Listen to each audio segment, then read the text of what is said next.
Before this hearing begins, I want to acknowledge the passing of our former colleague, Charlie Rangel. He started from humble roots in Harlem and rose to be a member of the Ways and Means Committee for more than 40 years, and ultimately, he became chairman of this committee, as his portrait sets to my right. As a member of this committee, Chairman Rangel, he recognized the United States and Africa, the relationship between them, of its importance, and was a leader in helping create the African Growth and Opportunity Act, or AGOA, as so many of us refer to. He wrote that after sustaining wounds during the Korean War, he said he hadn't had a bad day since. It's a pretty powerful statement. There can be no doubt that Charlie Rangel was a joyful warrior in the U.S. House. And our prayers are with his family, and I'd love to turn it over to Ranking Member Nill if he'd like to say a few words as well. Thank you very much, Mr. Chairman, and thank you for this recognition of our departed colleague.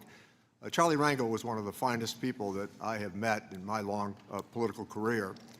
Saw him as a mentor, saw him as a guide, but also saw him as an individual who overcame extraordinary odds in his own life. And he spoke of the anecdotes that should be powerful to all of us as we recall his contributions, including sitting in the chair when the Affordable Care Act was written. And I also think that despite whatever setbacks he had in a nation that was pretty segregated when he was growing up as a young man, he might have been a high school dropout, he might have been an individual who was pushing a cart at the Fulton Street Fish Market, but he also saw opportunity. And he always referred to America as this great country of ours. And I think that in his early days, there might have been reason for him not to think it was quite as great as the nation he came to serve as a war hero at the Yalu River. But it was also part of urban lore. It was part of the story of how we've all arrived here, and Charlie Rangel was a very important part of that mosaic. I will share one very funny story because his sense of humor was gratifying to all of us. He could take the steam out of an argument in 10 seconds after he listened very carefully to what somebody had to say. But I think meeting the Chinese government was one of the funniest moments that I had with him. We met in the Capitol, and at that time, the Chinese government, they had not really made the sort of reforms that many of us have come to see today. They were not dressed in Madison Avenue garb. At that time, they were dressed in military uniforms, men and women. And we were all wondering how Chairman Rangel would greet Madame Wu Yi and probably 25 members of the Chinese cabinet. And Charlie welcomed them by saying, I want to welcome all of you to the Capitol. The last time I was with all of you, you shot me. And recall that he was shot at the Yalu River, but he never forgot, as I said earlier, his reference to this great country of ours. So I appreciate the fact that you've offered us some time. I know that there will be a funeral mass at St. Patrick's Church tomorrow morning for him.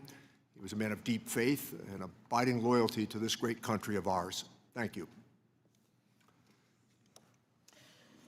Thank you, Ranking Member Nill. I want to start off first by thanking you, Secretary Bessent, for coming here straight from London after fighting for America's interest in negotiations with China. I also want to thank you for your close collaboration and ongoing work with Congress to deliver the One Big Beautiful Bill to President Trump's desk as soon as possible.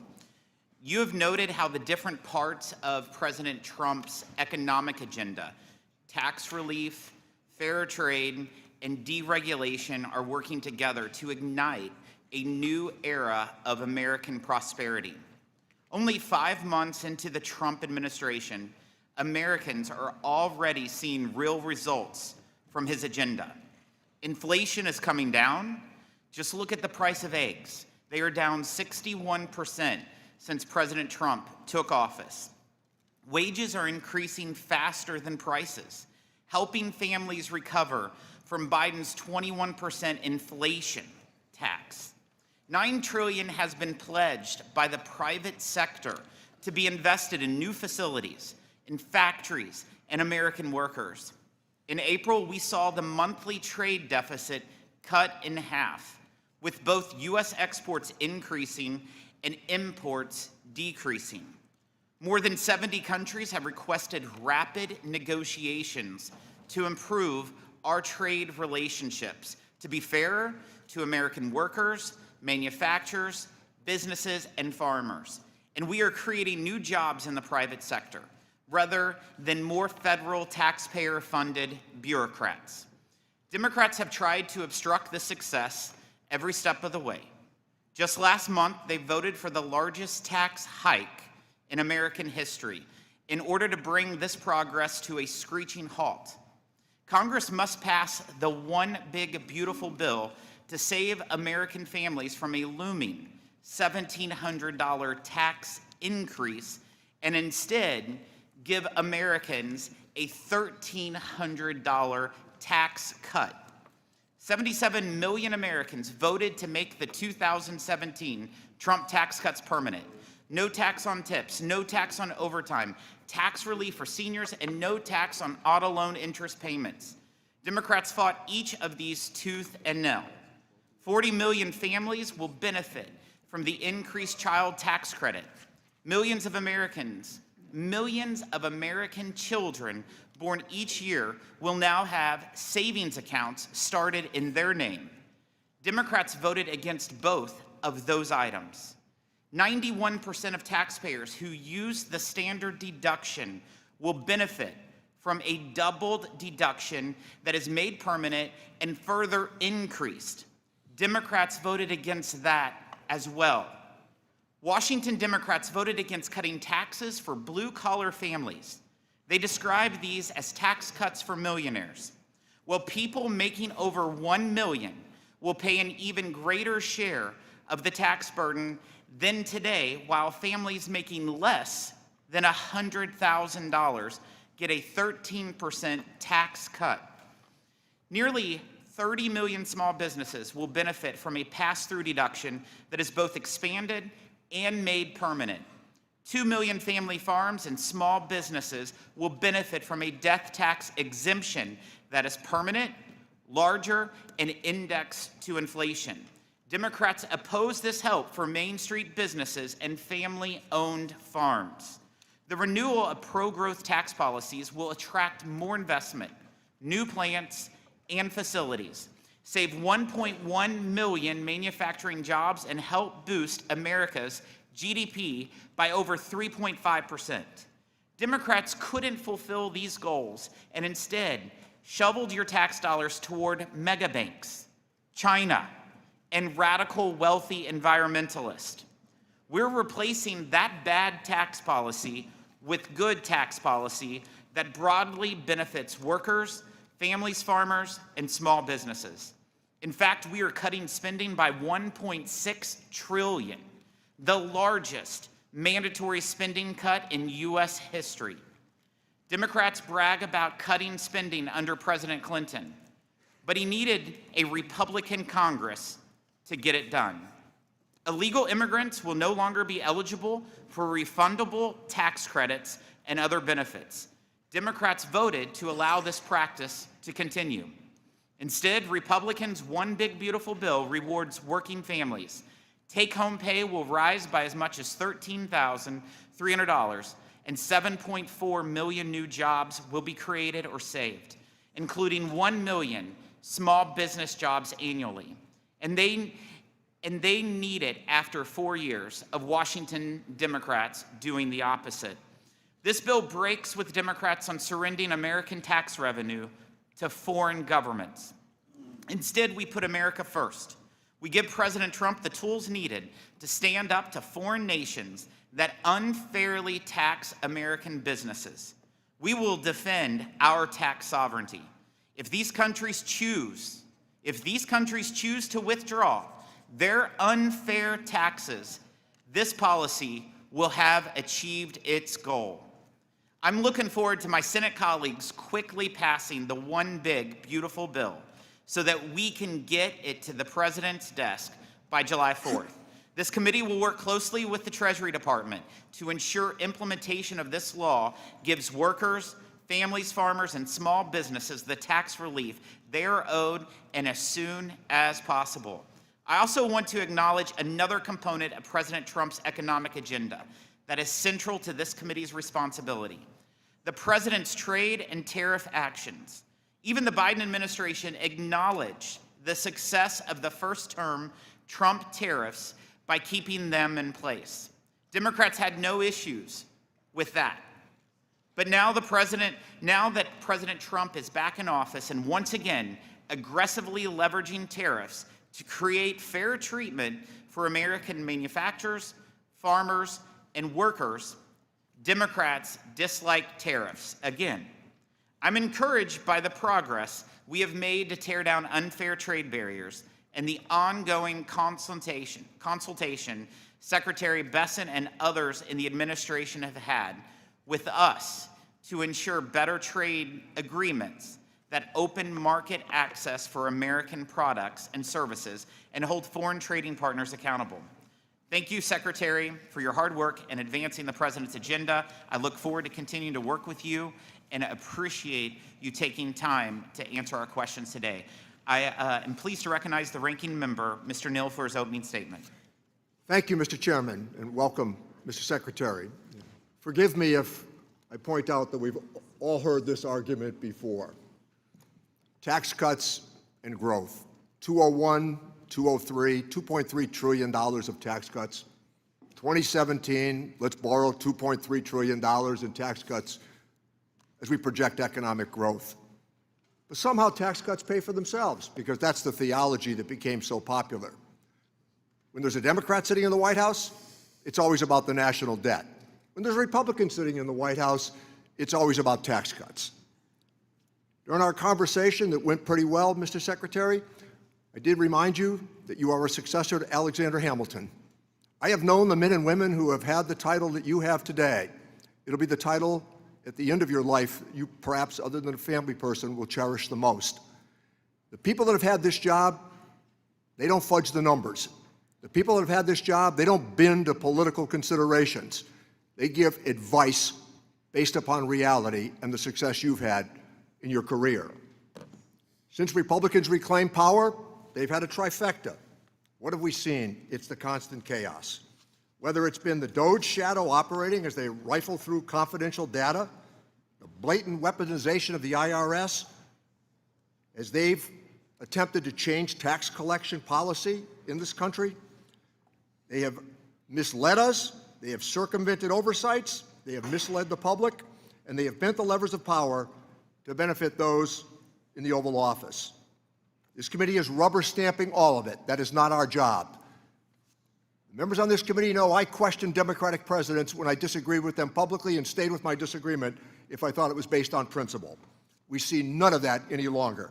It's what is stated at the White House that everybody acquiesces to on the Republican side. A blank check for the president.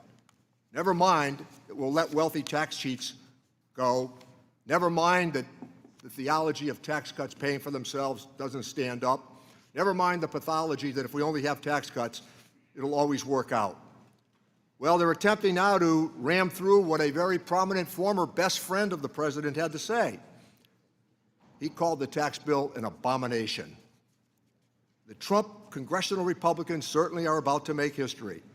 They're going to be responsible for adding $4 trillion to the national debt and simultaneously cutting health care for 16 million Americans. The changes that have taken place, the chaos of the tariff bill, we don't object to tariffs. When implied and suggested for an outcome, we object to the chaotic nature of how those tariffs are being applied. We've driven away friends across the globe. We've driven away careful allies. I negotiated USMCA. It was done the right way, and the president at the time said it was the best trade bill in the history of the world. Today, it's the worst trade bill in the history of the world. That's what we object to on the Democratic side. You've had a reputation, Mr. Secretary, for sound, fact-based decision-making. I hope it continues to set you apart from other members of the administration. But we shouldn't be attacking the scorekeepers. I have many days when I've disagreed with the Joint Committee on Taxation. I've had many days when I've disagreed with the Congressional Budget Office. I've had many days when I've disagreed with the World Bank. But I don't suggest it's partisan. I don't suggest that they're making up the numbers. I suggest instead it's an honest disagreement. And I don't come back to the argument that they don't know what they're talking about. The math here is true. It's projected correctly. $4 trillion at least to the national debt.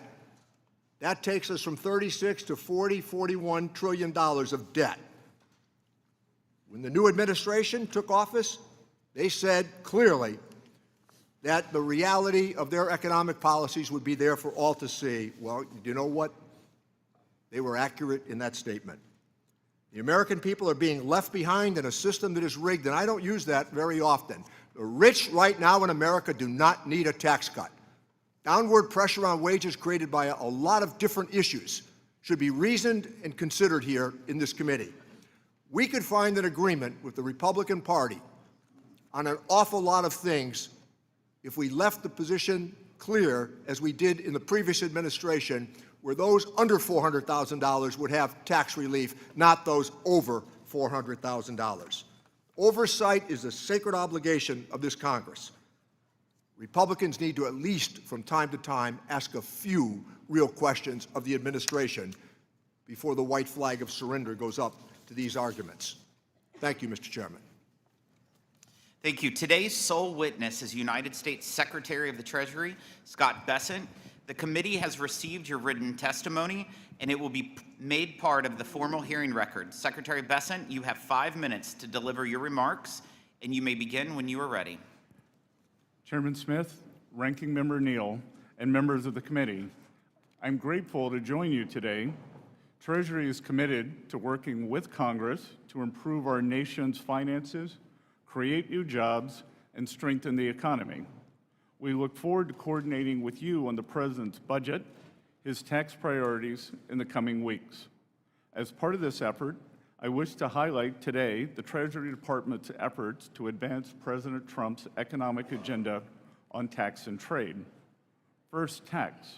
I'm pleased to report that Treasury has just completed its most successful tax filing season in years, and we did so while improving efficiencies and cutting costs at the IRS. Critics of the President's efforts to modernize the IRS warned that the effort would result in a 10% shortfall in receipts. Instead, the opposite happened.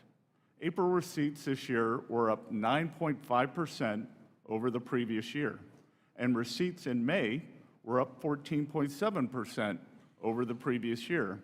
Most remarkably, the President was able to achieve these results while reducing $2 billion in waste and planned IT spending at the IRS. This success has taken place against the backdrop of one of the most consequential tax proposals ever to come before Congress, the One Big Beautiful Bill Act, or as I will call it today, OBBB. The One Big Beautiful Bill will make the 2017 tax cuts permanent. This will provide individuals and businesses with certainty and build economic momentum. The legislation is squarely aimed at boosting the working and middle class and reinvigorating American manufacturing.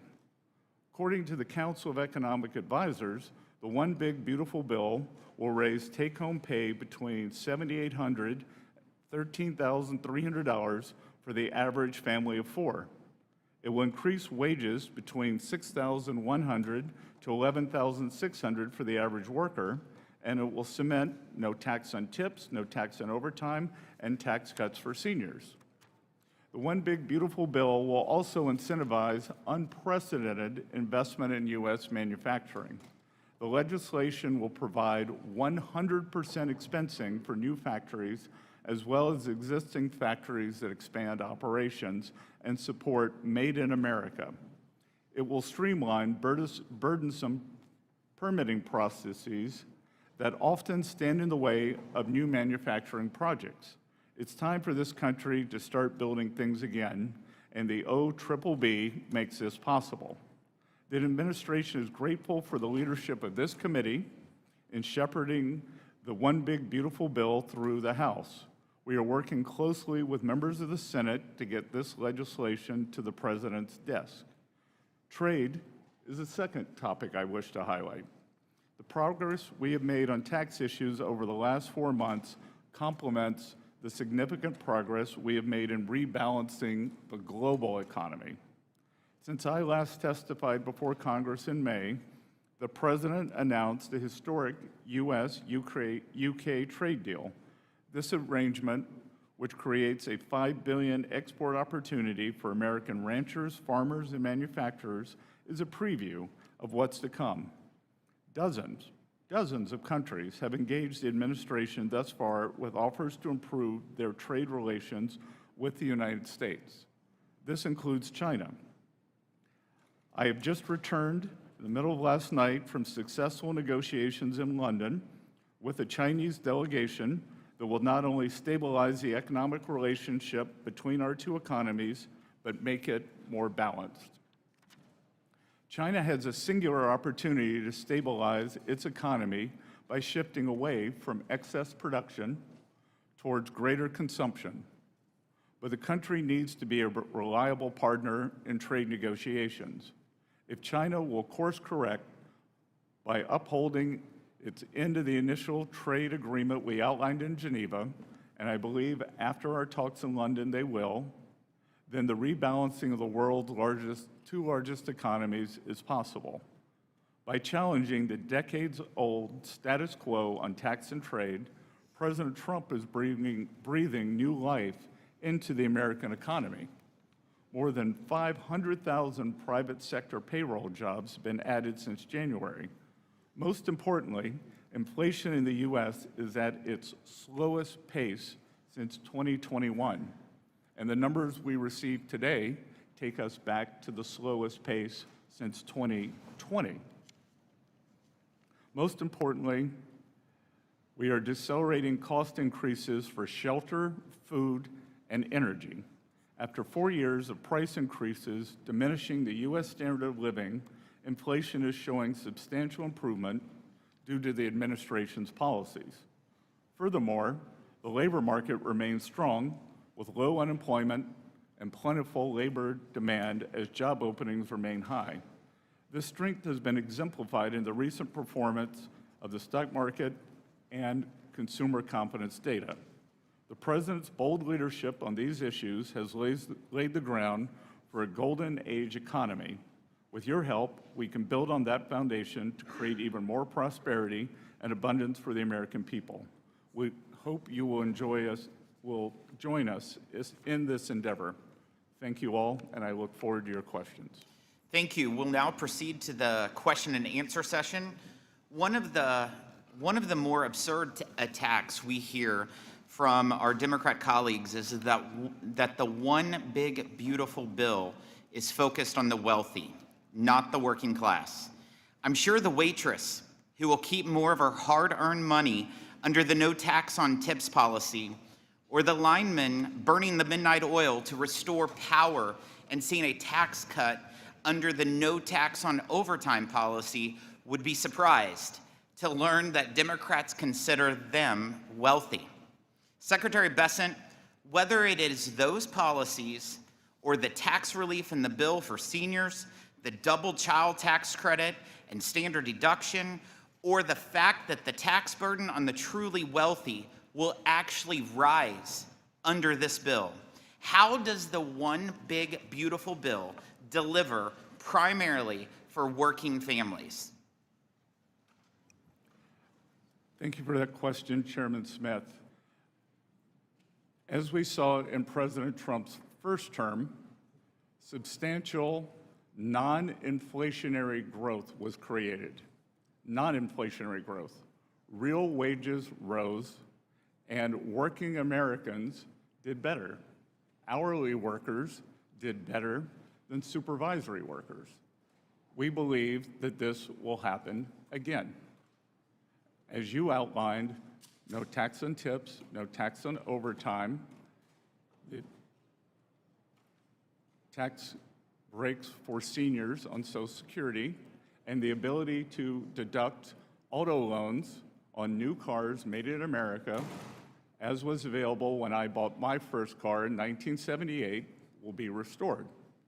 All of this will help working Americans overcome this horrendous affordability crisis that this administration inherited. The Biden administration negotiated a global tax scheme through the Organization for Economic Cooperation and Development that would rob American taxpayers of $120 billion and would discriminate against American businesses.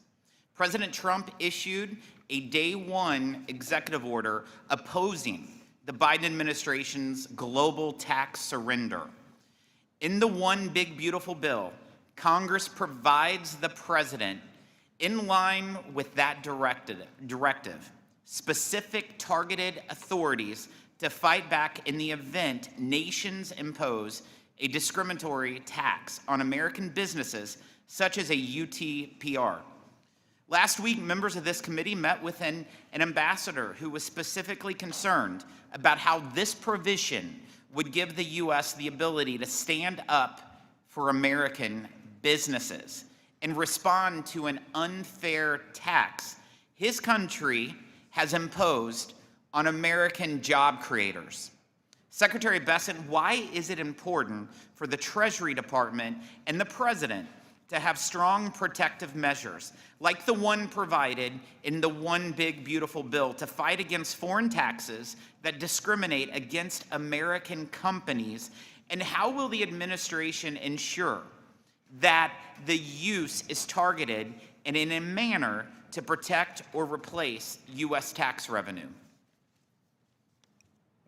Mr. Chairman, for whatever reason, the previous administration chose to outsource American sovereignty on tax matters, and the Trump administration believes that is unacceptable. Unacceptable. Many other countries would seek to pull in revenues from U.S. multinational corporations into their treasuries. And rest assured that the provisions in the One Big Beautiful Bill to combat this are a staking out of our fiscal sovereignty. The U.S. tax system will stand next to what is called Pillar 2, and other countries are welcome to relinquish their fiscal and tax sovereignty to other nations. The United States will not. So this bill will allow us to prevent our corporate revenues from being drained into foreign treasuries, and that is in the hundreds of billions of dollars. Thank you, Secretary. President Trump is also using tariffs to level the playing field and demand fair treatment for American workers, farmers, and manufacturers. Secretary, you are on the front lines of the president's economic policy agenda, including through your lead role in trade negotiations to demand fair treatment from China over the last couple days. How do the president's trade policies and tariffs and the total reset of our unfair trade and investment relationship with China that President Trump has led fit into the broader effort to reorient America's economy toward one that serves the working class instead of just the wealthy elites? Mr. Chairman, China currently has the most imbalanced economy in the history of the world.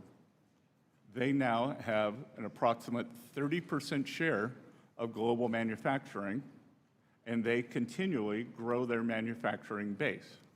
They are in the midst of a real estate downturn, some may cause a crisis, and they are trying to export their way out of it rather than take domestic measures such as increasing consumption, dealing with banking problems, or dealing with the real estate crisis.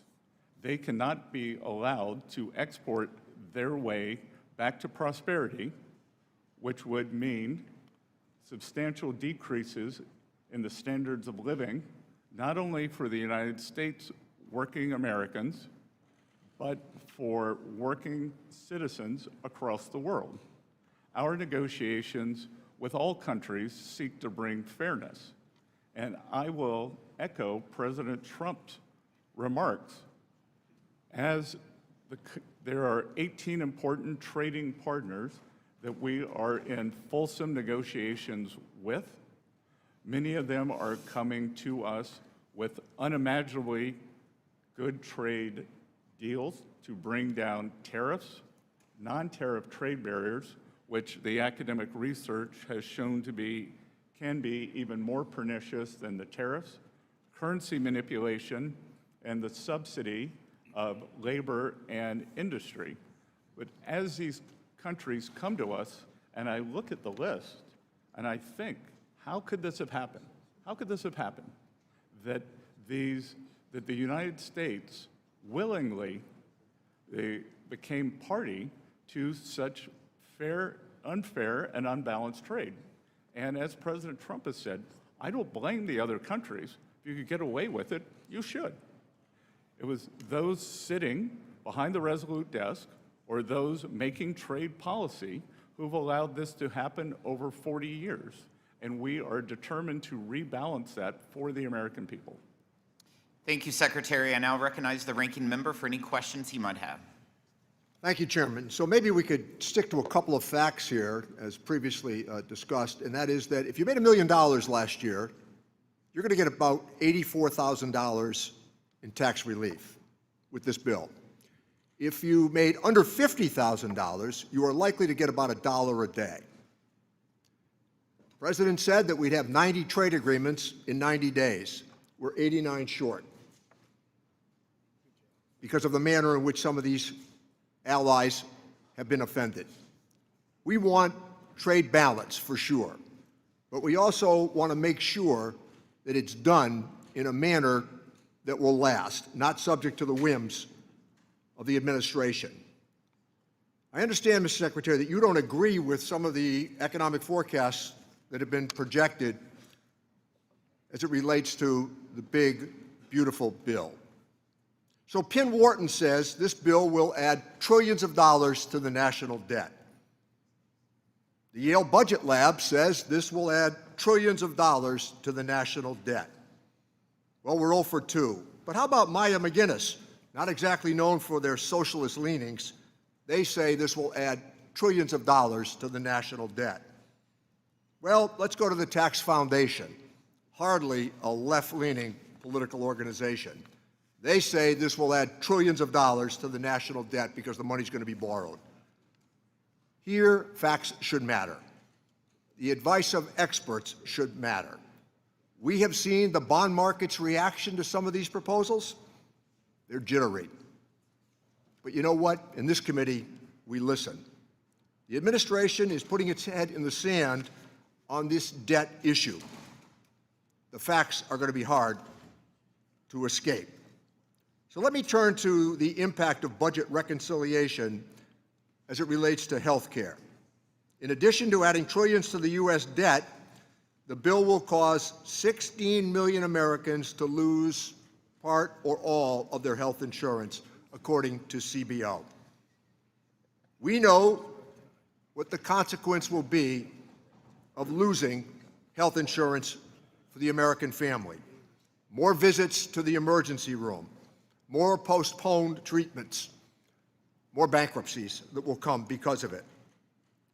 The problems that people have with health insurance only mean that later on the problems pile up.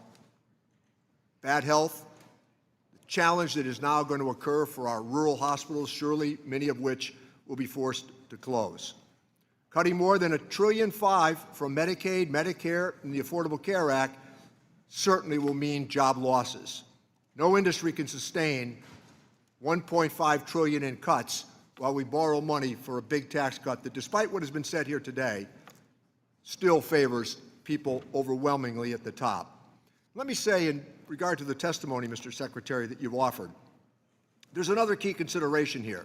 You're suggesting that the improvements at the IRS have all taken place in the last 6 months? It's because of what we did with the Inflation Reduction Act. That's why the improvements have taken place, the technological upgrades that have taken place as well. We have a pretty good understanding of this. We want to use artificial intelligence for better tax collections. But all of this just happened in the last 6 months. That's our understanding based upon the testimony. The Commonwealth Fund, cuts to Medicaid and SNAP are going to lead to the loss of over 1 million jobs. The American Hospital Association estimates that tens of thousands of hospital jobs will be lost as a result of these cuts.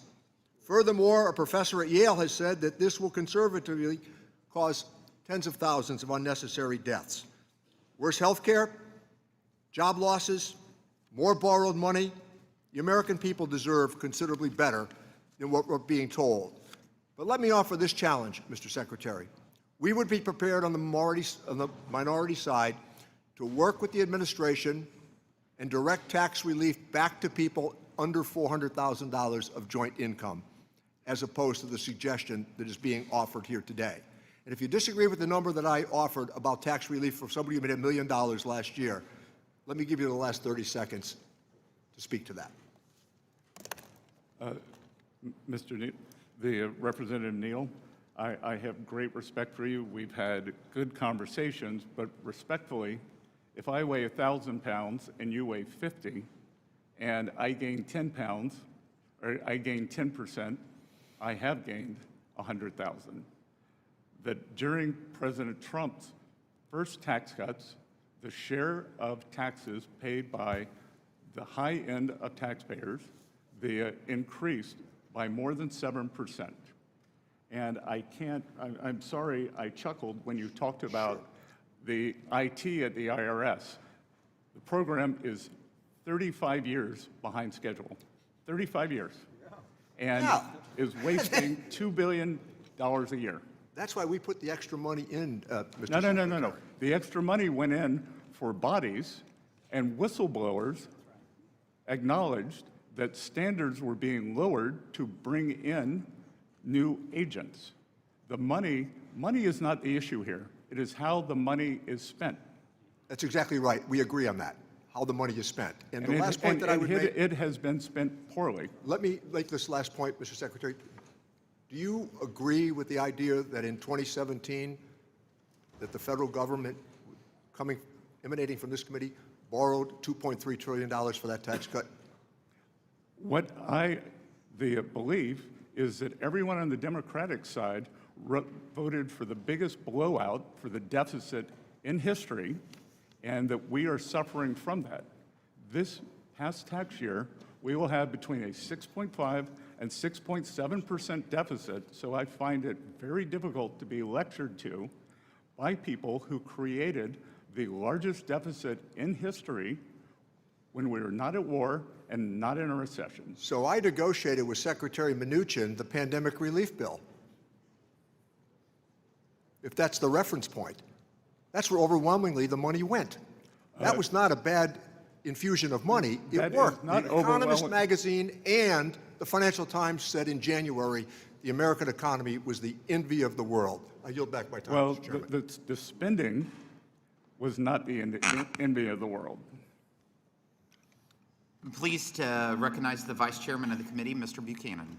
Mr. Secretary, thank you for being here today. There's no doubt that your knowledge of finance and global markets bring a unique and welcome perspective to the Treasury, and this country is fortunate to have your leadership. Since coming to Congress, I've seen administrations from both parties, I'll say that up front, in terms of what's happened with the debt deficit. I want to get your perspective. I mean, the reality is, last 20 years, over $20 trillion in additional debt. I remember in the 80s, frankly, where we had the junk bond markets. If I look at all these younger people out here, what we're leaving them is deplorable. And I just want to make sure that we're giving as much consideration as we can to that. 49 out of 50 governors have to balance the budget. It's my biggest issue up here. It's not about one party or the other. It's both parties have done little or nothing in this area, and it needs to get addressed. When you spend last year, you take in $5 trillion, spend $7 trillion, and you average over $1 trillion a year for over the last 20 years, we need to get real about it. Because again, in the 70s, in the 80s, all the junk bond, I seen what happened with all the markets and all that. So can you make, I know you touched on it, but could you, we'll get into the pro-growth things in a minute. Can you just touch on it, your thoughts about where we're at and where we're going as it relates to that? I know we've got people looking at making cuts, but I do want to get your perspective on that. Congressman, I've enjoyed our conversations in the past. You, as a very successful private businessman, understand the power of this tax bill, especially in the expensing. You and I discussed it in great detail. And look, we do not have a revenue problem. We have a spending problem. We are right in line with the long-term revenues of approximately 17 to 18% of GDP. What we've seen here is a blowout in the spending. And as I was saying, last fiscal year was something we have never seen before. We have never seen a deficit to GDP this large when we were not at war, or not in a recession, or not in a pandemic. Yeah, We Mr. could call that Secretary, a war. we only have 5 And- minutes. Let me just mention just real quickly. You mentioned, and I just want to get this in, that 100% expensing is like jet fuel. And 199 is huge. These are huge opportunities to make a big difference for small business. But to me, it's because I'm so passionate about it, because they're the job creators. So can you comment on that, your thoughts in terms of 199A and 100% expensing? Congressman, I'll very quickly comment on two things. It is the 100% expensing that is powerful, and we are adding not only expensing for equipment, as in President Trump's first term, we are adding 100% for factory structures. So if you want to build your factory here in the U.S., we want it to be tax efficient. We want you to have regulatory certainty. We want you to have quick permitting. And that is likely the single most powerful aspect. As the ranking member discussed, on the 400,000 level, that unfortunately is a disaster for small business in the 199. Most small businesses are pass-through entities, and those small businesses are substantially above that 400,000 threshold. Yeah, let me just add, just a closing point. I do want to make on the whole thing of full expensing, it's probably the most powerful tool, whether you're buying or selling. Someone that's been in business for 40 years or so, I can tell you firsthand, it's a powerful tool. It's a job-creating tool. I did want to have you comment the other thing on making, I'd say in Florida, I was chairman of the Florida Chamber, one of the big issues there is about making the tax, whatever we do on taxes, making it permanent, so they got more certainty, they can do planning and investing in terms of going forward. Do you want to add anything to that?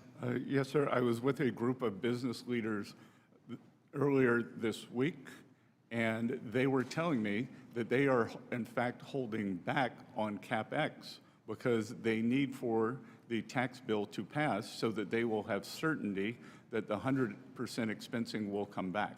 I think that we will see a sharp upward break in terms of CapEx as soon as we pass the One Big Beautiful Bill.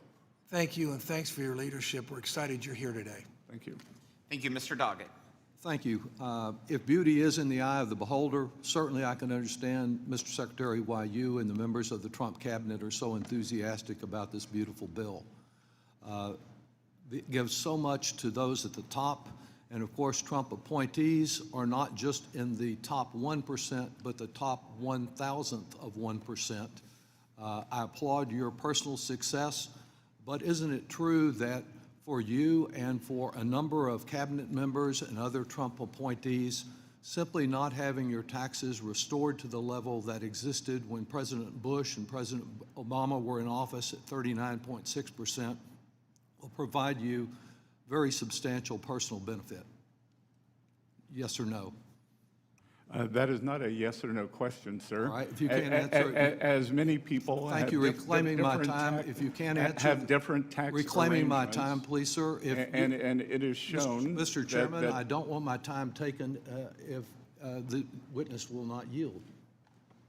I would recommend, Mr. Doggett, that if you asked a question, at least allow them to answer. You can recommend it, but you're taking my time from your him time is answering the moving, questions. so Continue. use it. Let me say, I understand you can't answer that with a yes or no. I'm concerned about the weaponization of the Internal Revenue Tax Code by the President and your role in it. Section 7217 of the Internal Revenue Code makes it unlawful for the President and his partners like you requesting IRS to conduct or terminate an audit or other investigation of a particular taxpayer. Section 6103, as you're familiar, protects taxpayer privacy. Yet in violation of both, the President began threatening Harvard in April, and on May 2nd, he declared, "We're going to be taking away Harvard's tax-exempt status. It's what they deserve." And you've been part of the we when you said on May 23rd that you publicly declared that you were moving forward on this, that there were a substantial number of rules that Harvard may have violated. Can you tell me, yes or no, whether you can pledge to avoid any interference in IRS audits or investigations of particular taxpayers? And if you can't answer that yes or no, just say so, and then I'll move on to the next question. Sir, that is without question that I will follow the law. All right, sir.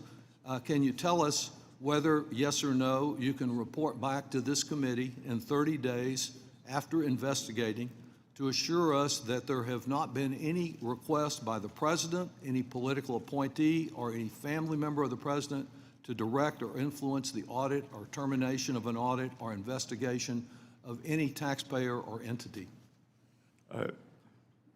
Well, Congressman, as you said, this is all private matters, so it would be out of line for me to report back on any All of I this. ask- But I can assure you that I will follow the law and all proper procedures. Thank you. I'm just asking you whether you can report back in 30 days whether there has been any attempt, I'm not asking for the specifics of who was involved, by the President or any of the other people I mentioned, to influence or direct any audit or investigation of a taxpayer. Can you do that, sir? Well, Just answer. I can report right here. I am not in the habit of repeating private conversations, but the President and I have never had a conversation on Harvard's tax status. So I will report that right here. We don't need 30 days. I'm not asking just about Harvard. We If don't they can need pick 30 on days. Harvard, they can pick on anyone, and I'm just asking for a simple report on whether there have been any efforts of that, whether from the President or one of his associates, and it would seem to me that would be easy to do. But let me move also to the question of privacy as it relates to data sharing. Do you agree that there is no authorization for the IRS to share tax data broadly with DOJ or federal agencies for the general purpose of data consolidation? Section 6103 sir. protects Precisely. taxpayers' information. We have followed all proper procedures, and including in terms of the data sharing with the Department of Homeland Security. We are allowed to share taxpayers' information for those taxpayers who are believed to be criminals or have committed a crime. I'm asking you about DOJ and its apparent effort to have an omnibus information sharing agreement with agencies. Do you agree that you cannot share taxpayer data without statutory authorization from this Congress, and you don't have any for that purpose? We will follow the direction of the regulations and the court, sir. Are you sharing any taxpayer information with DOJ for this omnibus information sharing agreement where they seem to probe into the privacy of every American, consolidating it with Social Security and other private information? Or is there such sharing going on now, sir? Well, first of all, I would push back on that characterization. You can do so. And I just want to know if you're sharing in the I will time that tell you, remains. and there seems to be a misunderstanding among many people on your side of the aisle on what DOJ is. DOJ employees. I understand you had some misunderstanding about it, and Mr. Musk yourself, but let me ask you again, just simply on the question I'm asking, are you sharing any of this data with DOJ without congressional authorization? As I said, we are following all of the laws. Thank you. I would appreciate an answer to my question, but I will yield back since my time has expired. Mr. Smith is recognized. Thank you, Mr. Chairman, and thank you, Mr. Secretary, for sharing your time here today. And I've not been around here as long as Mr. Neal has, but I do want to bring in a bit of a historical perspective that I think is relevant. Looking back, we can argue about CBO and JCT, and it's an imperfect system. And I think that's manifested itself in various hits and misses on projections, whether it goes all the way back to the original parts of the cost of Medicare that was way underestimated, or whether it was the structure of a more market-based approach with Medicare Modernization Act that precedes my time here, but actually cost a lot less than was projected. You go to the receipts, post-2017 tax action, the receipts exceeded what was projected. So we have an imperfect system, but it's what we have. And I think we need to go on that. Now, you take things a step further, and I remember the President's economic advisor, Mr. Hassett, pointing out that with COVID, yes, there was bipartisan action. I'll say that a few of those components still give me heartburn, as much as an emergency that we found ourselves in. But when, at the beginning of COVID, when unemployment spiked and the GDP dipped, Congress acted. By the end of 2020, GDP was back to about even. New President Biden was advised not to spend what he insisted on spending. I would suggest they're probably grappling with going back to the Obama stimulus, and they think that the only mistake of the Obama stimulus, so-called, was it didn't spend enough money, rather than address the bureaucratic approach that, like the joke was shovel-ready, maybe wasn't what it was described to be. But we have these imperfect projection systems, and yet we've got the reality of experience. And I think this is important to note, and especially on the IRS structure and the desire to spend money on more people at the IRS, because that could generate more audits and that would generate more revenue, and then we can spend that revenue that, good grief, still wasn't enough to cover what the actual IRA costs came in and came to be. So we have to deal with these realities, and it's because they're imperfect systems that we just have to acknowledge.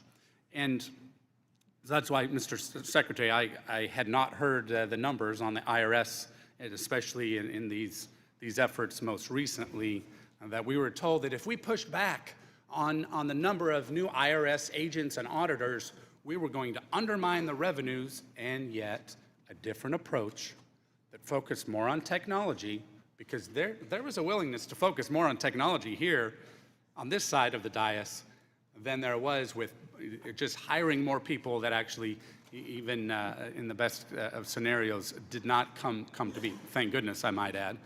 But we are in a situation now where in 2017, we did what was right, and I'm glad that there was bipartisan support to extend a lot of what we did in 2017 that did not have bipartisan support then.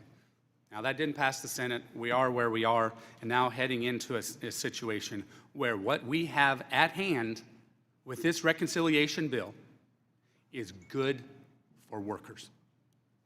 It's good for workers, it's good for economic expansion and encouraging investment and increasing productivity so that we can grow the economy without triggering inflation. President Biden was warned not to push more spending by Democrats, I might add. I think of Mr. Summers primarily, advising against that. Did it anyway. We are still paying the price. We're trying to dig out from a lot of that, and that's why we're doing the bill that we are, gosh, I have other things that I'd love to ask questions on, but I think it's important to realize that we need to deal with reality here. That's what we are doing, and Mr. Secretary, thank you. I look forward to further conversations, whether it's trade, whether it's IRS, whether it's various things that we need to do to get our country to a better place, realizing that the solutions are really in the private sector and triggering everything we can on our side to encourage the private sector to provide more opportunity. Thank you. I yield back. Thank you, Mr. Thompson. Thank you, Mr. Chairman. Mr. Secretary, thank you for being here. You know, the economic outlook of the United States has soured a bit since President Trump assumed office. We've gone from record lows in unemployment, historic growth, and lowering inflation to unprecedented trade wars, volatile markets, and low consumer sentiment. And for the record, Mr. Chairman, I would like to enter surveys from consumers from the University of Michigan, a trade war impacting the shipping economy, and the OECD article on the downward turn in economic turn in the U.S. Without objection. Thank you. This is only made worse by the Republicans' big, ugly bill and the administration's proposed budget. I have a few items I want to raise with you, Mr. Secretary, but given our limited time, I want to focus on the projected impact of the reconciliation legislation. Economists from the CBO, the JCT, the University of Pennsylvania, Yale University, the Committee for Responsible Budget, and the Bipartisan Policy Center have all projected that this legislation will add trillions of dollars to our national debt. Experts have also projected that close to 16 million Americans will lose access to their health care, and 11 million Americans will lose access to nutrition benefits. These figures aren't coming from Democratic talking points. They're coming from economic experts with years of expertise. Yet, Mr. Secretary, you have time and again gone public and said that you dispute these claims. I believe you're a very intelligent and very competent individual. You're a Yale graduate, an adjunct professor, served as the managing partner of the George Soros Fund Management Office in London, and led Key Square Capital Management, a global hedge fund, and you're a billionaire. So the question I have is, why is it that you seem intent on disavowing any and all expert opinions that are inconvenient to your political agenda? Unfortunately, it strikes me that you are hell-bent on ignoring the warnings of any independent expert whose opinions may not serve your goals. When you worked in finance and your analyst told you that a proposal was a bad idea, I suspect that you listened to your analysis and didn't just accept the deal because the person proposing it said they were wrong and that their deal was a good deal. That would be wrong, it would be irresponsible, and it would be dangerous. I would submit that in the position that you have now, it is even worse. It's more wrong, it's more irresponsible, and it's more dangerous. Mr. Secretary, can you point to one independent study, one study performed by an expert PhD economist who is not on the payroll of this administration, that says that this legislation will not add to our national debt? Well, Congressman, Yes or no? Can you point to one? if we want to look at the CBO, which No, I'm not asking you, is there an independent expert that you can point to that says that this bill will not add to our national debt? Yes or no? yes, There is? yes, What are they? Art Laffer, Pardon me? Art Laffer. Art Laffer? Great. That, I don't think that one counts. Mr. Secretary, did the 2001 Bush tax cuts add to our debt? Sorry?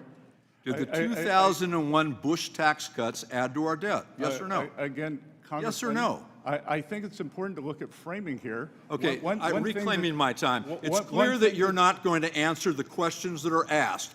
And let me make it real simple for you. The Bush tax cuts added to the debt. The second round of Bush tax cuts added to our national debt. The last Trump tax cuts added to our national debt, and every expert will tell you that the proposed Trump tax cuts will also add to our national debt. That is the honest answer, and I would have expected you could have just given us a yes or no on whether or not these preposterous tax cuts that will benefit clearly the most wealthy people, the people who don't need a tax cut in this environment, will add to our national debt. This is bad public policy, it's bad for the American taxpayers, it's bad for our economy, and it's atrocious for our future in regard to the national debt, and I yield back. Next, we have the chairman of our tax committee, Mr. Kelly. Thank you, Mr. Chairman. Thank you for holding the meeting. Mr. Secretary, thanks for being here today. We get into these back and forth, and it comes down to who struck John. I think both sides of the aisle can talk about things and policies in the past that caused wherever we are today to be wherever we are today. The question isn't about the history of how we got here. The question is, how do we remedy it? How do we fix it going forward? I'm from the private sector. And I really do believe before anybody should ever serve in public office, they should have been in the private sector and worked where they got paid on commission only and had lost their job at least once and had faced an unbelievable task of trying to keep your business open when there was no revenue coming in. So I don't want to grill you and all these things of asking you a question and not allowing you to answer it, because that seems to become the thing. I'd rather go back to consistency and certainty. The hardest thing for anybody in the private sector is trying to figure out what the next administration is going to do, or what's going to happen at midterms, and whether I'm going to make an investment or not going to make an investment, because that can change overnight. I get that, and I'm sitting here now and I'm trying to figure out, no wonder hardworking American taxpayers have lost faith in the way we operate. But I just want to ask you this, because I think it's really critical. So I have kind of a little bit of a football background. I look at this, we're in the fourth quarter now, it's a 2-minute warning and no timeouts left. I want you to share with us what could happen, and forget the Potomac amnesia about who's responsible for it. Let's go to what actually is going to happen if this bill doesn't get passed. How is it going to affect hardworking American taxpayers? Congressman, good to see you again. Good to see It you, is sir. what we call in economics a sudden stop. It would be cataclysmic. It would be the largest tax hike in history. It would be a disaster for businesses, for working Americans, and for our status in the world. That to have this happen, we would see increases in taxes on thousands of dollars of working Americans. We would see business contract, and we would see a substantial increase in the unemployment rate. So as you look at what's taking place right now, and I think there's always the back and forth about do these tariffs work, do they not work? Just from a standpoint, your background is incredible for you to be in this position today. So I want to thank you for doing that, because you stepped out of a pretty comfortable life where people weren't firing questions at you and not allowing you to answer them. Just going forward, and you told people just now what's going to happen if we don't get this passed. So what is it that, in addition to what we could do, that we're not already doing? Congressman, it is certainty and permanence. As we have seen, the corporate tax rate is permanent. We are not arguing on that here. Businesses have great certainty. Households do not. Small businesses do not. And this administration, myself especially, given my small town roots, they are laser focused that Main Street can do well here. And Main Street is a series of small business owners who work every week to make payroll. On average, 9 employees, family owned, and this would be cataclysmic for them. On the other side, having permanence, being able to invest, being able to hire more workers, being able to expand, will lead a Main Street resurgence. We will also see a manufacturing resurgence. Approximately 9% of Americans are now engaged in the manufacturing sector. History has shown us that wage growth occurs more readily in the manufacturing sector for working class Americans than in the service sector. So the combination of small business and manufacturing, along with the president's tax agenda for no tax on tips, no tax on overtime, a tax cut for seniors, and the ability to buy a new American-made car and deduct the interest, they will solve this horrendous affordability crisis. Because the way to think about it, Congressman, we are dealing with two things here. We are dealing with affordability, and we are dealing with inflation. Affordability is the stock of inflation, and we are working to pull that down. That can be pulled down two ways, through price levels or increased real wages. I think we can do both, but the real fill-up here would be increased real wages for working Americans. On the other side, we just saw the yet another fantastic inflation number, much of that due to decrease in energy prices. Thank you for being here, and again, for you to step out of your private life, which is very comfortable, to step into this arena, I can't tell you how much I appreciate it. Thank you so much for being with us today and your service. We appreciate it. Thank you, sir. Thank you. Mr. Larson. Thank you, Mr. Chairman, and thank you, Mr. Secretary, for coming before the committee as well. It's pretty clear, and listen, now, who needs to get into arguments when you need answers? And but you can see the frustration on this side. I appreciate your loyalty to the president and understanding your responsibility, but it seems pretty clear that in the time that we're given to ask a question, et cetera, the reason that people are seeking yes and no answers is because of the time that's allotted. It has nothing to do with you personally or whatever. You're obviously very bright and intelligent.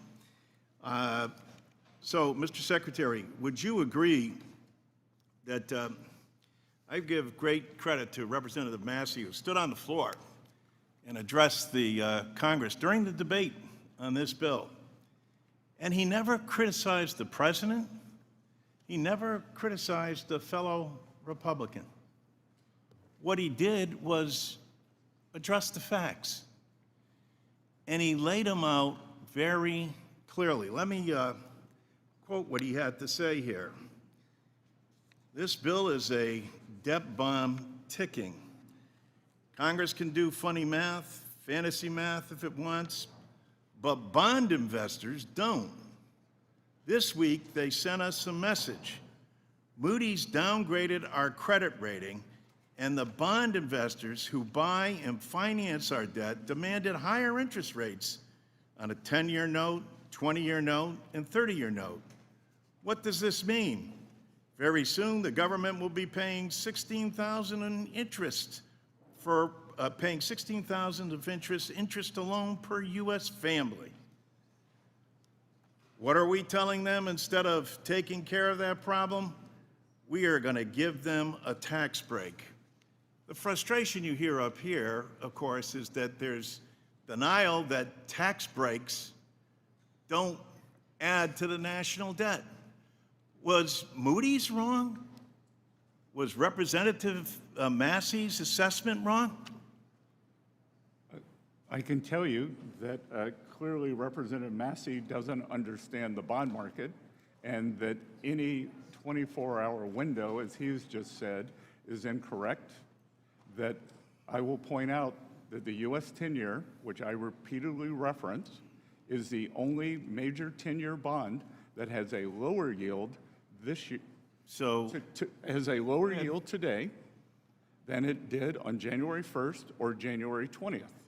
German yields are higher, Japanese yields are substantially higher, but U.S. 10-year yields are lower. So I'm not sure what's on Representative Massey's mind. So Massey is wrong, and Moody's was wrong too? Moody's, even the Democrats say that What do you mean, even the Democrats? the last time that the U.S. I don't know. What do you have to do with Moody's, you know? In 2011, when the U.S. was downgraded, Larry Summers, then NEC head, called Moody's a lagging indicator. Is Moody's wrong or right? Yes or no? Moody's is a lagging indicator, Okay, and so anyone who you can invested understand the frustration, and I using appreciate your Moody's- intelligence and ability to talk over, but when we're addressing the American people and we're in a hearing like this, someone as bright and as capable as you are could explain to the American people and still remain loyal to the president, loyal to our colleagues on this dais who supported the bill. There is a strong difference of opinion. And that's what is being expressed here, opinion. There's no focus or dedication on the actual facts. We'll find that out, and people on this aisle are saying, well, don't worry, there's going to be no impact on kids not getting food, 16 million people being kicked off of their health insurance. That's some mirage. That's some fictitious notion that Democrats have made up. And this national debt stuff, well, whether it's Moody's, whoever it is who has come out, whether it's the Wharton School, they're all wrong or misguided or uninformed, as Secretary Massey was. I yield back. Mr. Schweikert. Thank you, Mr. Chairman. Mr. Secretary, how's the jet lag? Been better. Yeah, it's Been better. Look, it's impressive, but I don't know if you get frequent flyer miles for all this traveling. No, but I take my responsibilities of reporting to Congress very seriously. No, we appreciate you making the effort to get here. I'm going to give you something that's a little bit different, but it's more some of the things we specialize with the Joint Economic Committee and those. We'd like to actually engage, this is probably more technical staff, on what we can do to actually, there's things we can do policy-wise, message-wise, product-wise, in regards to moving away from notes and bills and being able to create some additional interest liquidity on the bonds, moving out in the curve. With past Treasury Secretaries, we've done presentations on everything from Professor Schiller's Trill's idea, where it's a bond, but it actually has a slight attachment to, as an equity interest in the U.S. tax receipts, so therefore it's sympathetic with tax revenues, to things you've actually written about, or your team around you have written about, certain gold indexes and other things for long-term debt. My interest is very much, and this is a intellectual conflict many of us in Congress have, the substantial portion of growth of debt is demographics.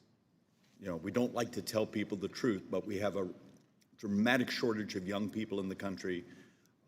Today, compared to 20 years ago, we have double the number of people 65, but our 18-year-olds are exactly the same as 20 years ago. It's demographics.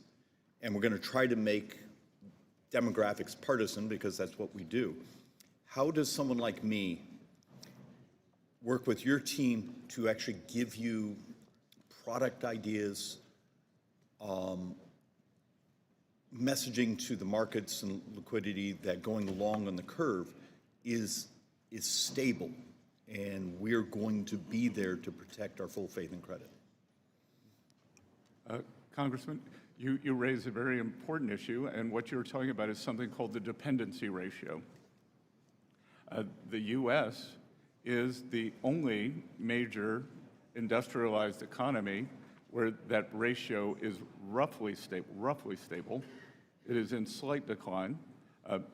Many other economies, Italy, Japan in particular, they are seeing the dependency ratio blow out, and hence their productive capability. We would welcome the opportunity to engage with you and your staff on any ideas that you may have. Right now, we are committed to the regular cadence of Treasury issuance as it is. I would add that in my lifetime, and I can't believe, to go back to experts, we always see, it's this industrial revolution, it's that industrial revolution. I'm not sure whether we're on the fourth or fifth, but I do believe that we are on an industrial revolution, an AI revolution that may lead to a productivity breakthrough that could be very important. Mr. Secretary, you're stealing one of my speeches, but synthetic biology, AI, automation, and that's actually, it's a side conversation on reindustrialization and the actual statistical information of how much of that's going to be labor substitute by automation, and therefore we may not get the same wage growth in the academic literature. But that's going to geeking out a little bit. My great interest is, I don't believe many of us on this committee have spent enough time, whether it be a Democrat in the White House, a Republican, on debt management and the fact we on this committee have the responsibility to work with you in Treasury to have as much stability in that model. Because today we borrow, what, about $72,000 a second? You know, outside the math for extraordinary measures. I haven't done it by second, but I But, think yeah, on a daily basis. But Congressman, I can tell you, the thing that would give us the greatest debt stability is the increasing the debt ceiling. No, Because I don't disagree that with. is a cataclysmic outcome that we will never allow to happen. Mr. Secretary, absolutely agree. Visibility, capacity is important. But even your own numbers, in 9 years, we borrow about $100,000 a second, almost solely driven by demographics, healthcare, Medicare, and interest. I beg of you, it's hard to do in front of these microphones because it's uncomfortable to talk about, but it's math, and it's the reality of what we are as people. We need to work together to provide visibility to these debt markets. And with that, I yield back. Thank you. I now recognize Mr. Davis from Illinois. Thank you, Mr. Chairman, Mr. Secretary. Today, Secretary Bessent appears here to praise the Republican One Big Beautiful Bill. That is the most cruel, draconian, inhumane legislation that I've voted on since I've been here. Government, I seriously believe, should help people and not hurt them. I reject this bill that makes poor people poorer, sick people sicker, and hungry people hungrier. I reject this bill that rips health care from 16 million Americans, with over 498,000 Illinoisans expected to lose their health insurance, including 102,000 children and 27,000 seniors in my district alone. I reject this bill that threatens my constituent Deborah and her 2 children, whom she adopted from foster care. The picture behind me shows Deborah's children, who are medically fragile and rely solely on Medicaid for their health care.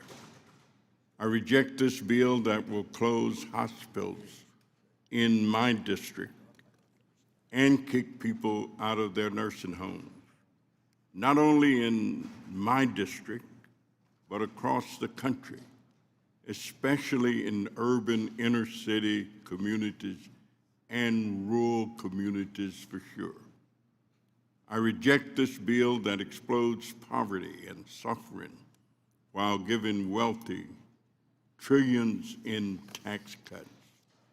And I reject this bill's irresponsible explosion of the deficit that triggers statutory cuts to critical programs supporting children and families. These pay-go reductions would eliminate funding for the maternal, infant, and early childhood home visiting program, known as MACV, that have proven to improve mother and child health, family safety, and child development. It would eliminate the guaranteed funding for the Mary Lee Allen Promoting Safe and Stable Families program that we know helps prevent child maltreatment and strengthen families. It would eradicate the social services block grant that provides substantial investment in child care, child welfare, and adult protective services. These egregious cuts alone will cost Illinoisans over $72 million and hurt Illinois children, seniors, and families. I reject this bill that gives tax cuts to the wealthy, paid for by denying and depriving low-income, poor people, senior citizens, sick people, unhealthy people, the health care, food assistance, housing assistance, and economic development opportunities that they need. This bill reminds me that there is something rotten in Denmark. There is something wrong with the thinking that puts such a bill in front of us. This bill is actually what we call the Robin Hood in reverse. Take from the poor, take from the disabled, take from the sick, take from the hungry, and give to the wealthy. It is not good, it is immoral. I reject it, and I yield back the balance of my time. The gentleman yields back. Mr. LaHood is recognized for 5 minutes. Thank you, Mr. Chairman. Mr. Secretary, thank you for being here. Thanks for your service to our country. I would argue, Mr. Secretary, that President Trump got elected last November on two issues, fixing the unmitigated disaster at our southern border and fixing the economy. And obviously, you play a big role in fixing the economy and working with us on that. Go back a year ago, we had high inflation, high interest rates, unaffordable energy costs, supply chain frustrations. And that factored into people going to the polls and wanting a change on the economy. And as we think about the bill that we've put together, the One Big Beautiful Bill, there's lots of things in this bill that help this economy. But fundamental to that is making permanent things like 199A, bonus depreciation, research and development tax credit, the affordable housing tax credit, unleashing American energy, all included in this bill. And I think we predicate this bill on how do we have predictability and certainty long-term in this economy. And those investments that are made by small, medium, and large companies, whether you're a plumber in Peoria, Illinois, or you're a Fortune 100 company, you want predictability and certainty. And as been alluded to earlier, if we do nothing and this bill doesn't pass, you're gonna have $4.5 trillion of tax increases. And if you think there's uncertainty in the economy now, wait until that happens. And so the other, I think, observation that's been made is there's a lot of money and resources sitting on the sidelines waiting to be invested. But we need that predictability and certainty. And I would argue we do that in this bill. I wanted to ask you if you can comment on what this bill will do to the economy and on predictability and certainty. Good, Congressman, thank you for that. And I would also like to talk about what this bill will not do to the economy. Because what we saw in the tax bill of under the Biden administration, which I believe was immoral, was rampant inflation. Rampant inflation, which is the best way to steal from working Americans. And the basket of goods and services that working Americans require had a substantially higher inflation rate than the 21% reported by the Bureau of Statistics. So in excess of 30% of purchasing power was stolen from working families. We had, in the summer of 2024, we had a record amount of food bank usage in the United States of America at the same time that the previous administration's tax bill, we had a record number of trips to Europe. And that is not an America we want. Record trips to Europe, record food bank usage. So anyone who voted for that tax bill, that was the outcome. What we are doing is trying to get back, as you said, to President Trump's private sector job growth creation. And the tax bill will incentivize private sector growth. Equally important, this administration's economic plan is a three-legged stool. It is trade, it is taxes, and it is deregulation. And what we saw under the Biden administration that created the great inflation was we saw the impetus in spending as the government flooded the zone, but we saw substantial regulatory increase, so a demand shock was met with supply constraints.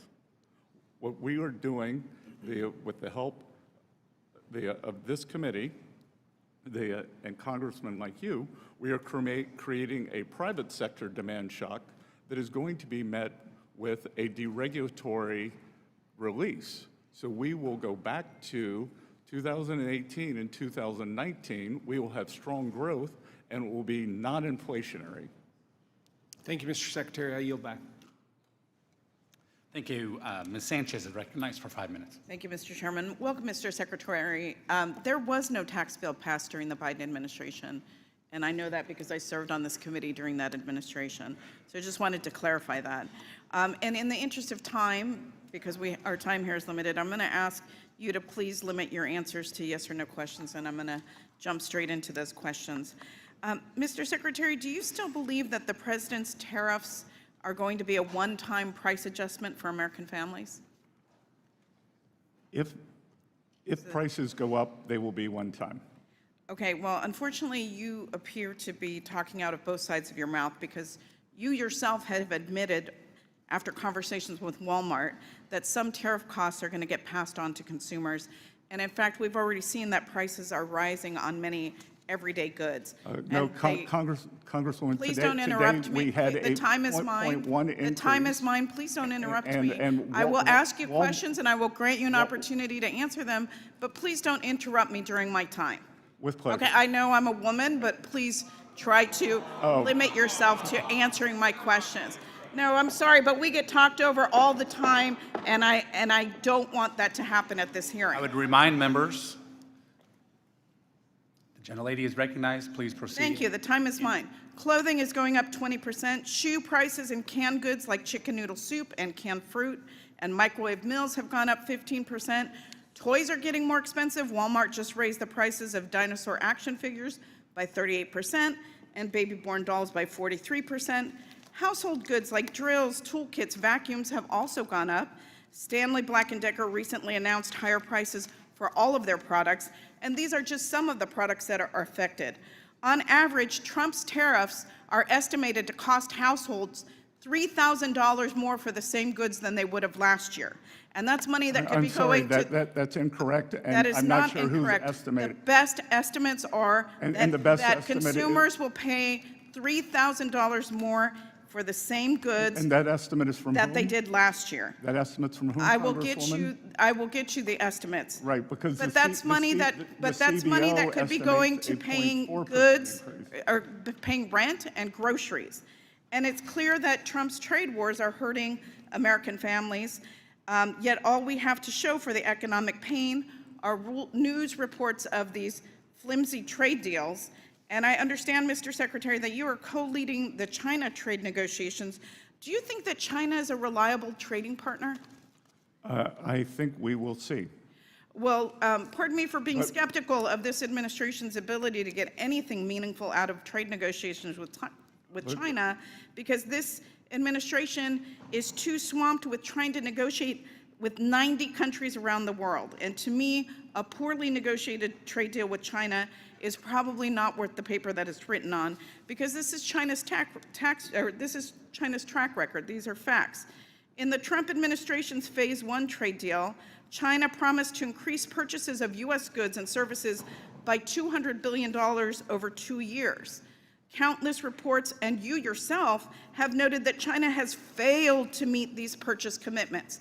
Those were purchase commitments that were negotiated by Trump in his first administration. They met their agreements under President Trump in 2020, and President Biden did not enforce them, and the Chinese delegation told me that they did not believe they needed to adhere to them. I'm reclaiming my time. That's incorrect. China has also not made the structural reforms that they promised Trump that they would. Many U.S. companies still reported widespread intellectual property theft and counterfeiting. So excuse me if the last attempt by the Trump administration to secure meaningful change from China doesn't exactly inspire any confidence in the current negotiations. And, you know, quite frankly, negotiating trade agreements with China requires more time and effort than this administration has given so far. And that's why I was alarmed to hear this morning that Trump said that the U.S.-China deal was done after just 2 days of talks in London. Mr. Secretary, the press release on this so-called deal looks more like a framework. Congress, who has the constitutional authority over trade, needs the details of this supposed deal. So I'm asking if you will provide this committee with the actual details of this deal, because there has been, unlike what was said earlier, there has been no consultation with our side of the aisle, at least, on the China negotiation. Will you commit to giving us the specifics of that deal, the details? Congresswoman, I flew back at 4 a.m. this morning to be here this morning, and we are... It's a simple yes or no question. No, it is not a simple yes or no question. We are in the midst of constructing it, and back to your question, China has proven an unreliable partner in strategic... Will you commit to consulting with us on trade deal with China? Gentlewoman's time has expired. I would ask that the witness be allowed to answer that last Gentlewoman's question. time has expired. I It's now a yes or no recognize- question. It's very simple. Representative, I raised many of your concerns to the Chinese delegation, and it will be a longer process. The trade deal today, or last night, was for a specific goal, and it will be a much longer process. And I will note that the previous administration did nothing. But excuse me, the Mr. question Arrington was is whether now or not you recognized. would The consult gentlewoman's with time has members of expired. Congress. Mr. Arrington's time It's my time is now. now Mr. Arrington's time, 5 minutes. Mr. Secretary, thank you for your service. I think my best contribution now in 5 minutes is to separate fact from fiction and help debunk some of these tired, old, baseless, and false claims from my Democrat colleagues. Let's start with Ms. Sanchez and her claim that they didn't pass the tax bill. That's not wrong. That is completely false. The Inflation Reduction Act was a tax and spending bill. They levied taxes on corporations. They increased taxes on stock buybacks. It was a tax and spend bill. We marked it up in the tax committee. What you won't find, though, Mr. Secretary, is a tax increase on the billionaires. You won't find a tax increase in their tax bill on millionaires. They didn't raise the tax rate for the top 10%, the top 20%, the top 30%. They didn't raise taxes on their millionaire. They didn't create the wealth tax that they're going to criticize us for. In fact, we're preventing all marginal rates from increasing by extending the Tax Cuts and Jobs Act, and including the top rate from going to 39% from 37%. They didn't increase it from 37% to 39%. They had total Democrat control, and they didn't do it. Feign indignation is what that is. Now, let's go through some more facts. If we don't pass the Tax Cuts and Jobs Act because they're successful in stopping it, there'll be a 22% on average tax increase for all Americans. Is that true or false? True. They'll lose about $5,000, $6,000, the median household income, they'll lose about $5,000, $6,000 of their family budget. True or false? At least that amount. Tax Cuts and Jobs Act, did the top 10%, did the top 1% pay a greater share of taxes after the Tax Cuts and Jobs Act? A much higher percentage, sir. Did the top 1% that paid 38% of the entire cost of the federal government actually, after TCJA, pay a higher percentage of the cost of the federal government, going from 38% to 45%? True or false? Yes, sir, 7% more. And the top 10% was paying 70%. Top 10% earners in this country pay 70% of the freight of the federal government. After the Tax Cuts and Jobs Act, they are now paying 75%. Is that true or false? It is correct. So another false claim during the Tax Cuts and Jobs Act passage was that this was a tax cut for the rich and for corporations. Is it true or false that the Washington Post gave the Democrats 4 Pinocchios, saying 3 out of $4 in the tax cuts benefited individuals, not corporations? I don't read the Washington Post. Well, they gave 4 Pinocchios. Even the Washington Post could not tolerate that misleading and false claim. The bottom 10% wages grew twice as fast as the top 10. True or false after the Tax Cuts and Jobs Act? Yes, sir, and household net worth increased substantially faster for the bottom 50%. True or false? Did the poverty rate sink to an all-time record low after the Tax Cuts and Jobs Act? Yes, sir. Did we have the lowest unemployment rate among minorities and women after the Tax Cuts and Jobs Act? Yes, sir. How can these things be true and what they're saying true, Mr. Secretary? I will leave that to The American people. the American because people. This is empirical data. Who had a referendum on November 5th. They sure did. And this is empirical data. These are verifiable facts. Now, let's move to this notion, I got a minute left, that somehow we've increased the national debt in the One Big Beautiful Bill Act. Forget for a minute that they, under their control, full Democrat control, added $8 trillion, and under President Biden, $8 trillion to the national debt. 40-year inflation, soaring interest, all because of their failed economic policies, paying people not to work, expanding welfare without work requirements, taxes, barrage of regulation, record regulatory cost on small businesses, and the list goes on, okay? And we've all suffered, especially working people. As you said, it was a regressive tax, that 20+% increase in the cost of essential goods and services. But if you take CBO's static scores, the cost of the bill is about $4.16 trillion. If you take the $1.7 trillion in savings, the largest spending reduction in the history of the United States by twofold, and you put a conservative growth rate, because CBO's growth rate is 1.8 in their baseline. That 1.8 is based on the last 4 years of failed economic policies and unbridled spending. It's not based on the policies embedded in the One Big Beautiful Bill Act. President Trump grew the GDP by 1 percentage point from 1.8 to 2.8. Even Joe Biden had an annual average of 2.7. We put 2.6 in there as an assumption, which yields $2.6 trillion. The net effect is we reduced the deficit, and then some. Yes, sir. Thank you, Mr. Secretary. I appreciate you being here. God bless America, and go West Texas. The gentleman's time has expired. I now recognize Ms. Sewell for 5 minutes. Thank you, Mr. Chairman, and welcome, Mr. Treasurer, Secretary of the Treasury. I actually, with all due respect, only get 5 minutes, so I'm going to ask, my constituents have sent me a list of questions that they just want yes or no answers to, and out of respect for the time and the fact that they want some clarity, I hope that you'll just say yes or no. The first question is, will the big, beautiful bill add to the national debt? Yes or no? Is that a yes or a no? That's a no? Yes? Sorry? What did you say? I'm sorry. It remains to be seen. Well, I mean, look, the CBO, the Congressional Budget Office official score of this bill says that it increases the federal deficit by $2.4 trillion. Sorry to interrupt, Congresswoman, but the CBO also said that tariff income over the 10-year window would be $2.8 trillion. You know, so that would be you want to talk about $400 billion. dynamic scoring and all that There's stuff. nothing dynamic about that. You're quoting the my- CBO, I'm quoting the CBO, so let's level Listen, set. we can level set, but the reality is that I have constituents back home who are really scared. They're scared that prices have gone up. This administration has promised that prices will go down. That's absolutely has not occurred for them.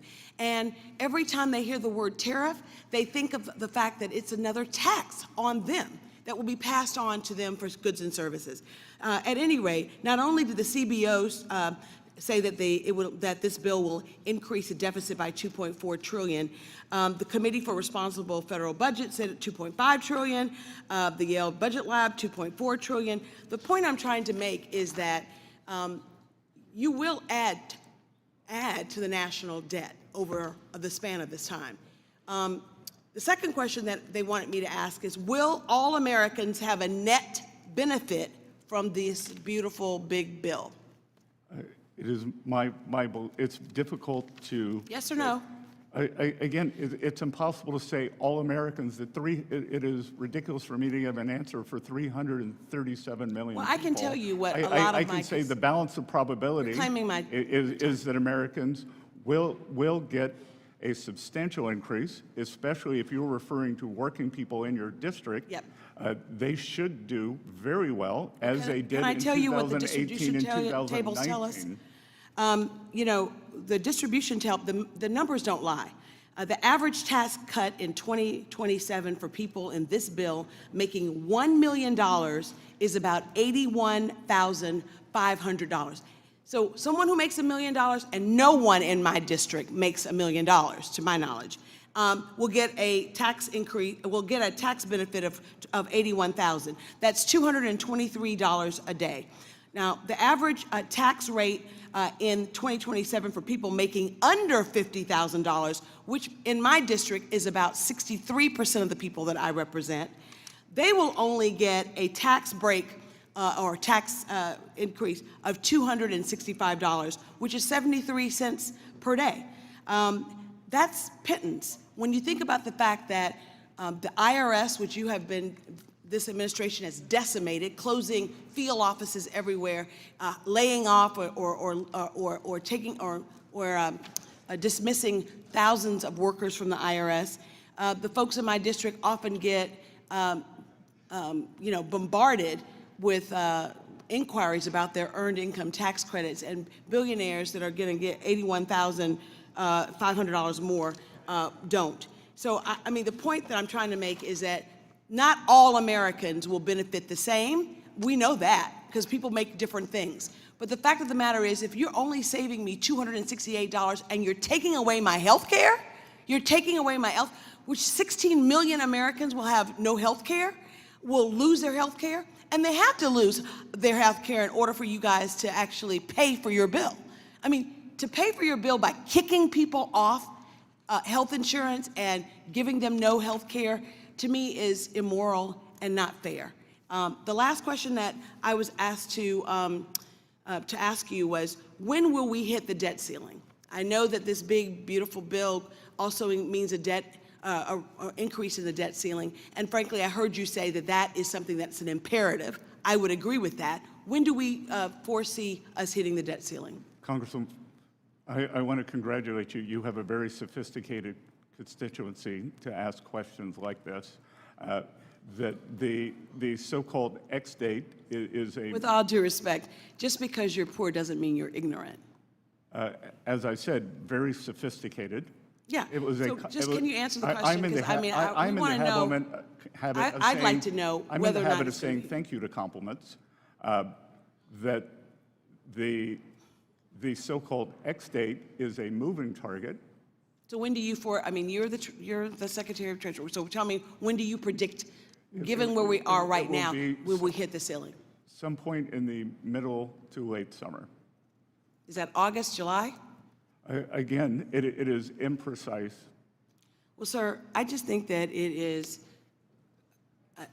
an abomination that we are actually giving bigger tax cuts to the wealthiest Americans who don't need a tax cut. The gentleman's time has Meanwhile, we're expired. taking away food assistance and health care from people who desperately need it. Gentlewoman's Thank time you, and I has yield back. expired. I now recognize Mr. Estes for 5 minutes. Well, thank you, Mr. Chairman, and Secretary Bessent. Thank you for being here. I know you have been very busy in the last few days, and appreciate you coming back with struggling through the jet lag that you're obviously feeling. I just want to, I have some remarks here. I just want to throw out a couple of comments that have been talked about. I mean, and I believe you mentioned this earlier, is that after the Tax Cuts and Jobs Act, the top 1% went from paying only 40% of the tax burden to now paying over 46% of the tax burden. So as we've put in this good Tax Cuts and Jobs Act, the top 1% are actually paying more. And I know a lot of questions from the other side of the aisle talked a lot about the deficit. And as you mentioned in your earlier remarks, the country's been fairly consistent in maintaining tax revenue at about a 17 to 18% of GDP. Unfortunately, the problem we're dealing with now is spending has ballooned up to roughly 23% or 24% of GDP, which is creating that problem that we have an imbalance. So I have several things I want to cover. First, I want to talk a little bit about Section 899. It's a common sense provision that's based on two bills that Chairman Smith and I introduced. It's not new. It's not revenge, as some in the media have been proclaiming and wailing about the last few weeks.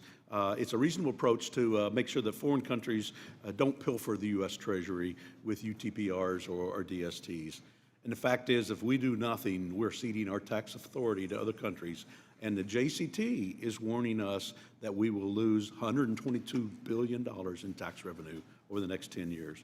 Ways and Means could have responded with much more severity in terms of the bill that we looked at.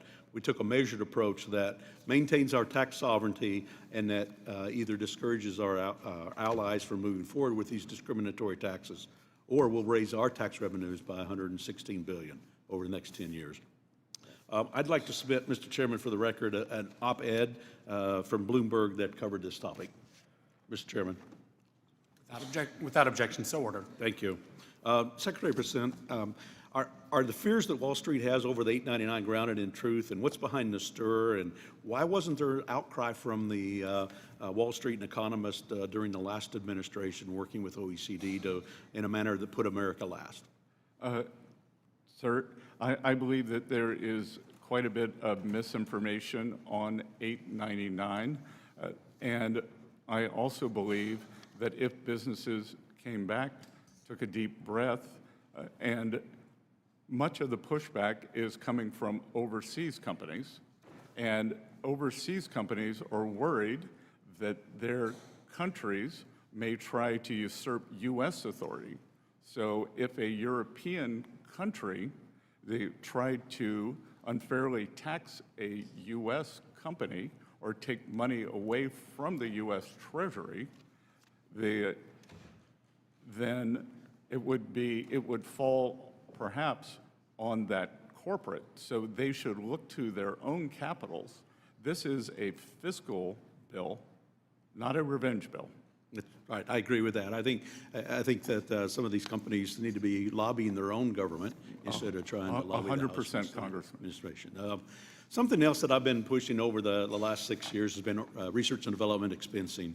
Mr. Chairman, I'd like to submit this Washington Examiner op-ed titled, "We're a Nation of Innovators, but our tax code no longer encourages it." Without objection, so ordered. Immediate expensing for research and development is a jobs provision, with 3/4 of R&D expending spent on wages and salaries. Also has broad bipartisan support. I believe we need to provide businesses with certainty by making immediate write-off permanent, because it takes longer than 4 years to actually develop more new methods and technologies. Secretary, can you help explain why it's critical for our country to return to immediate R&D expensing, hopefully on a permanent basis as we finish this bill? Sir, we are the undisputed technological leader in the world, from AI to life sciences.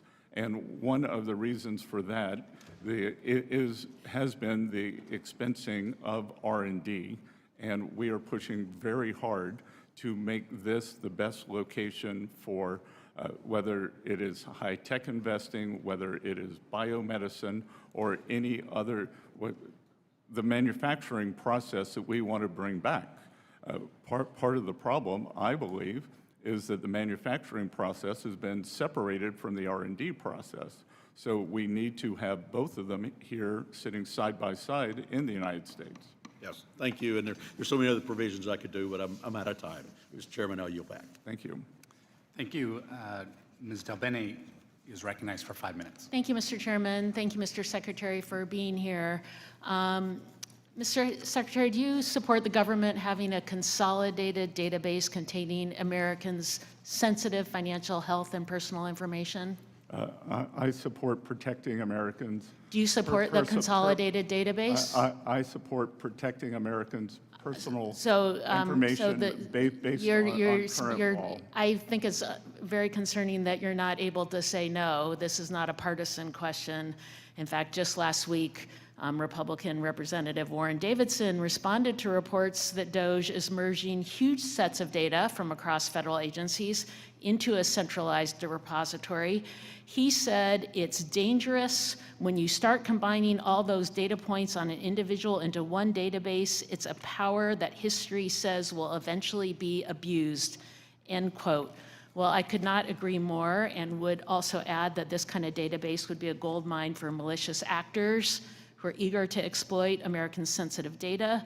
And Mr. Secretary, Section 6103 sets forth the confidentiality and disclosure rules for tax returns and tax information. Just because DOJ wants to compile people's sensitive information into one place doesn't mean the confidentiality rules go away. Is that correct? We adhere to 6103. So it seems like, you know, that should be a simple one too. We should absolutely be clear that the confidentiality rules did not go away. In fact, earlier in this hearing, you asserted that the Treasury Department is following, I think you said, the proper provisions within the Privacy Act, all proper provisions within the Privacy Act and Section 6103. So my question for you is, how can we be sure that's happening? I mean, especially knowing that the president illegally fired 18 inspectors general, including acting Treasury IG Sherba. How do we know? I'm sorry, you saying that isn't good enough. We're an oversight body. How do we know? Again, I will say that we are following the law, and that. But we need, that's not good enough, Mr. Secretary. You should be coming. We should have officials within Treasury coming. We should, and this is a statement to my colleagues on the other. I'm here today. But you're not answering how we know that. You're just saying we are. So what would an acceptable then let's answer bring to then how let's do we bring know people be? who are building a database. Let's go through the details of exactly what you are doing with that data, what protections are in place. We should have hearings doing that. In fact, we requested hearings on this from our partners on the other side of the aisle, refused to bring people from DOJ, et cetera, into this committee so we can be sure that, a consolidated database. A judge in the Southern District of New York has ruled that all of our protocols are. Mr. Secretary, we are a co-equal branch of government. We are the oversight body. I'm answering, I asked that question because it is part of my job not to have you just say it's okay. And a judge's Then word, let's I'm not look at sure it. how to satisfy. I think because we actually have the authority to get that detail, we are oversight. We are not just here to have you say, don't worry about it. We're here to get detail. And I want you to be clear that it helps, this is a risk to the American people. This is sensitive personal information. There is no clarity on how this is being protected. Early on in this administration, people were given access to information with no controls. We have not had folks come into hearings. That's not good enough, Mr. Secretary, and I'm supportive of making sure that we are using technology in smart ways. I'm also very supportive of making sure that we are protecting people's personal information and we are following the law. 6103 is clear, and there is no, and now this consolidation, there's no approval on how this consolidation takes place, and you can't even be clear to me that you're about where you stand in terms of making that happening. So I don't think we're getting the information. Maybe it did not filter up to you, but we provided a staff-level briefing several weeks ago. Then let's bring folks, I want to ask the questions, frankly. It's not about whether or not you had a staff level briefing. Let's bring experts to answer detailed questions in this body so that we get those answers. You know, I have a technology background. I'm happy to have those detailed conversations of exactly who's given access, how that access is given, and how we are making sure that information is protected. We absolutely have to make sure that there are no violations, that there are the right protocols put in place. We have no data to say that. We just have, you'd say, just trust me, it's okay. That's not good enough. And Mr. Chairman, Gentlewoman's time has expired. Mr. Chairman, I yield back. I now recognize Mr. Smucker for 5 minutes.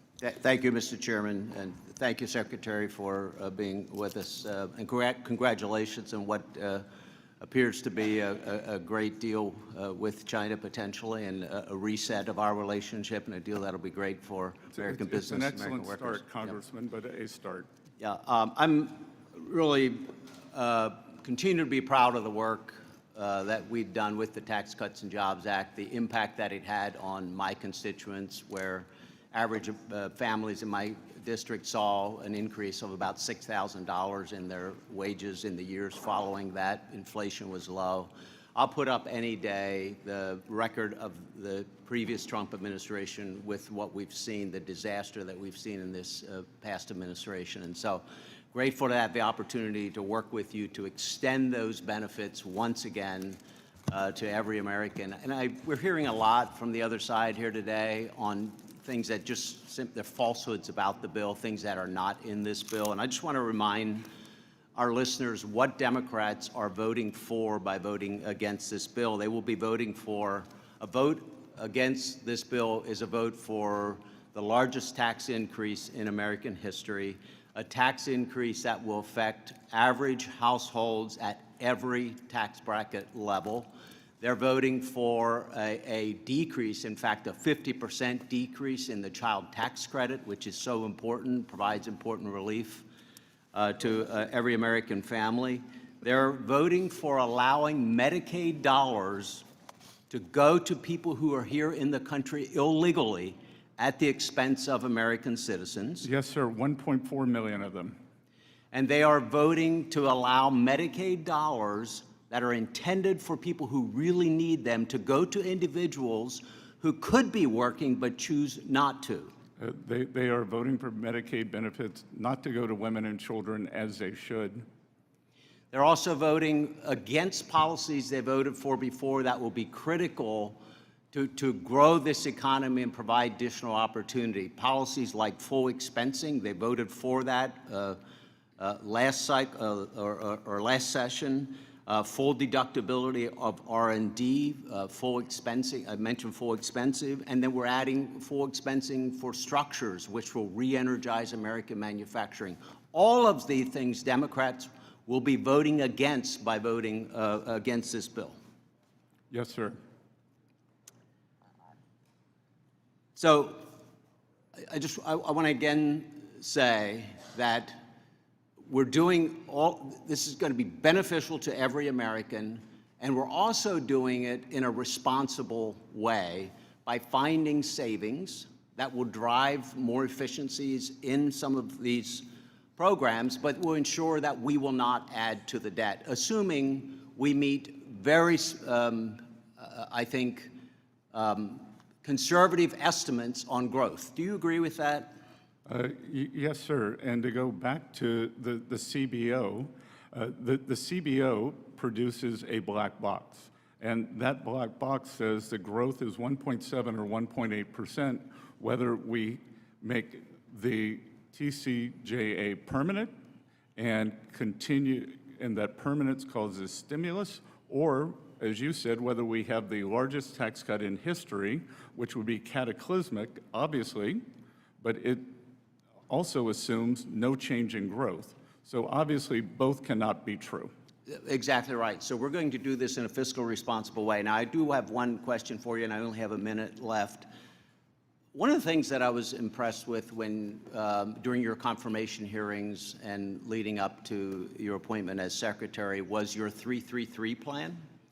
And particularly in the short amount of time I have, you have a stated goal at that time, at least, of getting to the deficit at being at 3% of GDP, which I know how much you're concerned about the debt. The Democrats today are raising concerns about the debt. I share those concerns. I think that's a great goal. Do you still hope to achieve that 3% debt to GDP, deficit to GDP by the end of Trump's term? Yes, sir. It's a deficit to GDP, which the other side of the aisle doesn't seem to want to talk about, or the total debt to GDP, which Secretary Yellen and I agree on. It is those two numbers that matter.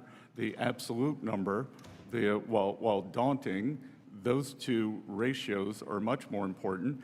And I said that we would like to have a 3 in front of the deficit to GDP by 2028, the end of President Trump's term, which is the long-term average. And I think this sets, Gentleman's time has expired. This sets the basis for being able to achieve that. There's going to be a lot more work to do, and I look forward to working with you to achieve that goal. Thank you. Gentleman's time has expired. I now recognize Ms. Chu for 5 minutes. Secretary Bessent, my constituents are sick with worry about losing their health care coverage.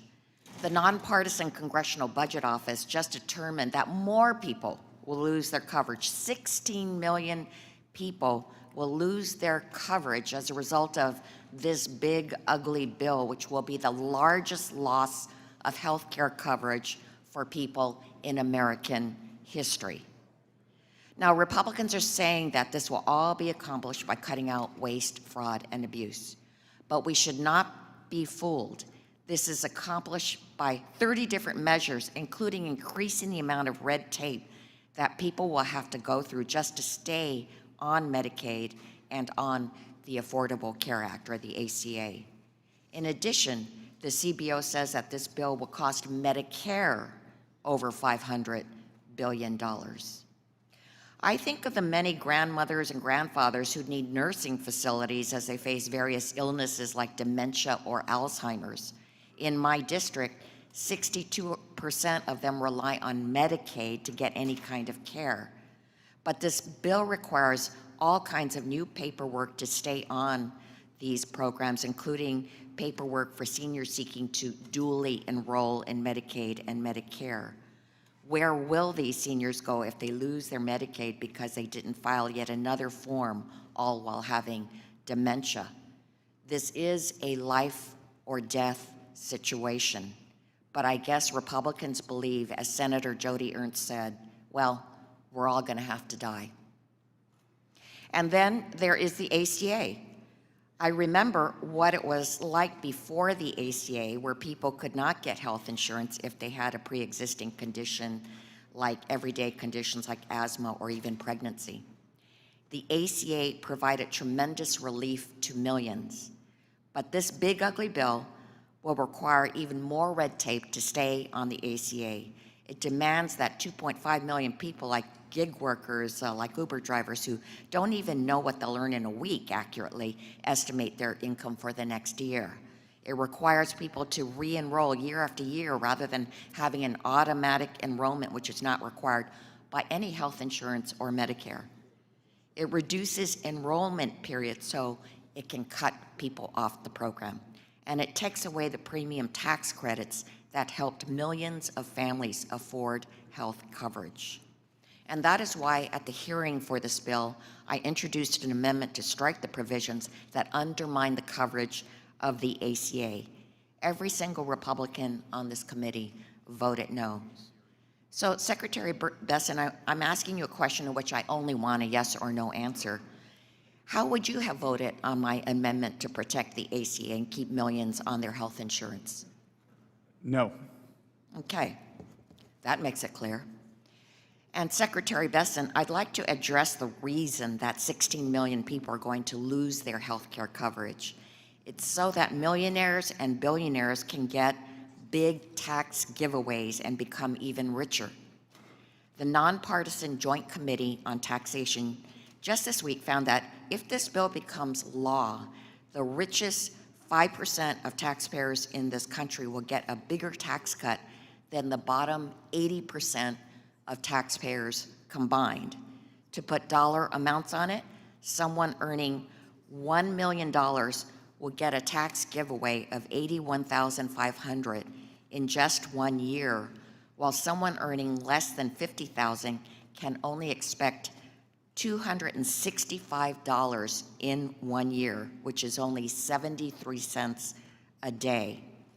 That millionaire will get a tax cut in 1 day that's almost as big as what the middle-class person will get over the entire year. And of course, this does not account for the burden of paying more for basic necessities because of Trump's tariffs, nor does it account for the loss of life-saving benefits like Medicaid coverage or SNAP food assistance. When the University of Pennsylvania included the benefit cuts into their analysis, they found that the poorest 20% of households in this country will lose $30,000 over their lifetime if this bill gets signed into law.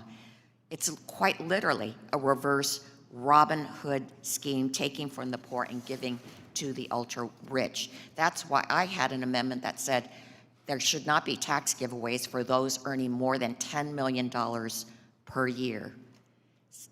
And so, Secretary Bessent, I only want a yes or no answer. Would you have voted yes or no on my amendment? Again, no. I yield back. Mr. Hearn. Thank you, Mr. Chairman. Mr. Secretary, it's good to see you again. Thanks for sitting here. Your predecessor, Janet Yellen, pushed Congress for the last 4 years to adopt the OECD global tax deal. I'm grateful that you and the administration have been working to stop this. There's a lot going on in that space. And as the current global tax deal is formulated, U.S. multinationals are disadvantaged in two critical ways. First, they face two layers of minimum taxes, the existing robust U.S. system and the emerging OECD system. And two, their traditional income-based tax incentives face stricter scrutiny against the corporate welfare regimes in China and the EU. The global tax deal fosters a kind of a Hunger Games style race for government handouts, cash subsidies, and refundable tax credits. The system rewards political connections and authoritarian regimes over innovation. And Mr. Secretary, as you know, countries are pressuring the U.S. to sign on to the global tax deal and want to push subsidies out of the income tax system into the hands of bureaucrats, distorting markets, picking winners and losers, and leaving their taxpayers footing the bill for political pet projects with dismal economic results. If other nations want to tie their economies in knots with that nonsense, that's their funeral. The U.S. should not play the role of global nanny, dictating domestic policy to sovereign states. Countries around the world are free to determine a domestic policy that meets their political and economic demands, but not at the expense of the U.S. taxpayer and our great U.S. companies. My concern, Mr. Secretary, is that there is an on and off switch associated with the implementation of this global tax deal. A lot of uncertainty of what's happening after your time in office and the President's time in office. The tax sovereignty of this nation is under attack. The last administration gave away U.S. leverage trying to sell the jurisdiction and purview of this committee to the OECD in Paris. We must not let that happen. The global tax deal isn't just a friendly suggestion, it's a loaded gun aimed at countries that don't join the cabal. I, for one, don't want the U.S. to be looking at the end of their loaded gun under the next administration or the one after that. Mr. Secretary, will you commit to working with us to put a nail in this coffin on the global tax deal once and for all? My staff met with the OECD in Paris just last week, and we are pushing back and working toward a solution as soon as possible, Congressman. Thank you for your work on that. And then one last thing, the current tax code has certainly been biased against investments and structures, and I've been working on this issue for a number of years since I've been on the Ways and Means, including a bill I introduced that implements a neutral cost recovery for structures. While we should continue to do more in this space to drive down the cost of investment in structures, and I know that's part of the big plan to get manufacturing back here quickly, I'm happy that we're moving in this right direction. And long depreciation schedules, as you know and as you've worked on, erode the value of deductions, hindering growth on domestic manufacturing. The provision that we included in the big one, beautiful bill that allowed full expensing of factories coupled with restoration of 100% expensing for equipment and machinery will be crucial for the President Trump's agenda to boost American manufacturing. We're hearing a lot of great things about that. Mr. Secretary, I want to reiterate my thanks, certainly the Republican Party's thanks for your immense support in this provision to implement full expensing of factories. And I'd like to yield the rest of my time to you to just talk about why that is so important to move quickly on this to get it done and what it's going to do for our economy.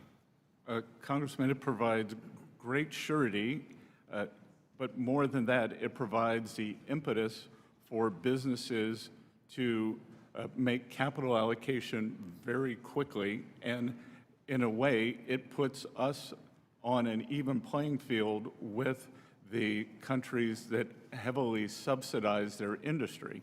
In the United States, we try not to, some administrations, like the past one, try to pick winners and losers. We do not. We try to set the best playing field and create the best environment. So the surety of immediate expensing is very powerful in terms of after-tax return on capital. After-tax return on capital is what drives this economy, it is what drives productivity, and it is what makes the United States the greatest economy in the world. Mr. Secretary, again, thank you for being here. Appreciate your words, and I yield back. Ms. Moore. Thank you so much, Mr. Chairman. I'd like to yield 5 seconds to the gentlelady from California, Ms. Sanchez. Thank you, Ms. Moore. I would ask unanimous consent to enter into the record the nonpartisan policy research Yale Budget Lab analysis, which shows that $3,000 cut to household income because of Trump's tariffs. Without objection. Thank you. I yield back to Ms. Moore. The Yale Budget Lab is staffed by Thank you. Thank you. This is my former time, sir. Biden officials. Where's the gavel, Mr. Chairman? He's taking up my time. Proceed, the clock's moving, Ms. Moore. Thank you. I want to join my colleagues on a bipartisan basis in regaling the life and times of Charlie Rangel. And actually, Mr. Chairman, were he alive today, today would be his 95th birthday. And you know, even if it weren't his birthday, I would have to have thought of Charlie Rangel at this moment, and the last real close personal conversation that I had with him when I considered your testimony here today, Mr. Secretary, and some of the other sorts of inquiries and comments of my colleagues here when they talked about the averages. The average taxpayer is going to receive this or that. It's sort of like the example that you almost gave here. You know, one taxpayer gets $1 million tax refund, another one gets a $1 tax refund, and then the average tax refund is $500,050. I had a Jesuit education, so we learned about the tyranny of averages. You ignore the distribution and outliers. You mask variations and inequalities. It's asymmetrically distributed. It's skewed. Because you have heard my colleagues talk about the real impact. Somebody under $50,000 a year is going to get $265 versus others that get millions. That is not a question. That was my comment. Okay, so you and Doge were focused on eliminating waste, fraud, and abuse. So let me just sort of outline some of the waste, fraud, and abuse that you found and tell me yes or no, was this what you found? $641 billion in subsidies for the ACA, $764 billion in Medicaid cuts, $300 billion in SNAP cuts, and then triggering $500 billion in Medicare cuts. Was that all waste, fraud, and abuse? Yes or no?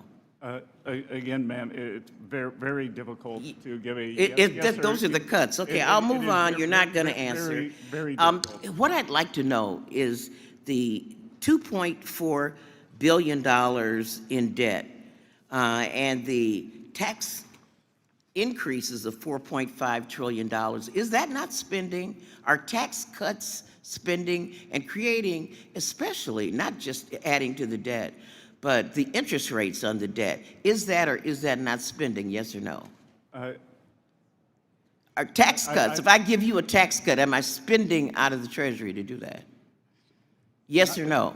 Not if we, Mr. Secretary. not if we create more income Okay, than the nature of we're the talking about a gambler's fallacy with projecting growth that's never been proven by anybody, anything. So I will move on because I see my time is waning. Let me ask you some more questions. Do you think that a problem we have in our tax code is that we have $700 billion a year in a tax gap because you know, the very wealthy are evading illegally their tax responsibilities? Is that or is that not waste, fraud, and abuse? Would you characterize that as waste, fraud, and abuse? I mean, I'm just a simple question. Is that waste, fraud, and abuse? My priorities are collection, privacy, and customer Okay, service. so but you at the didn't. We're not collecting that, and you cut 31% of the budget from the IRS that would have actually, you know, processed these claims. The largest budget cut was in the IT department that began the modernization in 1990. Okay, the and true has spent cost more- of has spent economic more than security $50 billion. has determined that 50% of Americans are financially insecure. 50% of Americans. So do you think that any of them are going to suffer from the cuts in Medicaid, SNAP, and ACA not to have these resources available to them, yes or no? I believe that they will be better. Better off under without these under resources. this tax bill, just as they were under President Trump's last term, as opposed to the ravages of inflation under President Biden's term. Well, let me just ask this. Why is this bill designed to take away some of the benefits that you claim people are going to have? They expire, like the senior tax credit expires, all of these things that these families are supposed to get. If you're so into uplifting their needs, why do they expire? No tax on tips. No tax on tips expires. Sorry? It expires. And it's not really a decrease on tax on tips. If you would like to join me and making it permanent and have your Democratic You're colleagues do it, the secretary. You're the secretary, sir. You wrote the budget. We would welcome you to join us. Excuse me? We would welcome you to join us. I'm ready to join you right now. Are you going to accept an amendment? Time has expired, Make Ms. this- Moore, by over a minute. I was very generous, Thank but you. way too Mr. generous. Chairman, you are always very generous. Let's be clear. I yield back. Thank you, Ms. Moore. The chair would like to inform the members that the committee will stand in recess for 10 minutes following Ms. Miller's time. Ms. Miller. Thank you, Mr. Chairman. I'm from West Virginia, and I'm going to give you a little Southern love. I graduated from Columbia College. My husband graduated from the Citadel. So we've got some roots in common there. Thank you for being here today. You know, after 4 years of inflation and unmonitored spending and non-existent trade negotiations under the previous administration, I'm thrilled to have you and President Trump back at the helm to deliver on America First policies. Having businessmen rather than career politicians running the country is already making a huge difference. Ways and Means Republicans have spent the better part of 2 years gearing up to reauthorize the 2017 Tax Cuts and Jobs Act and put more pro-working class tax policies in place. This committee passed the most significant tax bill in modern history last month, and the House followed suit.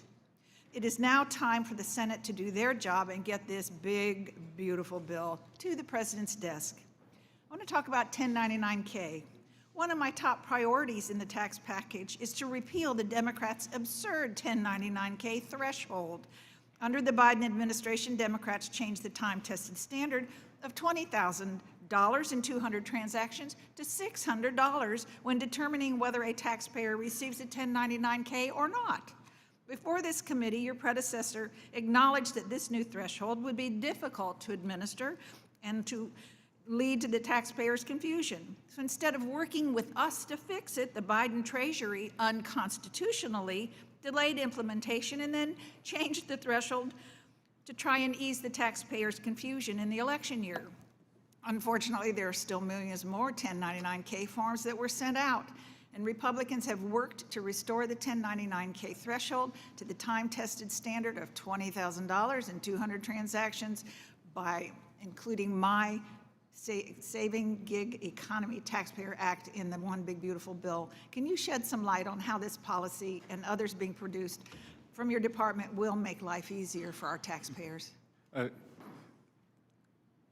Representative, thank you for discussing these very important issues. As I said, I believe the underappreciated part of President Trump's economic plan is the deregulation. And what you were describing, the cutting back on paperwork, that putting thresholds at proper level is indeed deregulation, lower paperwork, and I think you correctly pointed out that the previous administration, I'm not sure that anyone ever signed the front of a paycheck or the back of a paycheck. I think they mostly received direct deposit from the U.S. government because they're always government employees. So if you have never made payroll, if you are not processing paperwork, you don't understand the costs that are inherent in this. If you are a small business person, if you are someone with a lawn care business, if you are someone, as you said, we have a completely new economy today with the gig economy. Whether it is Uber drivers, delivery people, the contract workers who work from home in programming fields. So I think that it was tone deaf, completely tone deaf, for the nature of the new economy. You are so right. And I also want to voice my support for the ongoing trade negotiations that the President and you are working on. For too long, our trusted trade partners have quietly taken advantage of the United States. And I'm a firm believer that trade truly is the great equalizer and a powerful tool to bring the world together. However, sometimes the tool can be used effectively and not always with fairness. I'm particularly interested in the domestic steel industry. From West Virginia, we've been producing quality steel for decades, and some in my hometown in Huntington and my district is currently ramping up more steel production even further with new mills in Mason County. So I'm supportive of the Section 232 tariffs on steel that the President has pursued, and I'm eager to work together with the administration to ensure that a level playing field is also applied to the U.S.-UK economic prosperity deal. The U.K. has a history of subsidizing its steel industry, which in turn often undercuts our domestic steel producers. Can you commit to continuing working on securing fairness for our domestic steel industry across trade deals? Representative Miller, I had the privilege of being with the President at the U.S. Steel factory in Pittsburgh a week ago Friday. And I can tell you that the President's commitment to the U.S. steel industry is unwavering, that we are bringing back domestic production, and what we have seen, and one of the previous questions about is China a reliable partner, what we have seen during COVID since then is that there are strategic industries in the United States where we must have an industrial base. And I would put steel in the top 3. Thank you. Mr. Chairman, I yield back. Thank you. The committee will stand in recess for exactly 10 minutes.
The committee will come to order.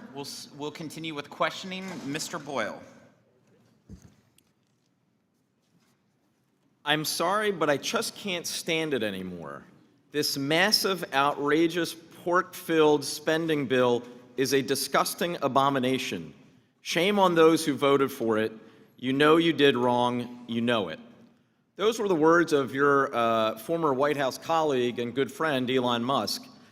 Another, this spending bill contains the largest increase in debt ceiling in U.S. history. It is the debt slavery bill.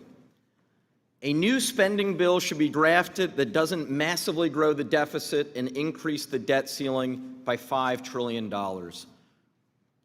Why do you believe Mr. Musk is right or wrong? I think you'd have to ask Mr. Musk. Well, take the substance of what he said. Does it not add trillions of dollars, your bill, to the deficit and debt? It's not my belief that it does. It may be his. He could speak for himself. But of course, it's not just Mr. Musk. It is the Congressional Budget Office. It is conservative-leaning groups like Tax Foundation, Cato, left-leaning groups, and nonpartisan groups like CBO and JCT. So this bill has actually united the left, the right, and the center, all saying it massively increases deficit and debt. But they're all wrong and you're right? Congressman, I think that there are a range of outcomes that I think that many do not include the pro-growth measures, just as they were wrong with the original TCJA, and that has proven to be a resounding success. Just as I don't know if you were here to vote for the IRA, the CBO scoring on that, it has been 3 to 4 times more expensive.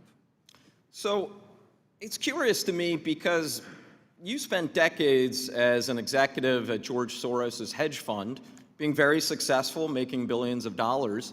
Back then, you would always rail against deficit and debt. What's happened? Again, that it is smart spending. That what are we spending for? Are we tax cuts that mostly go to billionaires such as yourself? While throwing 16 million people off their health care coverage. Well, I would dispute that 16 million. I think you're conflating a lot of numbers. No, it's the, excuse me, reclaiming my time. Those aren't my numbers, just to be clear. As you know, it's the Congressional Budget Office projection. I think you're adding up a lot of numbers that shouldn't be added. Excuse me, I am adding 2 specific numbers. The cuts CBO found coming to Medicaid. No, if we're entitled to our own opinions, but not our own facts and not our own numbers. The CBO shows that 10.9 million will lose their health care coverage from the Medicaid cuts, and another 5.1 million will lose their health care coverage due to the ACA cuts. 10.9 plus 5.1 is 16 million. So you are adding numbers. 1.4 million. Yes, correctly. Do you support Medicaid for illegal aliens? 1.4 I am million? asking the questions, not you. Although you'll be happy to know that in my Commonwealth, home state, Commonwealth of Pennsylvania, actually they check your citizenship status before you can enroll in Medicaid. But I understand why you're wanting to divert and change the subject. Let me move, since we've taken up already most of my time.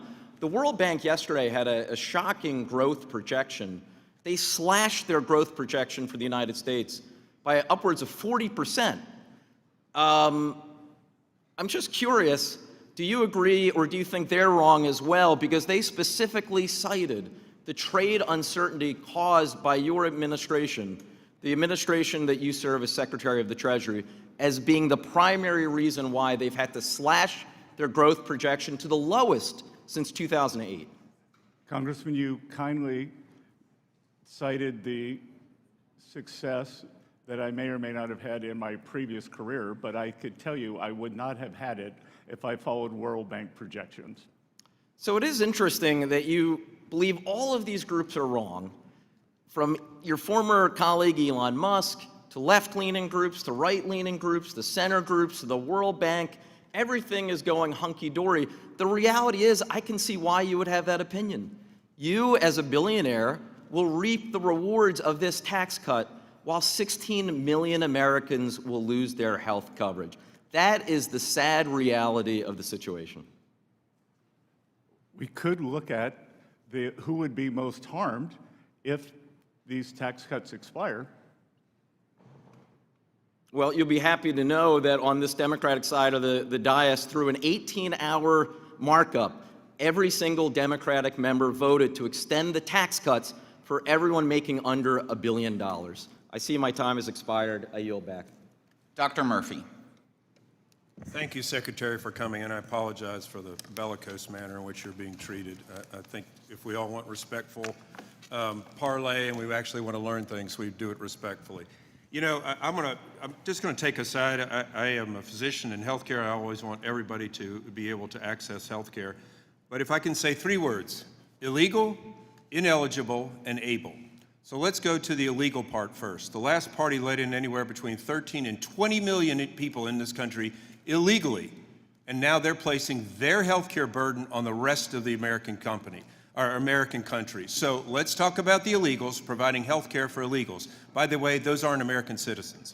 2, ineligible. Last administration did not allow states to audit their Medicaid rolls. Guess what you're supposed to do? You're supposed to say, hey, you're still fit eligibility, you're an impoverished child, you're a pregnant woman, you're a disabled person, you're an impoverished senior citizen, you are eligible. But if you're not, you are not eligible for Medicaid, period. Able-bodied. Who can be against able-bodied individuals working to get health care? I mean, my gosh. So I'm hearing this ridiculous statistic of 16 million people who should not be eligible, who are not eligible. It is just embarrassing every time they bring this thing up. So anyway, you know, I do want to get back to the fact that our nation now, and this is blames on Republicans and Democrats, has gone far too long as far as where our economy is. We've become a service economy. We've become a government employment economy. We make some things, we assemble other things, but we don't manufacture things. We've talked about this. I look at this and what's happened in North Carolina, the drying up of cities, especially in the East. I want to talk a little bit about tariffs, and this is a difficult discussion. I'm hearing more and more from manufacturers in North Carolina that the tariffs in the short term are harming them. Specifically, tariffs on inputs used in manufacturing, driving up costs and making products uncompetitive when exporting to third country markets. These export markets are highly competitive, and U.S. companies have to compete with the EU, with China, other countries to be able to offer their products cheaper. Who can offer their products cheaper than U.S.? I really just would like to know how we're going to navigate this. I really believe our tariff policy was necessary. You can only affect economic policy by one of 2 ways: militarily, which no one wants, or by tariffs. And to get our country reversed back on a path it should be, we have to do this. But help me understand how the U.S. is going to help our companies in this difficult time remain their competitiveness. Well, Congressman, as I discussed earlier, the most powerful thing we're going to do is give them great certainty and permanence in this tax bill. We will also allow 100% expensing, both for the new equipment and for factory structures, and that will provide a substantial savings and impetus. So I believe that that will aid in the manufacturing here. We are also working with industry, and again, it is across a wide range that we will see. Some companies will make less, some will make more. I appreciate that. You know, I love to see our growth in our manufacturing. During the last administration, we had 3 to 7 million individuals who are able-bodied adult of working age come off of the workforce. We need workers. And guess what? Some of those people will come off Medicaid and actually get insurance by their jobs. So again, just a little bit of truth. Real quickly. And Congressman, as I said earlier, that we have approximately 9% of the workforce that is in manufacturing. Historically, real wage increases accrue to manufacturing workers faster than lower-end service economy workers. So I think we could still see real wage growth there also. Right, facts matter. Quickly, I'd like to talk to you about transshipment. Transshipment by Chinese companies have undermined President Trump's Section 301 tariffs, and the problem seems to be getting worse. Can you elaborate by any chance if any discussion with China was done about transshipment, or is that in order? Is that going to be discussed? Well, as you can imagine, they pushed back on the de minimis exemption, which we have gotten rid of, and we are going to, we are tariffing all the de minimis imports. We are going to set a level, and it will be a global level, not only for Chinese imports, although China floods the zone, because that is their business model, is to export their deflationary impulse, which is unacceptable to the rest of the world, especially for U.S. citizens. So we are going to set a global level for these de minimis imports. Thank you. It's nice to see an administration actually do something on trade. We did nothing in the last 4 years, and I'm sorry if it hurts people's feelings that they've tariffed against us and we're retaliating, trying to do things better for the American people. Support what you do, and thank you very much. Thank you. Mr. Kustoff. Thank you, Mr. Chairman, and thank you, Mr. Secretary, for being here today and after your long days of travel. So thank you very much for being here. If I could ask you, Mr. Secretary, there's been a lot of attention lately and a lot of conversation around the bond markets and rising yields for U.S. Treasuries. If I could get you to address that, maybe some reassurance. Maybe a couple of questions. First of all, what is your current assessment of the bond markets and your view of the upward pressure on Treasury yields recently? Congressman, if I could break that down into three pieces. One is the smooth functioning of the bond market. So even during the April high volume, high volatility period, the bond markets functioned very well, trades cleared. There was never a question of financial stability. Two, at Treasury, our bond issuance is going quite well. We are actually seeing an uptick in primary purchasers as opposed to, so these are the end users who would hold it as opposed to dealers or flippers. And then three, as I said earlier, the United States 10-year is the only major 10-year yield in the world that is down on the year, down in the year. So for all the sky is falling and cries of what's happening, or that a crisis is inevitable, the U.S. continues to be the most stable bond market. You've had a lot of questions today about the One Big Beautiful Bill, and a lot of questions, very detailed questions. What would happen to the economy if Congress were to fail to pass the One Big Beautiful Bill and the majority of the tax cuts from 2017 were to expire? Well, again, Congressman, there are two parts there. So one, the OBBB, as I call it, contains the debt ceiling raise and extension. So that cannot happen. That must be raised and extended. And so we will not even talk about the ramifications of that because it will never happen. Two, as I said, it would be an economic sudden stop where we would see a cataclysmic event for working Americans, for job creation, for the financial system. So it's unthinkable that this could happen. It would be the largest tax increase in history. And again, I'm not necessarily, I was criticized for my criticism of the CBO. I'm not necessarily going after the men and women who work there. I'm going after their insufficient models, because their insufficient models say that if we make permanent the tax bill, that we don't get an increase in growth.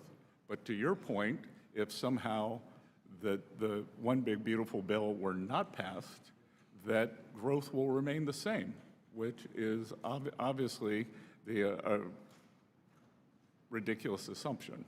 Wouldn't it be devastating for the economy if we failed to pass the One Big Beautiful Bill? Sir, I think it could set off the financial crisis, the likes of which we have not seen since 08-09. Mr. Secretary, you would rather be Treasury Secretary than Chairman of the Federal Reserve, wouldn't you? Sir, I think I have, with other than some congressional reporting the best job in Washington. And I am happy to do what President Trump wants me to do. And I think that we are making great progress at Treasury. I can tell you that having been in the building now since January 28th, the professional staff is incredible, incredible. And the political staff that we brought in, everyone is working well together. We are working to enhance the economy for the American people, maintain the reserve status of the U.S. dollar, and to your first question, make sure that the U.S. Treasury market, which is the largest and soundest and bellwether for the world, maintains that status. And I would like to stay in my seat through 2029 to do that. Thank you, Mr. Secretary. Mr. Secretary, my colleagues on the other side of the aisle have repeatedly said that there are no outside experts who support the One Big Beautiful Bill, and I would like to correct that for the record for a moment. So, Mr. Chairman, if I could, I'd like to submit for the record a letter that was sent to President Trump, Speaker Mike Johnson, and Leader John Thune on June 3rd, showing 300 economists' support for the One Big Beautiful Bill. They urge speedy adoption of legislation to enact pro-growth tax policies. And, Mr. Chairman, I'd like to submit that for the record. Without objection. Thank you, Mr. Secretary, and I yield back. Good, and Congressman, I believe I may have been in London when that was published, so I look forward to perusing the names of the economists on that list. Thank you, Mr. Secretary. Mr. Byer. Thank you, Mr. Chairman. Mr. Secretary, the role of the Secretary of the Treasury is one of the most important and consequential in the entire federal government. You're responsible for our nation's economic prosperity, for ensuring the stability of our financial systems, and you're a successful guy with an Ivy League education. One would assume that you would understand that to execute on these objectives, you must apply foundational, widely acceptable principles to support economic growth. For example, a climate of economic stability and predictability, ensuring the economy has a strong and stable workforce, supporting science and innovation, and much more. Yet at every turn, your policies fly in the face of these basic principles. The erratic tariffs have thrown the markets and consumer confidence into free fall, while driving up costs for businesses and consumers alike. The misguided and cruel immigration policies of this administration are forcing highly skilled talent to seek opportunities outside of the U.S. and have left businesses across the country without workers they need and our communities depend upon. And the indiscriminate slashing of our libraries, medical research centers, NIH, the National Science Foundation, have forced our scientific progress backwards. At the same time, your public comments about the state of the economy suggest you don't even understand the severity of the damage that you're causing. For example, for months, despite every indication to the contrary, you've suggested that the U.S. dollar is not weakening, but instead that currencies of other countries are growing stronger. This might be more credible if the dollar hadn't weakened against gold most of all. That's akin to suggesting our sea levels aren't rising, that the land is shrinking. Demand for treasuries is weakening, and the markets aren't buying what you're selling. The only time the markets have reacted positively is when the administration is in retreat from key policy areas. I want to say, given your successful past, isn't this embarrassing? Is there a question there, sir? There's a question. Isn't this embarrassing? Oh, is it embarrassing? Well, I'm sorry, Congressman, but you seem not to have seen the economic data. The GDP growth has been quite substantial. Job growth is solid. GDP growth is half what it was last year, sir. The job growth is solid, and we had job growth is a third what it was all last year, sir. No. And private sector job growth especially. And if you'd like to talk about inflation, would you? The inflation has been coming down. Just the inflation is good so far. We will see every economic thing I read, which is much every day, suggests the impact of the tariffs is not hit yet. Well, why don't we look at the data rather than the hysteria, which is how I made my career. Let me move on. You like to use the phrase strategic uncertainty as a justification for the tariff mess, pretending that the erratic policies have been the result of a clever, thoughtful plan, which is impossible to believe. There's a common assertion with these tariffs that I'm struggling to understand. The committee just passed a reconciliation bill that's going to explode the deficit by almost $3 trillion. The president tells us that's just fine because according to the CBO, if all of his tariffs policies remain in place, we're going to see $2.8 trillion in new taxes from the tariffs. You used that number earlier today over the next 10 years. But here's my question. if you're supposedly cutting all these deals, 90 deals in 90 days, and the president's going to retain the power to adjust tariffs on a whim, how can we reasonably expect that those $2.8 trillion in new tariff revenues are going to be real? Isn't this just one more example of how the lack of a plan is going to lead to an explosion in the nation's debt? How do you have your cake and eat it too? Well, you claim the tariff revenue is going to offset the increase in debt, and yet you also say you're going to get rid of that tariff revenue by negotiating 90 new deals. Well, Congressman, two things. It sounds like you're questioning the CBO because that's a CBO score, not my number. You used it today. Yeah, but it's the CBO score. So if you want to use CBO, let's use CBO. They're claiming $2.4 trillion in new debt, and they're also saying 2.8 in tariff income. Even in Washington math, that's plus 400 billion. That does miss the 500 billion in new interest on the debt, which takes it up to 3 trillion. But So finally, you don't agree with the CBO either. in my 45 seconds, your counterpart, Secretary Lutnick, recently declared on television that Trump's president's tariffs are not going away, quote unquote, even with your deal on China that you announced. Secretary Lutnick was asked by Senator Kennedy if he'd accept a deal that removed trade barriers for places like Vietnam, and he gave an answer that was frankly all over the place and difficult to understand. We're less than a month away from Liberation Day Part 2. Very few of the trade deals have been announced yet. I think most people in Congress and around the world would like to know what's going on. Should America be preparing for Liberation Day 2.0? Should we plan, what do we plan for July 9th and July 2nd? I would say, as I have repeatedly said, that there are 18 important trading partners. We are working toward deals on those, and it is highly likely that those countries that are trading blocs, as in the case of the EU, who are negotiating in good faith, we will roll the date forward to continue good faith negotiations. If someone is not negotiating, then we will not. Mr. Chairman, I yield back. Thank you. Mr. Stubbe. Thank you, Mr. Chairman.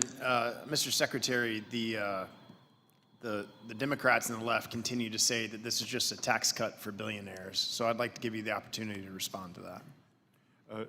Sir, as we saw last time, the impetus or the higher collections were on the upper bracket. So the top 10%, the top 1% pay more. If I weigh 200 pounds and my sister weighs 100 pounds, which is approximately right, and we both lose 10% weight, then I lose 20 pounds and she loses 10. So they prefer to speak in absolute rather than percentages. So the percent increase, as the Congressman Arrington said earlier, that we went from approximately the top 10% paying 38% to 45%. So that it's a very loud talking point that lacks all logic. And so who would be hurt the most if Trump's Tax Cuts and Jobs Act expires? As I have said, a sudden stop in the economy always hurts the working Americans. So the bottom 50% of wage earners would be hurt by far the most, as they always are. And on the other side, they will be helped the most, as they were during the first Tax Cuts and Jobs Act. The working Americans did better. The minority households did better. Working households saw a substantial increase in their household net worth compared to the household net worth increase of the top 10%. So again, in percentage terms, which is what matters, and Congressman, what also matters is how much do Americans keep? What is the return? Because we just experienced this great inflation. The statistics said that inflation was 21%. The goods basket for most Americans, because it includes the cars, insurance, groceries, was in excess of 30%. So that inflation they're still trying to recover from this affordability crisis. And as I said earlier, there are two ways to recover from that. Lower the prices, which we're working hard to do. Gasoline prices are down substantially. Or have real wage increases, which we believe that this bill will drive. Well, that's not even touching on if we did not pass this bill, the increase on small businesses by the 199A deduction going up by almost 20%, the impact that would have on small businesses in our country. Exactly, Congressman. And as I've said many times, and I get somehow my friends on Wall Street accuse me of being a redistributionist when I say Wall Street's done great. It's time for Main Street to do great. Wall Street can still do fine.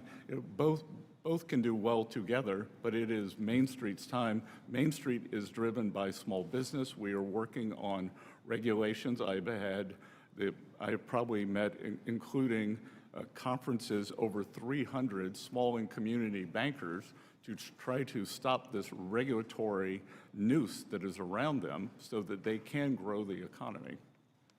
So the One Big Beautiful Bill had strong language blocking the use of ESG metrics in federal contracting and finance. How is Treasury ensuring that woke corporate activism is no longer subsidized or promoted with taxpayer dollars? We have taken out all language at Treasury. We are looking at it in all contracts, and we are looking for the best outcomes. I think if you were to look at the CHIPS Act, which the Democrats thought was a great success, that there were so many woke bells and whistles in that it was impossible to get the money out the door by the Commerce Department during the tenure of the Biden administration. In the little time I have left, President Trump has made clear that U.S. trade policy must put America workers first. How is Treasury working with USTR and other agencies to ensure that financial and trade policy is aligned with the America First agenda? We work every day on that, and we are trying to, these trade deals or this trade situation did not happen overnight. It's happened over 20 or 40 years. As I said earlier, I agree with President Trump that I'm not blaming the countries. They got away with it. It was the administration, Congress, who let them get away with it. So we are pushing back on high tariff countries, non-tariff trade barriers, which could include things like local content requirements, currency manipulation, and then, as in the case of China and many other countries, subsidies to industry and labor. Thank you for your time today. I yield back. Mr. Fitzpatrick. Thank you, Mr. Chairman. Mr. Secretary, thank you for joining us today. I want to begin by discussing a bill which I've introduced here in the House, Lindsey Graham in the Senate, the Sanctioning Russia Act. As you know, Mr. Secretary, this legislation requires sweeping sanctions on all those individuals, financial institutions, and other entities affiliated with the Russian invasion of Ukraine. It establishes a 500% tariff on all imports from Russia to the United States, as well as on products from any nation which continues to enable this war through the purchase of Russian origin oil and natural gas. Mr. Secretary, this committee and this Congress have an obligation to provide the administration with the tools necessary to deliver lasting peace through strength. The Sanctioning Russia Act has strong support from many on this dais and in the House, and has 84 out of 100 U.S. senators currently signing on as co-sponsors. So my first question, Mr. Secretary, how well is the Department of Treasury ready and able to implement legislation of this scope should it become law? Good. Thank you for this very important point. So economic tools remain an important facet of the administration's strategy to end the conflict. All the options are on the table. Treasury is ready to take action to facilitate a durable and lasting peace. We have existing U.S. sanctions and export controls on Russia that remain in place and continue to be enforced. I'm aware of the legislation. I would encourage Congress to continue to let this administration have flexibility to support the negotiations. we should be aware of unintended consequences. Specifically, what resources does OFAC require to ensure that the sanctions are executed swiftly as intended? We have all the resources that we need, sir. Okay, and I want to point out, Mr. Secretary, we appreciate the administration's support of this legislation to maximize the administration's leverage to deal with Mr. Putin. Separately from sanctions, but on a related topic, can you speak to what steps the United States, and particularly the Treasury Department, Mr. Secretary, I know you had a big role to play in the mineral agreement. Thank you for that. Any steps you can share of the Treasury Department taking to implement the April 30th agreement, which establishes a joint reconstruction investment fund in support of the long-term economic success of Ukraine? Yes, and Congressman, just as I have said with the U.S., economic security is national security is economic security. President Trump and I believe that a strong, sound Ukrainian economy over the long term will be their best defense. When the Berlin Wall came down, Poland and Ukraine economies were the same size. Now Poland's is 3 times larger. I believe that we could imagine in 2 decades that Ukrainian economy, through good management, through a partnership like this and global investment, could be larger than the Russian economy. And I think that that would provide a very prove an extreme deterrent for whomever is running Russia then. I would say this partnership, we are working on operationalizing it quickly. There's going to be, we had members of the Ukrainian economic team in our offices at Treasury last week. There's going to be a big conference in Rome about rebuilding Ukraine. We are urging the World Bank to focus on this.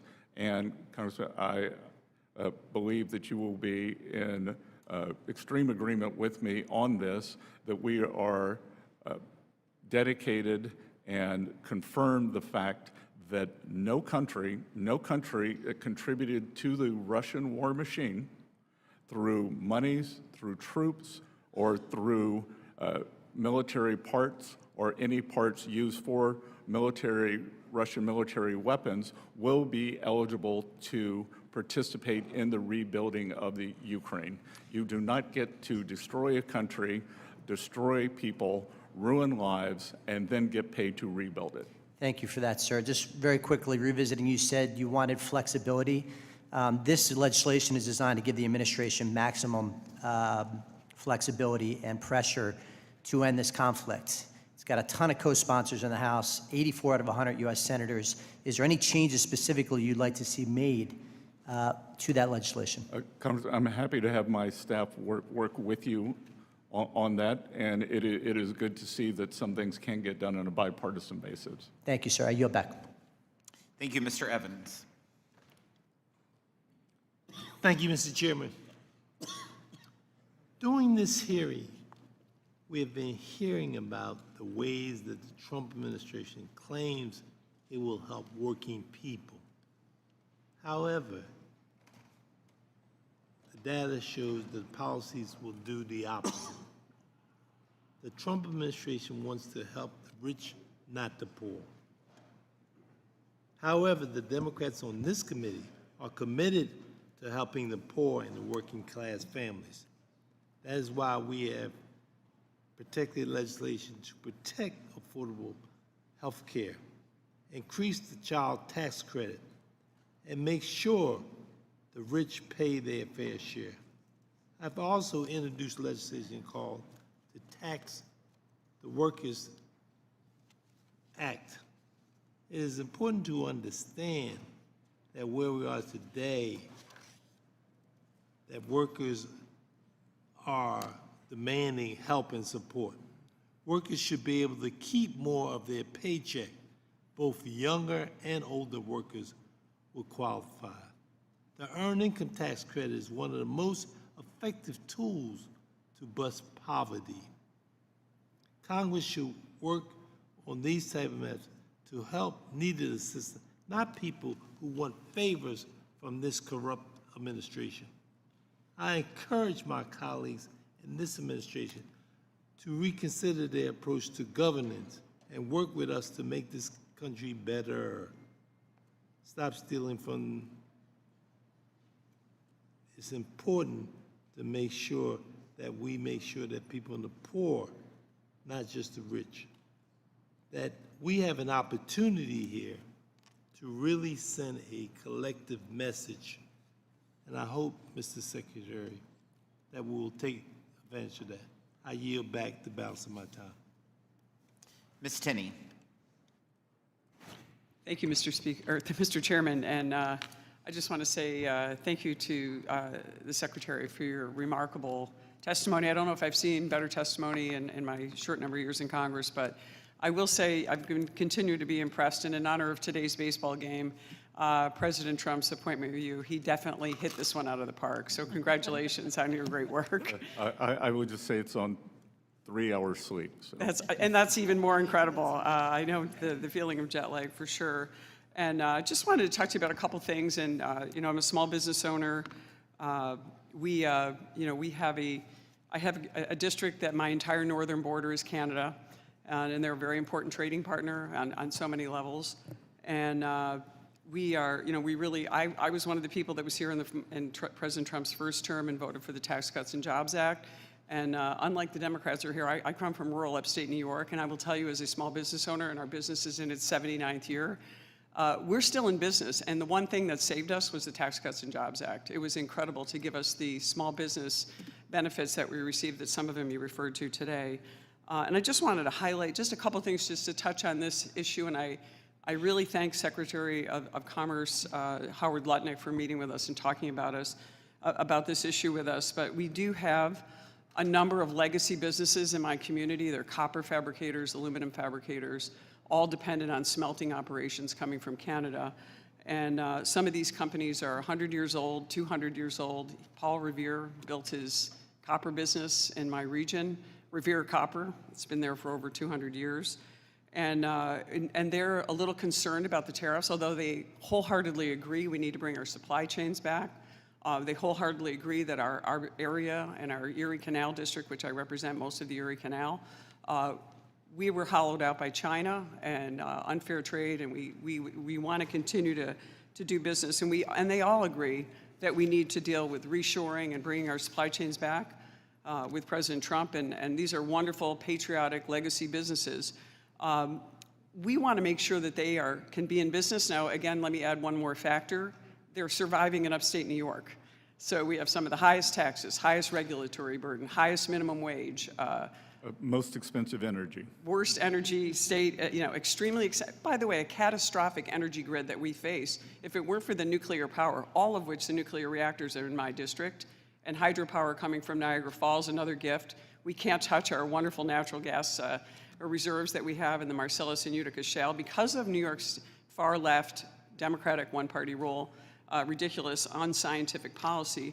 But we also have, is there a way that we can find some relief for some of these businesses on the tariff side and make sure that we can bring Canada back in the mix? And is there work being done, not just on the fabrication side with copper, aluminum, steel, but also on the agricultural side? Because I also have the 5th largest dairy district in the entire country. And we have issues with the USTR and with Canada's unfair trade. So we have sort of both sides. Can you address that a little? I know President Trump really wants to help us. Where's your position on this? So, Representative, I think that you have talked about the balancing act that rebalancing trade constitutes. Because on one hand, Canada has very discriminatory dairy tariffs on the U.S. I can't remember the number, but they're in the... Great. We'd like to revisit that issue as well, the USTR. We think they're unfair. We think... They're in the hundreds of percents after a bit.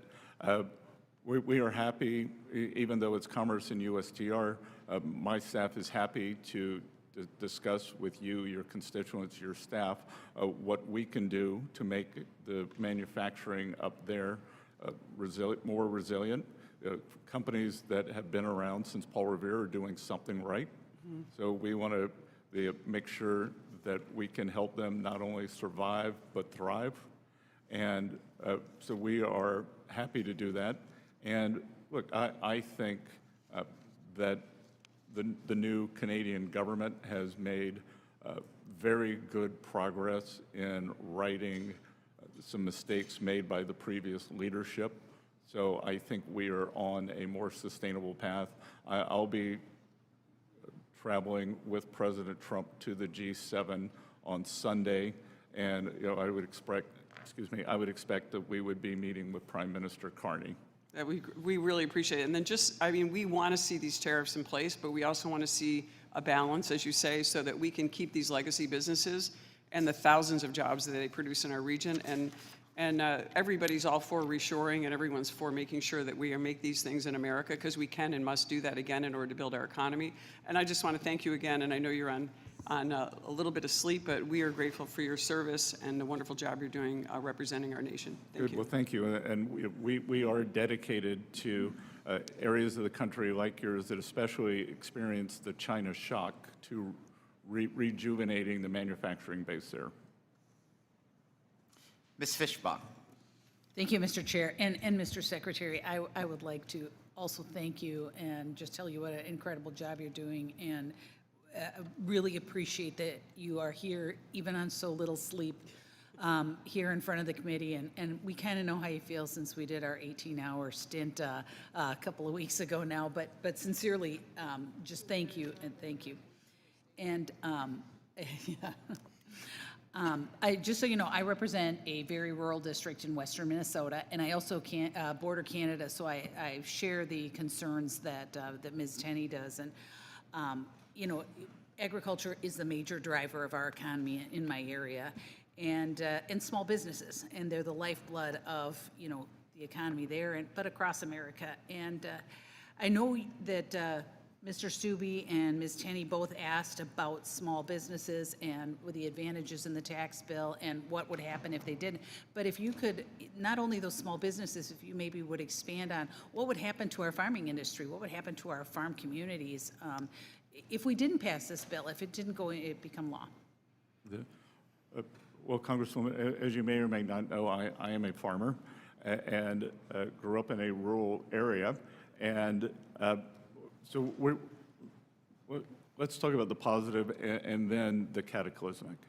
The positive is that we are working very hard at Treasury to reinvigorate our community banks and small banks, that they are responsible for 70% of ag lending, 40% of real estate lending, and 30% of small business lending. So I think that's one of the best things that we can do. We are in our trade negotiations. We are constantly pushing to open other markets that have high non-tariff barriers or sometimes tariff barriers on American agricultural products and we are pushing substantial purchase agreements for American farmers. On the other side, that no one will do well if the one big beautiful bill fails.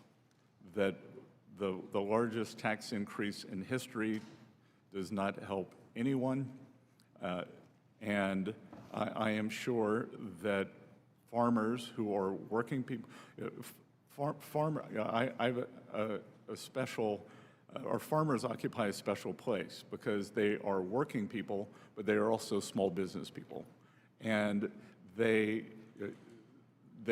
are sophisticated, they have large equipment needs, so the immediate expensing for new equipment. I had some business people tell me earlier this week that they were waiting for the tax bill. They know that they're going to be able to get 100% expensing for the tax bill. As President Trump said in his address to Congress, it will be retroactive to January 20th, but they need 100% certainty because, as I'm sure so many of your constituents operate on razor-thin margins, that without the surety of the tax bill, without knowing they're going to get the 100% expensing, that they will not be able to buy the new equipment that will give higher yields.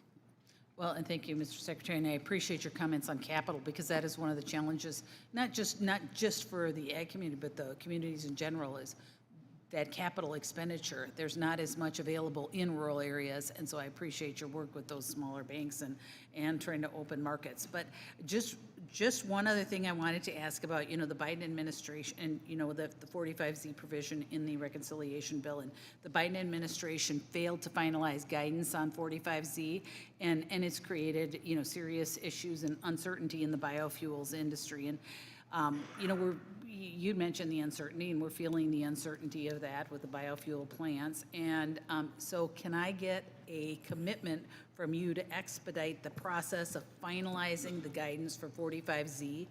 And can I also ask that you would work with myself and other members of this committee to make the credit the strongest it can be for American farmers? Yes, so I am happy to put myself in contact with yours immediately. We want to get this done quickly. What we are trying to do is to make sure that 45C is more of a North American product, and that there are not overseas actors, specifically Chinese companies, that backdoor into it through Mexico. Well, so we will work quickly with your staff on that. Absolutely, and I would love to be part of that process, because we need to do this for our farmers. And I am over time. With that, I yield back, Mr. Chair. Thank you. Mr. Schneider, you're recognized. Thank you, Mr. Chairman. Mr. Secretary, you come to this historic committee with both the honor and the responsibility to uphold the proud legacy of your predecessors, starting with Alexander Hamilton. As Mr. Neal earlier noted, it's a fair expectation that when you come here, you don't, quote, fudge the numbers. Mr. Secretary, I'm disappointed that so much of what you have said today has stretched the truth, ignored the facts, and avoided directly answering our questions. But that really shouldn't surprise anyone, as in your relatively short tenure as Secretary, you've established quite a record of dissembling, deflecting, and too many times just simply highlighting. And I'm going to highlight just a few. On June 1st, on Face the Nation, you said, thus far there have been no price increases because of the Trump tariffs. Simply not true. In fact, many companies have expressly stated that they've been forced to raise prices, and others expect to do so. Public companies have noticed this in their, as required by law, reports to their investors. I ask unanimous consent to submit to the record an article published by CNBC titled, "Here are the retailers raising prices as Trump tariffs take hold." Without objection. Costco has said, Congressman, I would this is point my out time, that Mr. Secretary, inflation this is my today time. was Costco has said it's 0.1%. increased prices because of tariffs for bananas, for pineapples, for flowers. Best Buy has raised prices, and those changes took effect in May. Shark Ninja has raised prices for coffee machines. Newell Brands, Graco has said it has raised prices on baby gear by 20%. I ask unanimous consent to submit the entire May issue of Musical Merchandise Review, the cover titled, "How Tariffs Are Already Impacting and Will Continue to Threaten the Music Industry," just as an example. I also had a constituent visiting this morning who manufactures here in the United States with U.S. employees using U.S.-produced aluminum, selling to U.S. consumers. He shared with me that the price of aluminum, what's known as the Midwest Premium, rose 30 cents a pound after President doubled the tariffs on aluminum. Reuters reported on June 9th that the Midwest Premium hit a record 62.5 cents per pound, and that since Mr. Trump was elected, the price has risen nearly 190%. Another example, on May 18th, you said gasoline prices have collapsed under President Trump. According to AAA, when President Trump took office in January, the average price per gallon was $3.23. Prices have gone up and down, but last month, the Bureau of Transportation Statistics said that prices were actually higher. This week, AAA has the average current price at $3.12. None of this reflects a collapse in prices. And on March 7th, you said, "There's nothing I'm going to do to hurt collections at the IRS." Yet immediately after the end of this year's tax season, an internal IRS memo indicated you intend to cut 40% of the IRS workforce. You stated that the systems at IRS are grossly outdated. Your predecessor, Charles Rettig, sat in that chair. He was appointed by President Trump, and he testified that we have a potentially $1 trillion annual tax gap.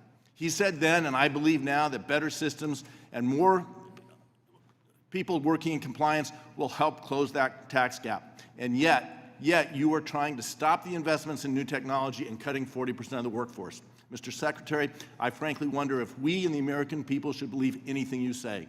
But let me shift topics. Is there a question, Mr. Secretary, sir? I am sure you saw the World Bank's forecast released yesterday that economic growth in the United States this year will drop by half as a result of the president's tariff policies. It also lowered its forecast for global economic growth because of Mr. Trump's tariffs, and warned that if they increase further, the slowdown will be even more severe. I ask unanimous consent to insert into the record an article from the Wall Street Journal entitled "World Bank Sees U.S. Growth Rate Halving as Tariffs Slow Global Economy." Without objection, if so ordered. So let me now turn to investment in the U.S.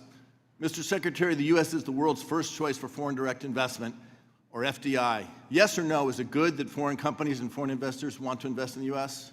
Always. FDI has grown every year since at least 2018. Mr. Secretary, is it good or bad to see that FDI grow in the U.S. economy? Good. More than 8 million American workers work for companies with foreign ownership. Mr. Secretary, isn't part of what President Trump and you are trying to do is provide incentives for foreign companies to bring jobs back to the U.S.? We're providing all companies bring jobs back to the U.S. Great. So now let's discuss Section 899, which my Republican colleagues passed in this House. It's a new set of taxes applying punitive taxes on investors, on individuals, and on companies that are domiciled in countries that levy unfair foreign taxes. They include many of our allies, members of the European Union, the UK, Australia, Canada, and others.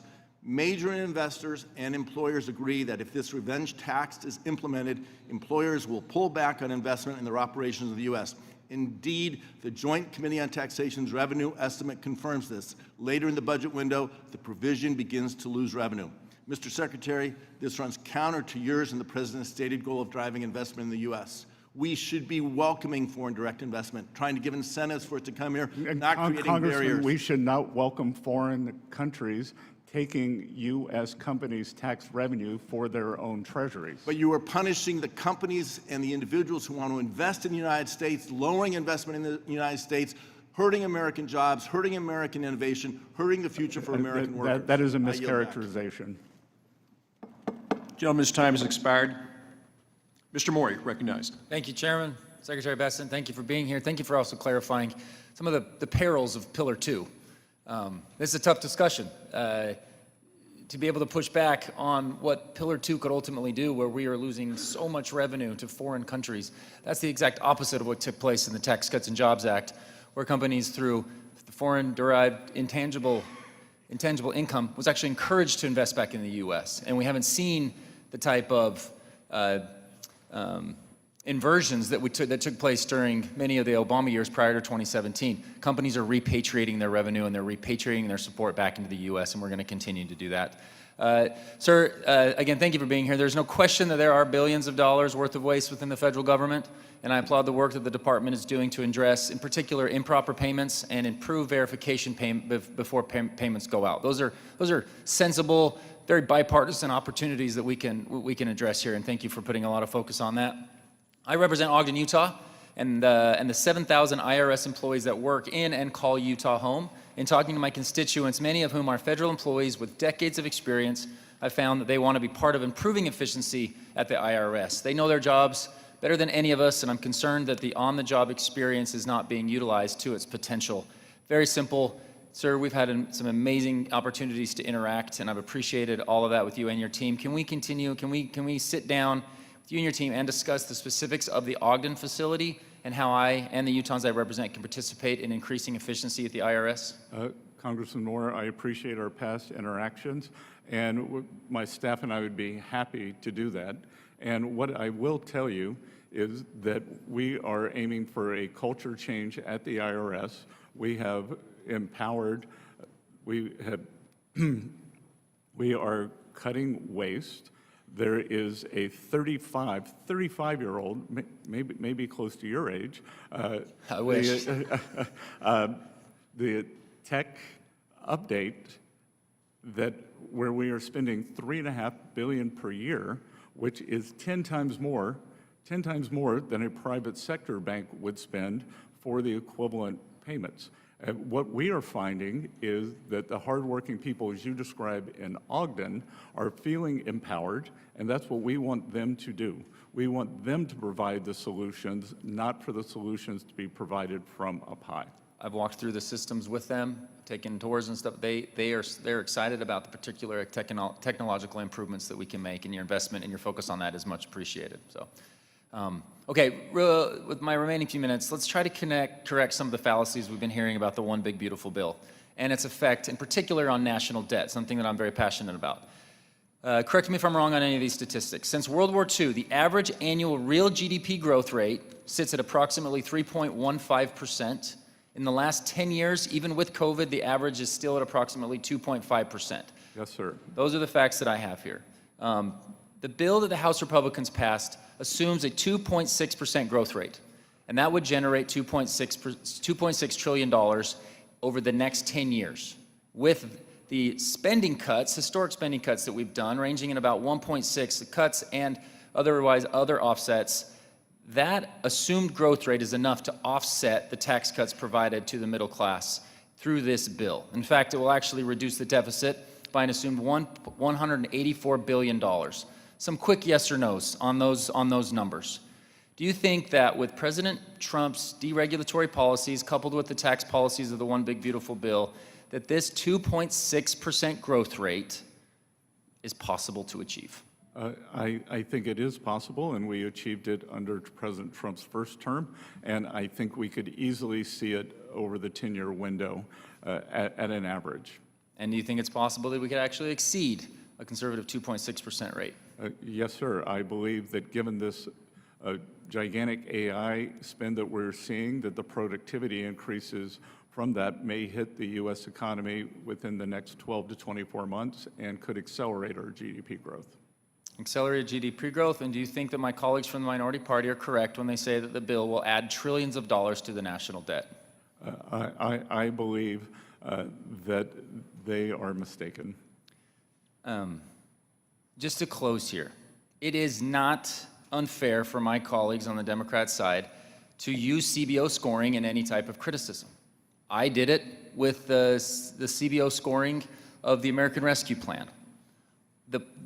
I just wish we could keep the argument to where it should be. We are assuming what I believe is a reasonable 2.6% growth rate. The CBO's taking a lower percent. That's great. I think they're wrong in this case. And I think they always undervalue the potential that we have and the reality that we have from this type of economic growth policies. We have not seen revenues tank or dip since 2017 when we enacted these. We have an opportunity here to create a strong GDP, and that is the most important factor to being able to go and get after our debt to GDP ratio. Sir, thank you so much for the clarifications, and I yield back. Ms. Van Dyne, you're recognized for 5 minutes. Thank you very much, Chairman. If my colleague Linda Sanchez is true as it implies that women are constantly interrupted, you must be having a gender identity crisis today, because you have not been allowed to finish a single sentence from my Democrat colleagues on the other side of the aisle. I want to allow you to have an opportunity to speak because you've got a lot to say. I mean, over the last 4 years, we've seen working families and small businesses have been sidelined, while green corporate welfare has soared and the IRS has turned into a political weapon, targeting audits instead of actually offering assistance. But now, thanks to President Trump's decisive leadership and your work at the Treasury, we're finally seeing a course correction. This committee's Republicans have been proud to partner with the administration and with your office on the One Big Beautiful Bill. Legislation that delivers exactly what Americans have demanded: permanent tax relief, higher wages, stronger supply chains, and a laser focus on working families. And this bill ends tax on tips and overtime, slashes wasteful green energy giveaways to China, and it puts America, not global climate conferences, at the center of our economic policy. And unlike the so-called Inflation Reduction Act, which sent billions overseas and destabilized our energy grid, this is about made in America investments and letting working people keep more of what they earn. We're also seeing tariffs properly applied, bringing adversaries to the table, reopening trade talks, and resetting unfair terms that have hurt U.S. workers for decades. That's leverage. That's leadership. And finally, let's talk about the IRS. Under your leadership, we have seen billions in waste cut in one of the most efficient filing seasons in recent memory. You've shifted the agency from policing to public service, where it belongs. And the One Big Beautiful Bill builds on this by cracking down on fraud, requiring Social Security numbers for tax credits, and putting taxpayers first, not last. I know that you have not been able to answer a lot of questions today that were brought up. One of them has been specifically about the cuts that you've made at the IRS. Can you please explain the cuts that have been made and how that has added efficiencies? So I would categorize the cuts in two areas. And to be clear, some of them were not cuts. Some of them were voluntary retirements, people who wanted to move on. But a large portion, the IRA bill swelled the ranks of the collection agents, and because the Democrats did that, because it gave them a good score. That the CBO said, if you hire more bodies, then there should be more collections. Data, I believe, has shown that that is not true. It would be like saying, oh, if we draft Scott Bessent and we have him play against LeBron James, he will do fine. That these new auditors are not equipped to audit sophisticated taxpayers. They would undoubtedly be unleashed against working Americans. We saw from a whistleblower in the Atlanta IRS that qualifications were lowered to bring in these new agents. So we have just gone back to... So we were filling bodies. We weren't actually filling the places with workers. And so we've just gone back to the 2020 level, and the IRS collected taxes very well for hundreds of years before that. Secondly, the tech upgrade has been a disaster. It began in 1990. It is still ongoing. We have taken a look at that, and we were able to save what we believe will be $2 billion a year on that, and end up with a better system. And that's great. We actually have some bills that we've introduced here that we're hoping to be able to supply help on the tech side. Yeah, and that 35-year upgrade will be finished by the end of President Trump's term, and I think it will align with my policies of collection, privacy, customer service. Excellent. I want to give you a chance to answer the last question about the foreign direct investment. You weren't able to. Can you please go ahead and finish your answer? Well, the other thing I want to answer is the congressman conveniently truncated the World Bank article because it said that President Trump's policies were going to cause a decline in world growth, but World Bank president endorsed President Trump's policies. He said that he was doing the right thing for America and that many trade frictions had been created. So if we were going to be honest, the whole article from the Wall Street Journal should go into the record, not just that. All right. Thank you very much. I yield. Thank you. Mr. Panetta, you're recognized for 5 minutes. Thank you, Mr. Chair. Secretary, good to see you. Thank you for being here. As you said, as we know, you came directly from negotiations with China on trade issues, and that a framework was actually released today. And I do appreciate your willingness, the administration's willingness to seek these types of deals. However, I got to tell you, I'm really, really concerned about the sustainability of any agreement given the lack of congressional involvement and the use of this administration's tariffs under IEEPA. Now, unlike trade agreements, not frameworks, agreements that pass through Congress, these executive frameworks don't include dispute mechanisms, including independent arbiters to rule on disputes. And I think you believe, and I believe, I would say, that makes enforcement extremely difficult. And trade agreements, I firmly believe, need to be enforceable. Secretary, did the last administration, when it had an agreement with China, the China Phase 1 deal, did they come to Congress for a vote? The Biden administration? No, I apologize. The last Trump administration. Thank you. No. Okay. And what happened was that China failed to meet all of its obligations under that Phase 1 agreement. And although it committed to increasing its imports from the U.S. by $200 billion from 20 to 21, it only followed through with 58% of its promised purchases. Now, under Trump's China Phase 1 agreement, did companies have access to any neutral dispute resolution process or panel when those obligations were not met? I would have to, I'm not USTR, so I'd have to get back to you. Okay, thank and you. I would always, Thank you. I would also say the Biden administration failed to No, no, enforce. I'm reclaiming my time, as I got to do. It didn't, okay? So this administration has tried these types of agreements before, and it led to unenforceable agreements. Now, look, learn from Biden. Learn from Trump. I get it. I'm with you. Frameworks, when it comes to trade, as I say, and my colleagues have heard me say, is like a hamburger without the meat, okay? You need agreements. You need Congress involved. And that's what I'd ask, that you please change track towards these more sustainable, comprehensive free trade agreements. And please, get us involved. Use Congress. Help us use our authority. And I know we need to do more of that as well, trust me. Secretary, the national debt is $36 trillion, correct? Approximately, yes. $29 trillion of that debt is held by the public, correct? Approximately, yes. And I think that number is relevant. Is relevant for assessing the debt, as the rest of the debt is in intergovernmental holdings or money the government owes itself. And I believe it's more helpful to look at the debt held by the public as a share of the U.S. economy. At the beginning of this year, the ratio stood at nearly 97% of the GDP. I mean, that's not far off its peak of 106% of GDP after World War II. However, at that time, debt to GDP was on a downward trajectory. Now, from the end of World War II up until about 2008, the debt averaged only 40% of GDP, which was pretty manageable. But since 2008, that debt has jumped from 40 to 100% of GDP. And with this reconciliation bill that you're supporting, combined with other costs, such as Social Security and Medicare, we are heading to a 250 to 300% of GDP debt within 30 years. That is a point that would cause economic calamity. Now, it's no wonder that Moody's downgraded the U.S. credit score, citing the large annual fiscal deficits and growing interest cost. The budget deficit shows how quickly the problem is getting worse as well. The deficit was $1.8 trillion last fiscal year, but this reconciliation bill is set to increase that to over $4 trillion by the end of the decade, and it could send interest costs higher than $2 trillion by 2034. This would consume nearly 1/3 of all government revenue. The CBO said the reconciliation bill would increase the deficit by $3 trillion.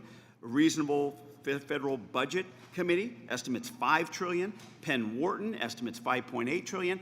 I get the warnings of rising debt and rising debt eventually causing an economic calamity, but it's already hurting the economy now, as we're seeing higher interest rates, higher mortgage rates, and we very well may see elevated inflation and a drag on economic growth. Now, under the current debt trends, real income growth is projected to slow by 10% in the next 30 years. But if the debt rapidly rises, income growth could decline by 30%. Secretary, in your confirmation testimony, you stated that we must get our fiscal house in order. And you've talked about the national debt as a security problem in the past. Is this still your view? Congressman, could I ask where those numbers came from? I will get that to you, but I have those in my preparation. Okay, I'd be happy to get those to you. because- Once again, I hope it is still your view. I'm out of time, but I really hope it is still your view. And I hope that you not only support trade deals that deal with Congress, I hope that you support a bipartisan fiscal commission where Democrats and Republicans can actually come together, sit at the table, and actually work together on reducing our debt and deficit. Thank you, Mr. Secretary. I yield back. You know what, Mr. Secretary, I'm going to give you some opportunity to answer the question. Which question? Yeah, well, I still... I know you're wondering where the figures came from. You need to know where the figures came from. As I've said before, when I look in the mirror in the morning, I see a deficit hawk, and they support everything to consolidate this debt, stabilize the debt to GDP, and bring down that ratio in a controlled manner. We didn't get here overnight. We're not going to fix it overnight. I would like to fix it by the end of President Trump's term. Thank you, sir. Mr. Peenstreet, you're recognized for 5 minutes. Thank you, Mr. Chair.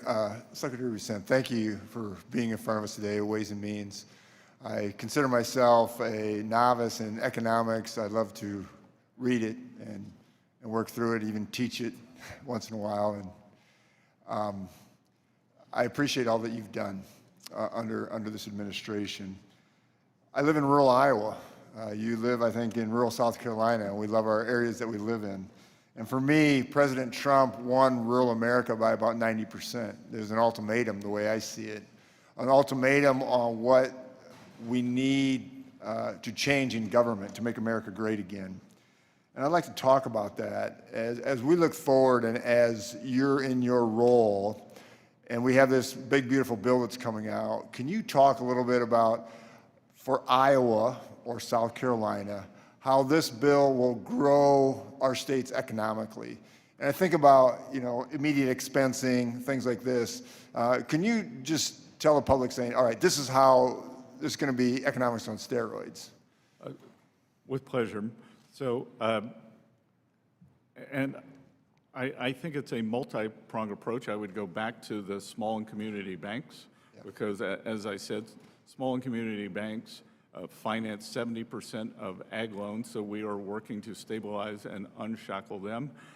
The tax bill, farm structures would count for immediate expensing in the tax bill, as would any farm equipment that would increase the efficiencies. 179 depreciation, you name it. And as you know, most farms are set up as pass-through corporations. Right. And again, these people, I think, do not consider themselves rich. They are not the ones being stereotyped and lampooned by the other side of the aisle here.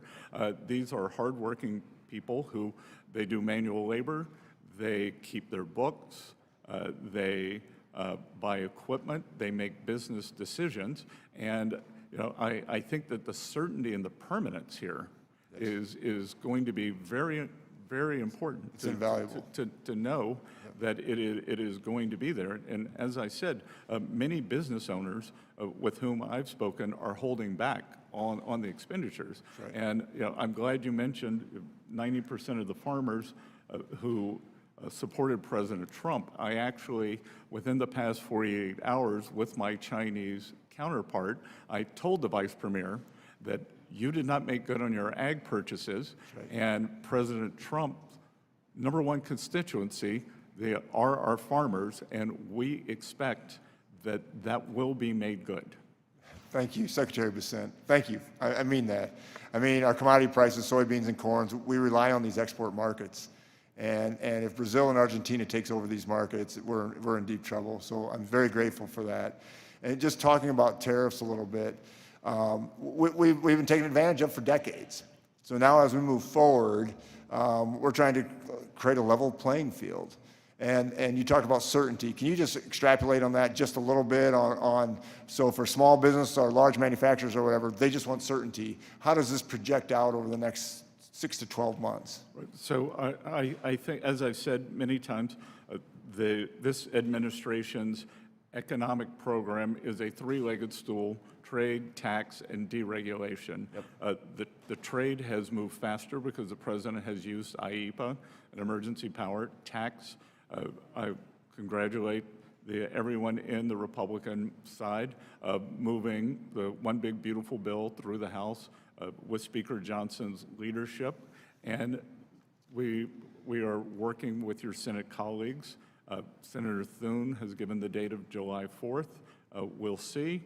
And then deregulation, I think, is both the regulation of the Biden administration acted as a tax, and it acted as an expense on the American people per household, and it slowed economic growth. Yes. And I believe that as these regulations come off, whether it is permitting, whether it for ag, whether it is water usage, whether it is the environmental, that those will kick in the third, fourth quarter, and by 2026 will really take off. So I think on trade we want to move quickly, but these are big issues, and we want to do it right. Yep. And as I said, there are 18 important trading partners. We will get those, and I think we can have certainty there, but the real certainty we need is this tax bill. Yep. Thank you, Secretary Bessent, and thank you and Trump for all you do. This is incredible, and we're going to have a great economic future as we move forward. Thank you very much. Thank you. Thank you, Ms. Malliotakis. Thank you, Mr. Chairman. Thank you, Mr. Secretary, for being here. Under the previous Biden administration, we had 0 trade deals. And in just 5 months, we're seeing more cooperation from Mexico and Canada as it relates to the border and fentanyl. UK, you have a trade deal there. China, we have a framework. Congratulations on the success in last night's meeting. India, Japan, they are now at the table, as are dozens of other countries. And I think it's really important as we approach that July 9th date there for lifting the hold or the pause on the tariffs, that we take into account that we do have these partners who are working with us in good faith. And I hope and I urge the administration to not reinstate the tariffs for the nations that are at the table, that are working with us to reduce the tariffs, the trade deficits, and increase our market access for our products. And I would just like to get your opinion on that, if you agree that we should have a more targeted approach. Let's focus on the most egregious offenders who are not as willing to work with us to rectify that. Well, we are focusing on the most egregious. And there, as I've said, there are 18 important trading partners. Most of them account for north of 90% of the trade deficit. So our largest trading partners are, many of them, the biggest problem. Many of them have, as I've said, have come with good offers and are working in good faith. It will be up to President Trump, but it is my belief that if someone is negotiating in good faith, that an extension will be possible. That's great news. And in conversations with USTR Ambassador Greer, it's my belief that with smaller countries where we have lower levels of trade, we may be able to do a one-size-fits-all regional deal.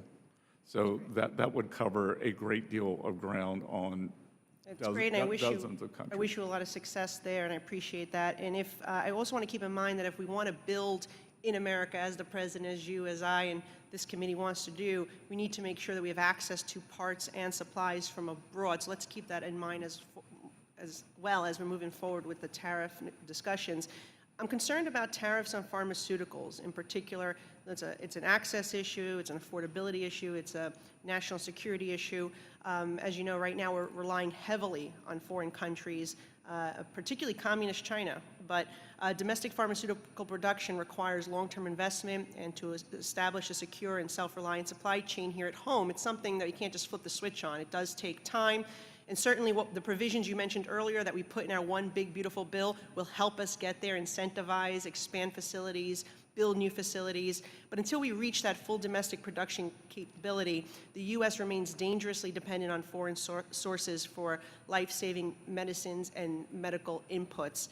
And so I hope that we'll take that into account when we look at tariffs and not place tariffs on pharmaceuticals that we desperately need here in the United States.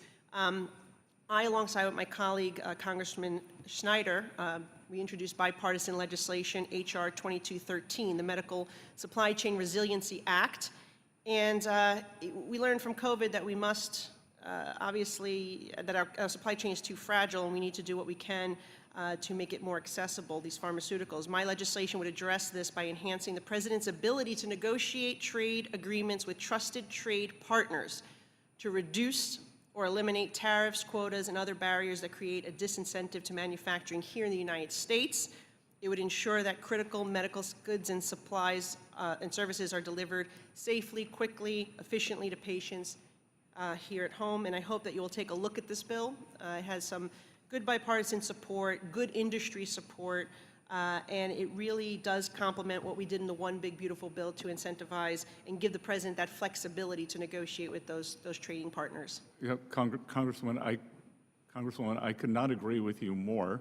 The only good outcome from COVID was it showed us our strategic deficiencies in areas like semiconductors and especially pharma. As you mentioned, a large part of our pharma does come from the PRC.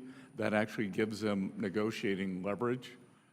I think it would be a tragic mistake if they were ever to flip off that switch, but it's always there. They could. They flipped up other switches. India, who is a more reliable, durable partner, is also a large supplier, but we do need to bring that home. Well, great. I look forward to working with you on that, and an endorsement from you of my legislation would be very welcome. Good. Thank you for your leadership on that. Thank you very much. Mr. Horsford. Thank you, Chairman Smith, and to the ranking member. Mr. Secretary, good afternoon. Does taking health care away from 16 million Americans lower prices for working families, yes or no? I'm not sure what that question means.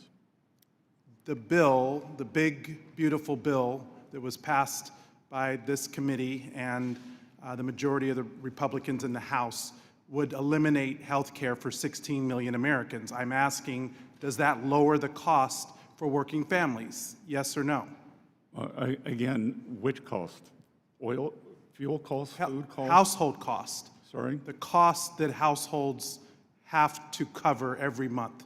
Middle-class working people. Again, I disagree with the characterization. So the answer is no. The bill doesn't deal with that. Can you name one rural community whose hospital will be strengthened by this one big, beautiful bill? Just one. Yes or no? Again, I'm not HHS, but I will be happy to get to you on that. I would appreciate that answer. 16 million people stand to lose health care. That's thousands of hospitals that will be affected. We're talking about jobs and families that will be impacted. Worse, we're dealing with these tariffs, which are taxes that Americans pay, which are raising the cost on medical equipment, putting further strain on rural hospitals in my district, but yet the billionaires under this plan will still get their tax break. Mr. Secretary, under the bill, who gets the most benefits? A billionaire with a complex tax return or a working parent with one W-2? Under President Trump's first term, a greater... Not the first term. Well, I'm asking under this bill. Including this bill, in terms of percent, as opposed to absolute numbers, in terms of percent, working families will have a greater... Well, in fact, Mr. Secretary, every credible outside estimator says that the wealthiest win under this proposal and working people and the poor lose. They pay more. Working people pay more. That's the story of this big, beautiful bill. Help the ultra-rich and leave everyone else paying the price. Are you yourself a beneficiary of any provision in this bill? Will you personally receive a tax cut under the provisions of under this bill? Two things, Congressman. Yes or no? It's a simple... We had a referendum on November 5th, and Mr. working Secretary, Americans yes or voted no? for President Reclaiming Trump. my time. And Reclaiming my time, Mr. Chairman. And two, Mr. Chairman, I'm reclaiming my time. And two... So, Mr. Secretary, it's my time, Mr. Secretary. I'm asking you a yes or no question. I'm trying to answer you, and... It's a yes or no question. Saying it louder does not elicit an answer. Well, not answering the question at all proves that you're evasive. Are you the head, the person that's the head of overseeing the implementation of our tax code, a beneficiary under the provisions of, any provisions of this bill? Again, this is an extension of an existing bill. So are you a beneficiary? This is an extension. Okay, I will take that as a no. Mr. Secretary, question, did the TCJA help increase the supply of housing? Yes or no? Sorry? Did the TCJA help increase the supply of housing? Yes or no? I don't know. And according to the Federal Reserve of Philadelphia, comparing the pre and post TCJA housing market, they found that between January of 2015 to October of 2019, housing construction, in fact, slowed under TCJA. So, Mr. Secretary, do tariffs on steel, aluminum, and lumber raise the cost of construction? Yes or no? Again, on the housing point, the interest rates went up because the economy was stronger. And under this proposal... Inflation was nascent. And under a budget report that just came out from the Yale Budget Lab, they just released data showing that because of the debt that is going to be added By this big ugly bill, mortgage rates will increase. Are you aware of that? I'm aware that This bill is a I'm aware that the disaster Inflation for the Reduction people Act, of which I Nevada guess you who are voted for. struggling with the cost of rent and the ability to afford housing. These are the pressing issues that my constituents are concerned about, and I hope that this administration understands the impact of the negative consequences of their proposal. This administration very I much yield- understands I yield back. the impacts on working Americans, and that's why working Americans voted for President Trump. Mr. Kerry. Thank you, Mr. Chairman. I want to thank the Secretary. Number one, I just want to be clear, and I already know the answer to this, but it's a yes or no. Are you making more money today than you were when you were in the private sector?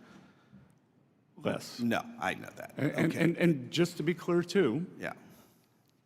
in 2017, when TCJA was enacted, my tax rate went up.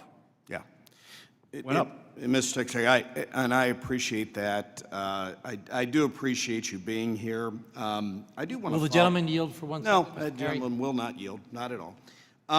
But what I would like to say is that I represent Central Ohio, including Columbus, Ohio, which is the second fastest growing city in the country. And while it is great, it presents a lot of issues as it relates to affordable housing. And I know that we've covered that here on the Ways and Means Committee. According to a report commissioned by the Building Industry Association of Central Ohio, housing permitting must increase approximately twofold in recent trends to meet the projected housing need of over 100,000 new housing units in just the next decade. So obviously increasing affordable housing is something that's very important to Central Ohio and all across the 15th Congressional District, and it's been a top priority of mine in Congress. The bill that we have put forward, well, there were some things that I disagreed with. The bill that we did expand affordable housing supply by restoring the 12.5% allocation increase for LIHTC, while lowering the bond financing threshold to 25%. I think these are very, very powerful things in the affordable housing world, and something that I think we as members of Congress, on both sides, I mean, you're going to hear a lot of drama, but the bottom line is I think there are a lot of things that we can agree with. Do want to ask you a couple questions before we move on to the next person. Over the last 4 years, in a state like Ohio, families have been squeezed, obviously, by rising prices, cost of living, groceries, whatever. And I want to address the child tax credit, because I think this is something that we did in our package that I'm very proud to have supported. So I supported it in this bill, and it increases it by $500. Can you speak to how the Treasury views the role of modernizing the child tax credit and boosting family stability and workforce participation, and what's at stake if we let these enhanced benefits expire? Well, Congressman Kerry, that is a fantastic point, because not only does the One Big Beautiful Bill add $500 to the child tax credit, it makes it permanent. Mm-hmm. So if the bill does not pass, then there will be substantial diminution when we talk about uncertainty for working families in terms of which parent should go to work, which shouldn't, in terms of supplies, in terms of their household balance sheets. So I think, as with most things in this bill, the permanence, as well as the increase in the child tax credit, is what is very powerful here. And again, can you address if we did nothing, right? If we did absolutely nothing, we're going to go up to $2,500. But if we did nothing, what does the child tax credit go back to? I don't know the exact number. So $1,000, right? Yeah, so it's $1,000. Right. So I mean, it's halved. We're giving more money, but if we do nothing, it would go back to $1,000. I think I'm correct with that. Yep, and the $2,500 is permanent. Yeah. There is surety there for families planning their budgets, planning the labor allocation, how they will work, when they will work.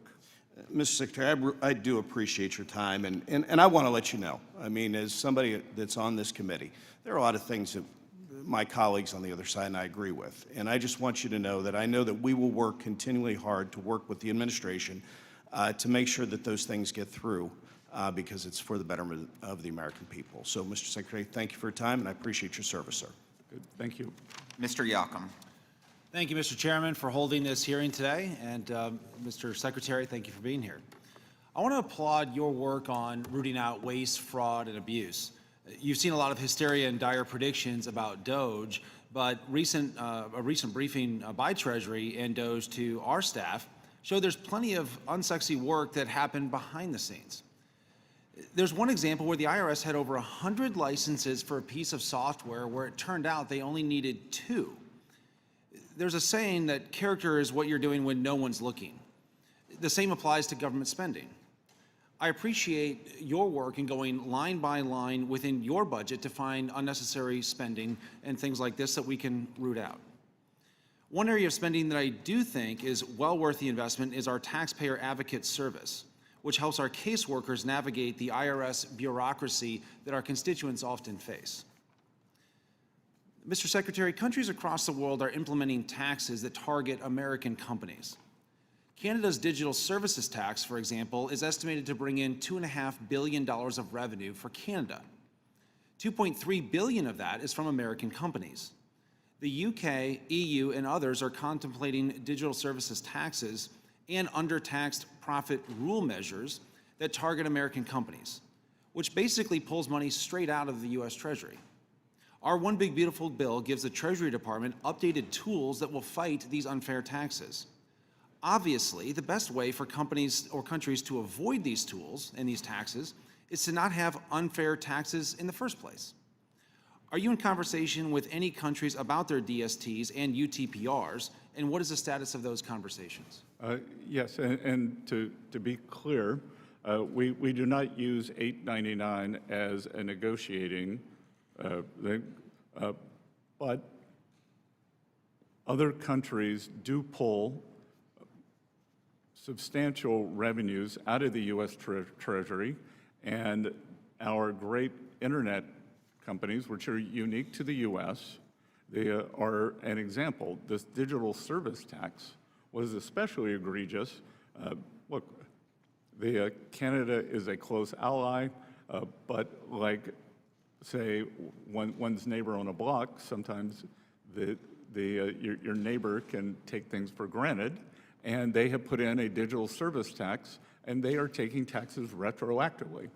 And Mr. Secretary, how hard is the administration fighting and pushing back? It is a centerpiece of our tariff negotiations. So when I talk about what are we pushing back on, we are pushing back on tariffs, non-tariff measures, currency manipulation, government subsidies, and unfair taxation and the fines such as the EU does on the same companies. Thank you, Mr. Secretary. And to follow up on one of my colleagues' questions, has China threatened to cut off our pharmaceuticals? No. Thank you. Speaking of China, China has plowed nearly $2 trillion over the last 4 years into increasing factory production and construction.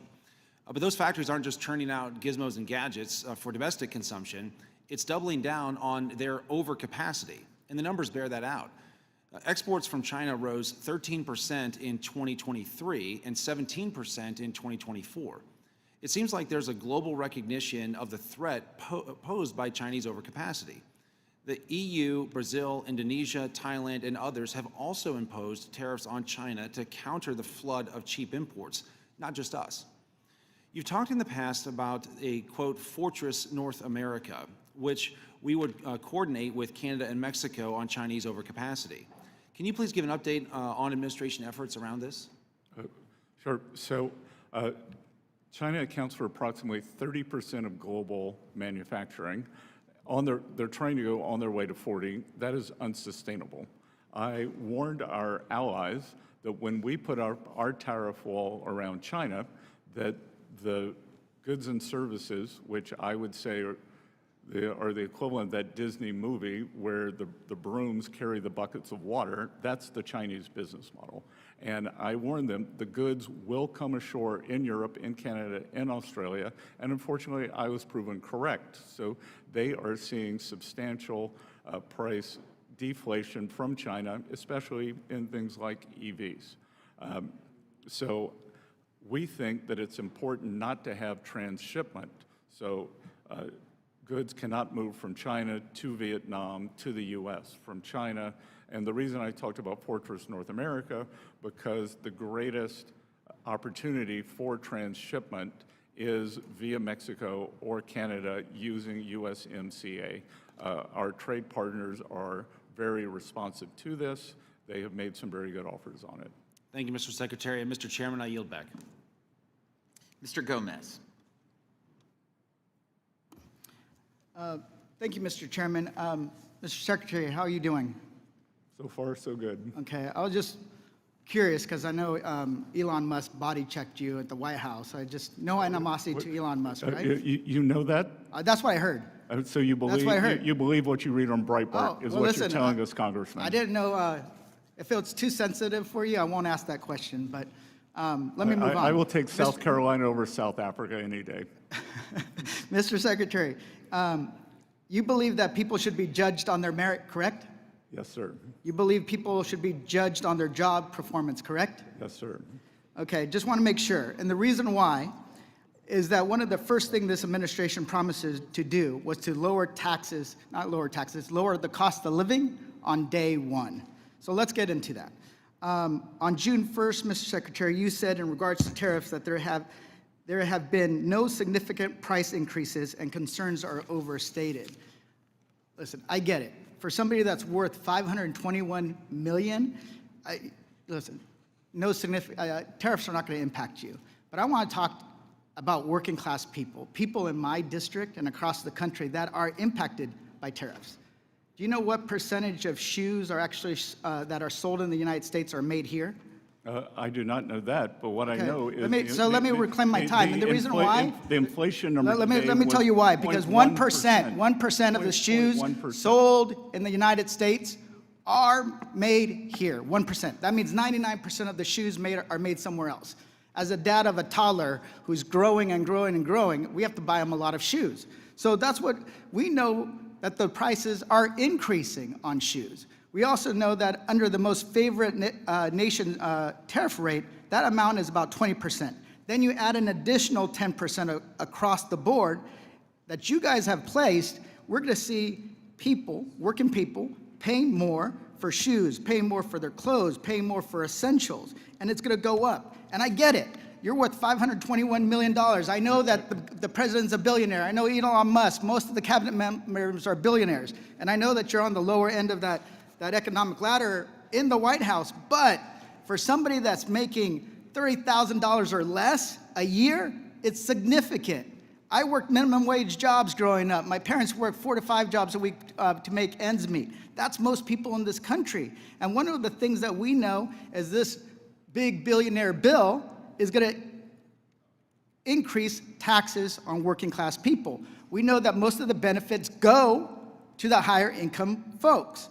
People that are making less than $30,000 a year, according to the Joint Committee on Taxation, will be paying an additional $20 billion over 10 years. $20 billion. $20 billion over 10 years. Just want to make sure that that is clear. And if we can avoid doing that, would you support an amendment to the bill that ensures people making under $30,000 don't see any tax increase? Congressman, I started my first job when I was 9. I found my first W-2, which was $37 a week. And I will point out that today's inflation number was 0.1%. 0.1. Let me reclaim my time. So that's a simple answer, simple question. Will you support an amendment that makes sure that people making $30,000 a year don't pay more? I will support working Americans. Let me go on, because I know you're not really answering that question. Let's go on to your 333 plan. What your 333 plan, which you doubled down on it today. 3% growth, 3% deficit to GDP, 3% million barrels of oil of domestic oil produced a year. Okay, earlier this hearing, you doubled down on those targets. And we agreed earlier in when I first asked you, merit, based on job performance. So will you resign if the targets aren't reached? Those were all for the end of President Trump's administration. Well, you So said- I plan on leaving Okay. then. Okay, well, how about we make a little wager, $50? You know, I'll be around.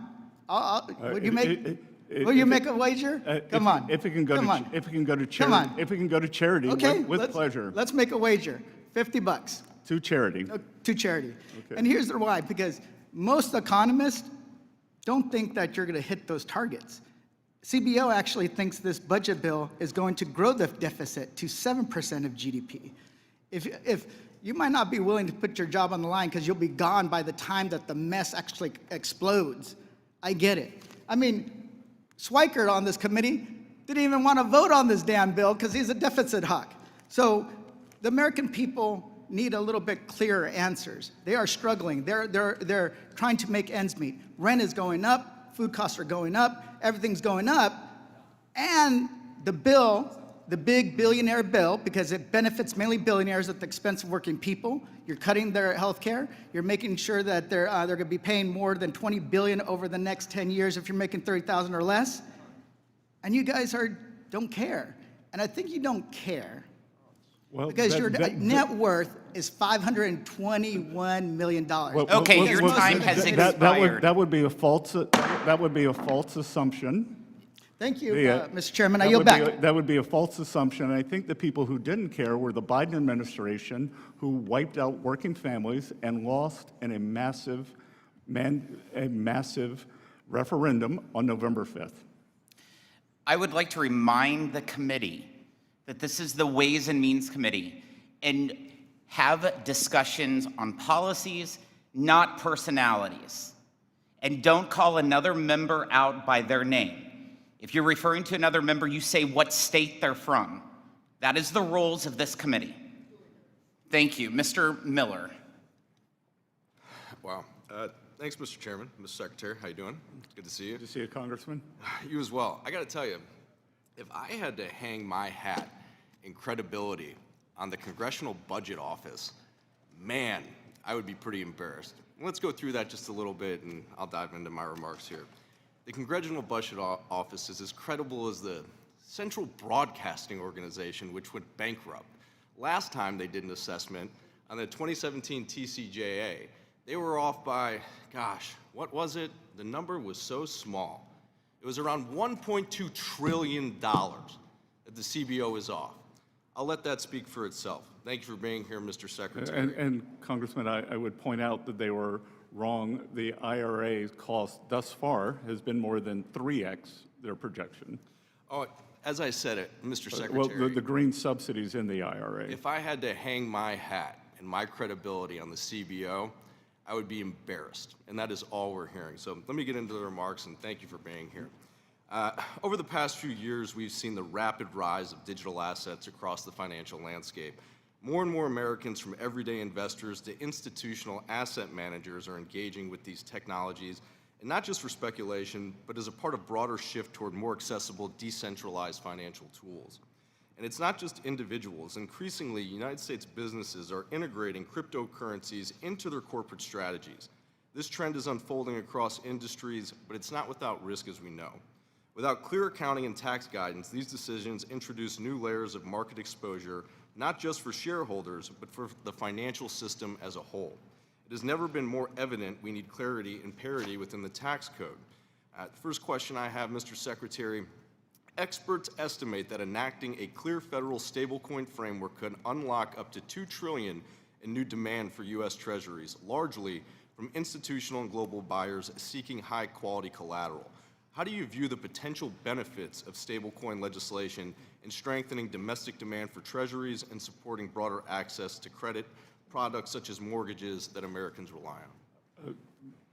Congressman Miller, that is a fantastic question. And I have been in touch. a lot of discussions with your colleagues in the Senate from London over the weekend as they push through their stablecoin legislation, urging them to get it to a vote as quickly as possible, because I believe that U.S. dollar-backed stablecoins, as you said, collateralized with Treasury bills, could be a substantial portion, or create a substantial new buyer for U.S. Treasury bills. And I think equally as important, it can lock in dollar dominance. Over history, there's been a series of events that have kept the U.S. as a reserve currency, and I think passing this important stablecoin legislation could be that event for the 2020s. I could not agree more with you. That's why I'm excited to see the push for it. Would you agree, Mr. Secretary, that pairing that type of stablecoin legislation with clear, modernized tax guidance for digital assets would offer the greatest chance of encouraging responsible investment, giving both individuals and institutions the confidence and certainty they would need? Yes, sir. Yeah, I feel as well. I want to shift to our one big beautiful bill, Mr. Secretary. As we look toward the expiration of key provisions of the Tax Cuts and Jobs Act, I'd appreciate your thoughts on how extending the expanded standard deduction would improve middle-class families and how Treasury is evaluating the trade-offs associated with that policy. Well, we've seen the numbers, and the largest tax increase in history would add the great distress to working families due to the economic distress and to many of the provisions, as we just discussed, the child tax credit dropping from $2,000 to $1,000. And I don't even like to think about the havoc that it would wreak within the economy, especially within small businesses. And, we hear a lot about, how this is only, a tax cut for a certain, demographic or socioeconomic class within our society. The average American, if this were to not go through, would receive the largest tax hike in our country's history. That goes from the person who has $0 in their checking account to the most wealthiest individual that we have in the world. I just want to make that abundantly clear. This piece of legislation, without its support in getting through, will give the American people the largest tax hike in government history, and that is what we are preventing with this legislation. Thank you, Mr. Secretary, and I yield back. Good. Thank you. Mr. Bean. Thank you very much, Mr. Chairman. A happy birthday to you and a very good afternoon, Ways and Means Committee. Mr. Secretary, welcome. I'm sorry you have to put up with this, including the profane language that we listen to a lot of folks up here. I don't know, their mom must not have taught them any manners. You, sir, could be anywhere. You don't have to do this. The only thing I can imagine is love of country. And so I want to say thank you. A grateful nation says thank you for your service. It's an honor. And thank you for trying. I know it bothers you as a financial guy, and I was a former banker. It bothers you that this country continues to go in the wrong direction financially. So thank you for trying to turn the wheel as little as we possibly can. And I think we're all finding out that wheel can get sticky at times. So thank you for putting some extra muscle in it.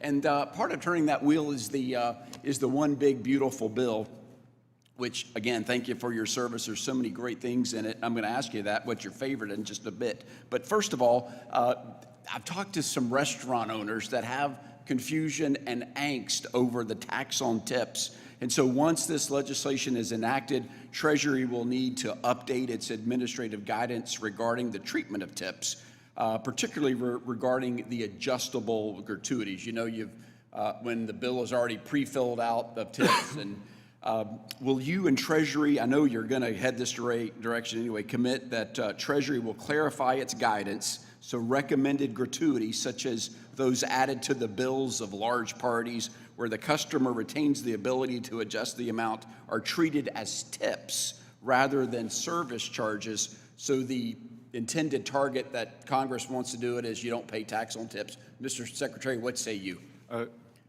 Congressman, we have a lot of data on tip income, so this should be a relatively easy endeavor, and we will work to make this as seamless and as efficient as possible so that the working people who receive tips, that it will be expedited, and that the small business owners will experience as little paperwork as possible. Thank you, Mr. Secretary. That's the right answer. I listened to you. You've been speaking, and you've done marvelous work because you and DOGE, the DOGE effort, have said even before your tenure, Treasury was out of control.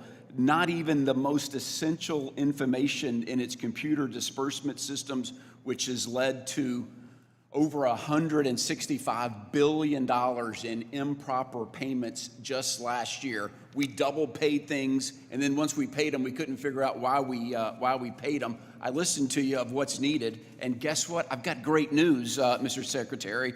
Tomorrow, I, along with Joni Ernst, we're both involved in the DOGE caucuses of each house, is coming up with a financial payment bill that says on every bill that the United States pays, we'll have a brief description of the purpose of the payment, the appropriations account which the payment is to be withdrawn, the payment reported on usaspending.gov so it's transparent and the world can see where we're spending the money, and then an annual update of all information related to these payments. It's exciting. It's what you asked for.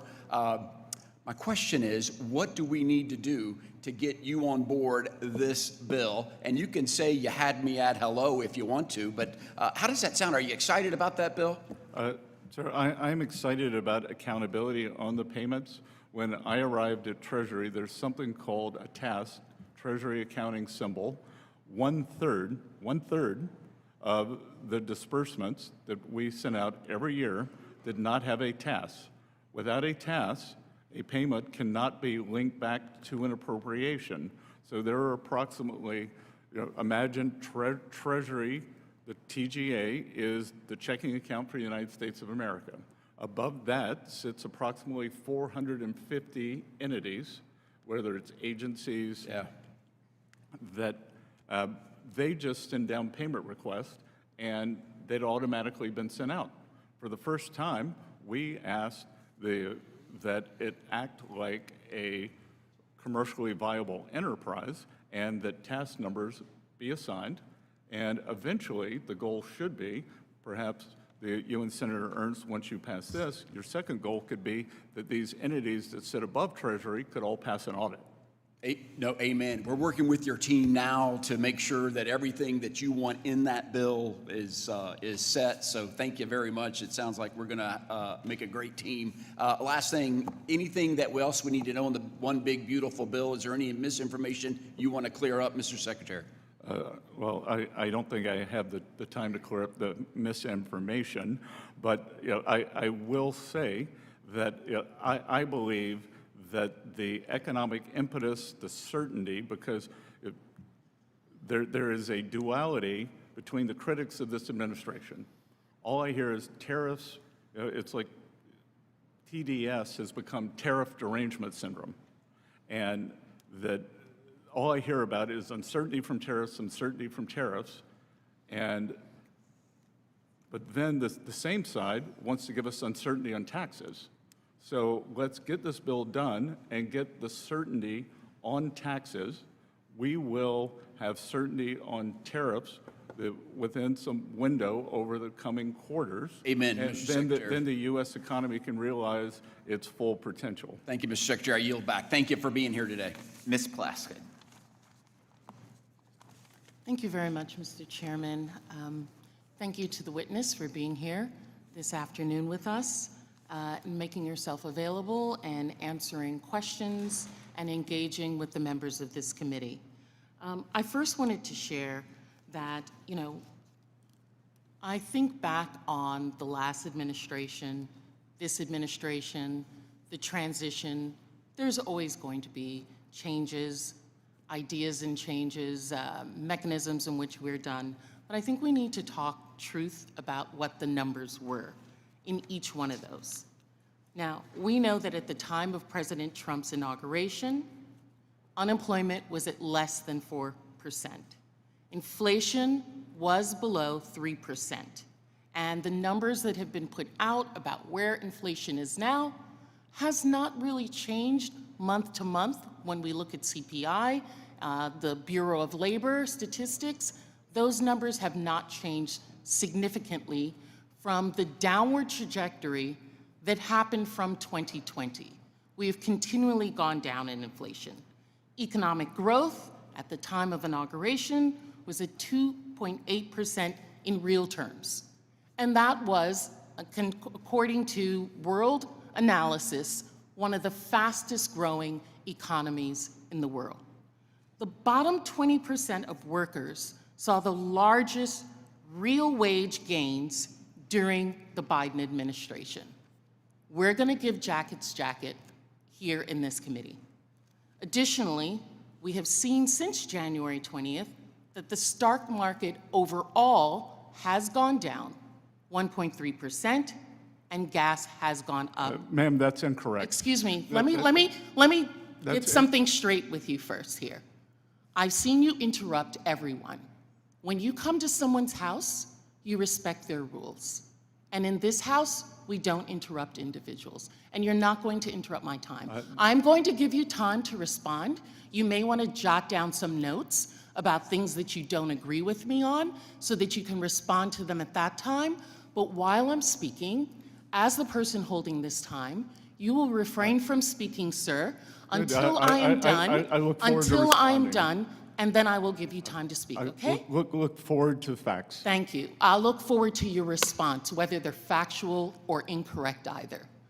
Now, one of the things that I noticed that the president, our present president, has said that he was going to do was going to bring down the cost of living. But as we all know, costs have not gone down. Whether they have remained stagnant at the amount that they were at the time of the inauguration or before, or they have gone up, real costs have not gone down for the American individuals. I know that my colleagues want to talk about in this bill what is happening in terms of their support for the American worker. There's a discussion I hear from several colleagues that if this legislation is not passed, it will then trigger the largest tax hike. That's because you made the largest tax cut in 2017 with this bill. And it's not to say that we cannot negotiate, as Congress has used to do, something in between there. It does not have to be this bill. It could, in fact, be something in between there.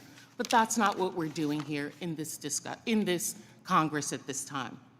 Additionally, we have seen that, there's discussion about overtime taxes, overtime, the credit that's going. We know that only 12% of hourly workers receive overtime.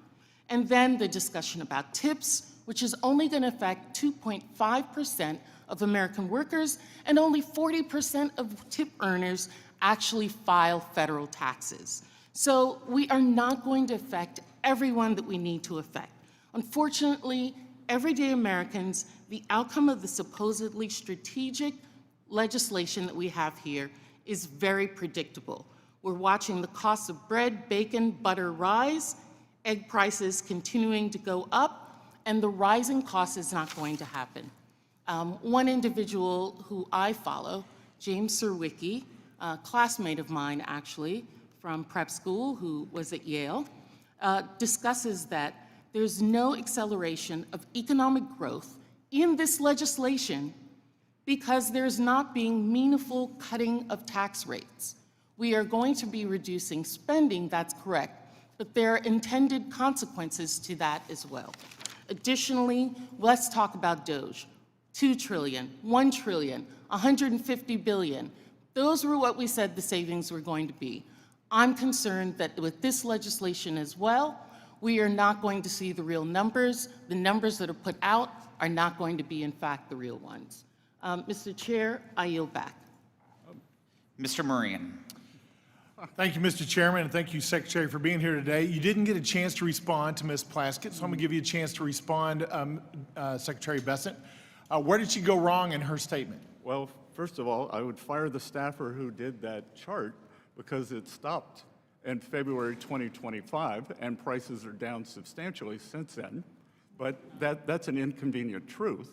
Secondly, the S&P, if the Congresswoman would care to check Bloomberg, the stock market, as judged by the S&P, which is the most widely held index by American 401ks, is up on the year, up And, No. excuse me, ma'am, it's Since my Jan- time. And we don't interrupt. Excuse me, we don't interrupt is what I was learned. Since January 1st, it is my business for 40 years to know what the stock market does, and it is up on the year. So Thank you for that clarification, Secretary. I want to go back and look at a little bit more history, some recent history. When Democrats had the trifecta just a few years ago as part of their Inflation Reduction Act, which actually skyrocketed inflation, they enacted their so-called Corporate Alternative Minimum Tax, or CAMT as it's known, a wildly complex and burdensome 15% minimum tax for job creators across America. This policy was so difficult to implement that even Biden's Treasury Department could not finalize regulations after 2 years of the law being enacted. That's why I was pleased, Secretary, to see that the IRS last week released guidance that provides relief from the CAMT. The guidance provides tax penalty relief for the 2025 year, but perhaps more importantly, the IRS announced that it will not finalize the Biden administration's proposed CAMT regulations in their current form, but will instead issue additional guidance in response to taxpayer comments. I know I personally heard from several constituents concerned about this disastrous minimum tax.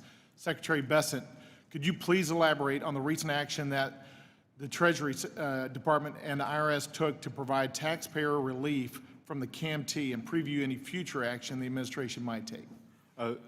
Sir, the KMT is part of an overall simplification for businesses.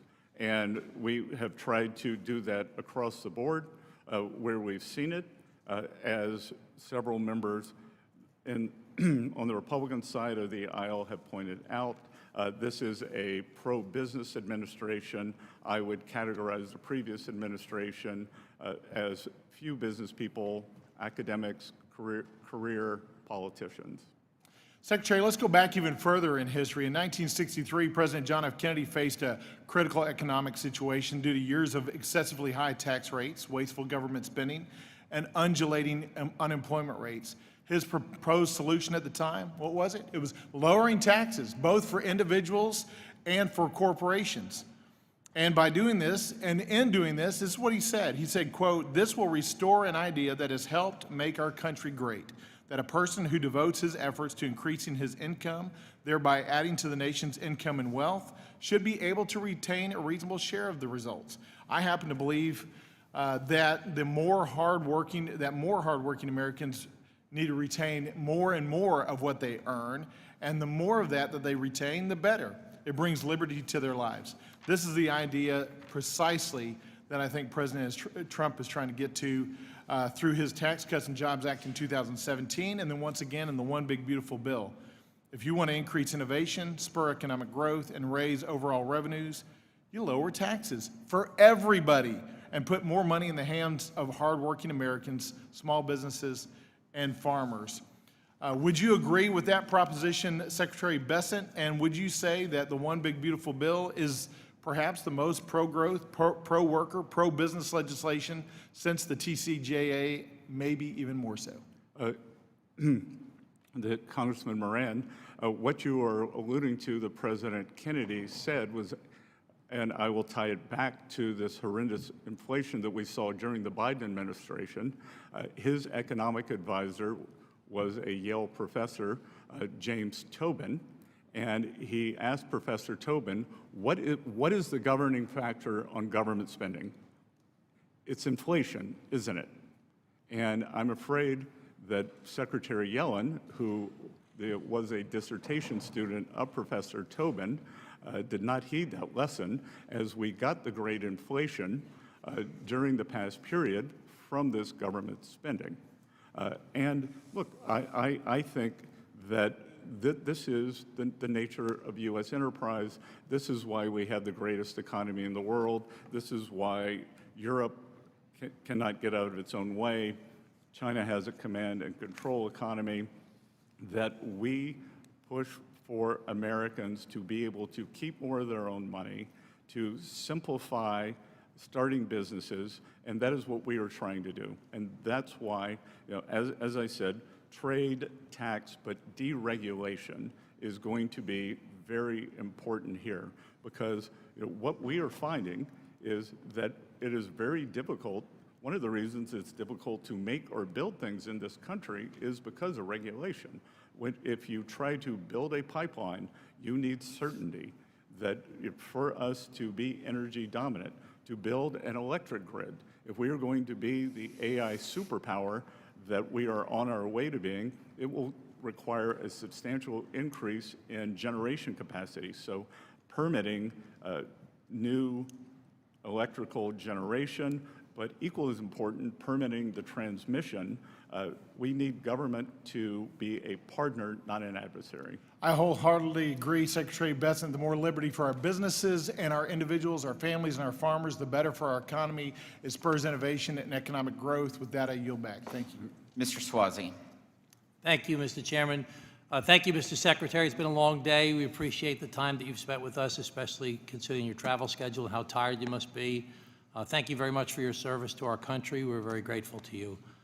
You complimented one of our colleagues earlier about it's great to see something bipartisan happening. There's very little bipartisan things going on right now, but to make bipartisan things happen, you have to talk to the other side. You have to negotiate with each other. And every problem we face in our country is complicated, and you can't solve a complicated problem in an environment of fear and anger where we just see everybody yelling and screaming at each other like this.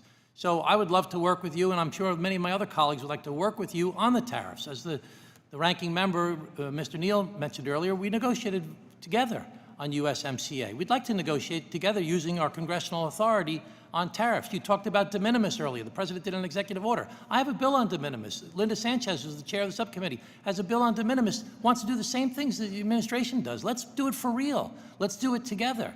You talked about, the president talked about negotiating drug prices, could save a lot of money for the federal government for Medicaid and Medicare. Let's do it together. Let's most Democrats are in favor of negotiating drug prices for Medicaid and Medicare. Let's work together to accomplish these complicated issues. Immigration is a very big issue for me. I know that's not really your area. Waste, fraud, and abuse. You know, Mr. Bean is part of a DOGE caucus. I'd love to work on going after waste, fraud, and abuse, but I think the DOGE caucus, the DOGE operation under Elon Musk did a terrible job. They cut the people overseeing the nuclear stockpile. They said we have to hire them back. They cut the people overseeing the avian flu. They had to hire them back. They cut the people overseeing the measles outbreak. They had to hire them back. They started at $2 trillion, and they said $1 trillion we're going to cut. Then they said $150 billion we're going to cut, and it's going to cost that much in lawsuits and all the inefficiencies that were created. Do you think that DOGE under Mr. Musk did a good job? I think that DOGE under Mr. Musk has set in motion an ethos that No, I understand the ethos, but under Mr. Musk, do you think they did a good job? that I hope we can continue throughout the government. But not the ethos of cutting people from the nuclear stockpile. That wasn't a good ethos, was it? As I say at Treasury, we move deliberately and fix things. Right, so they didn't move very deliberately, did they? They moved kind of scattershot. The Congressman, I have the benefit of the DOGE people who are full Treasury employees who either I or I understand that, and I appreciate that. I want to ask you about Mr. Musk's overseeing of DOGE. But my senior staff interviewed these DOGE people who are not DOGE people, they are Treasury people, have been incredibly And adamant. I believe you, Mr. Secretary. Do you think that Mr. Musk did a good job overseeing DOGE? Because it's been reported that you said he was a fraud, that the whole thing was a fraud. Do you agree with that statement, or is that inappropriately reported? Fake news. Fake news, okay. So, Mr. Secretary, I agree with 75% of the stuff that's in the big bill that you guys talk about. We call it the big ugly bill, not the big beautiful bill. But there's three things that I really don't like about it a lot. I don't like that we're continuing the cuts in tax breaks that we're giving to the wealthiest Americans from 39.6 down to 37. I think that's a deficit-producing, unnecessary tax cut that's going to just increase the deficit and not do anything to increase economic productivity in our country. The second thing I don't like is that we're cutting so much Medicaid for so many people in need, and we're cutting the food assistance program for so many people in need. And the third thing I don't like is this whole thing we've been hearing a lot about today, the deficits that have been created. Now, you don't agree with the CBO. We've heard that several times. You also disagree with the Committee for Responsible Budget, who said that there's going to be a $3 trillion deficit from this. You disagree with that also, right? Yes. And you disagree with the Yale Budget Lab. You went to Yale. You don't agree with the Yale Budget Lab. They say it's going to be a $3 trillion deficit from this. Do you disagree with them also? There are a lot of things I disagree with Yale on these. Do you disagree with the Penn-Wharton budget model, who said there's going to be a $3 trillion deficit from this bill? Yes. Do you disagree with Elon Musk, who you supposedly you do get along with now. It will massively increase the already gigantic deficit to $2.5 trillion and burden American citizens with crushingly unsustainable debt. Do you disagree with Mr. Musk on that issue? Yes. Do you disagree with Ray Dalio, who said that this is unsustainable? I agree with Ray Dalio that we need to get our fiscal house in order. Do you disagree with Jamie Dimon, who says it's going to cause a crack in the bond markets? I met with Mr. Diamond the other day, and he wasn't necessarily referring to government finances. Well, he said there's going to be a crack that's going to take place in either 6 months or 6 years. And let's ask you, when do you think that's going to happen? I believe he was referring to market structure. Do you think that do you disagree with Mr. Fink from BlackRock, who said this is going to be an unsustainable problem as well? I believe that we have to get our fiscal house in order. Let me just ask one more question, if I can. Do you think the interest rates right now are too high, too low, or just right? When I came into office as Treasury Secretary, I said that I would not discuss interest rates or Federal Reserve policy. I would not talk about the mistakes they're going to make, only the mistakes they've made. But you said earlier that a good economy made the interest rates go up under the last tax bill. So you're proposing that this current tax bill will be good for the economy, make the economy stronger. Will that cause the interest rates to go up? I'm not commenting on Federal Reserve policy, but I'm talking about the inflationary effects of what you say would be a good economy. Well, I think you're conflating a good economy with strong growth.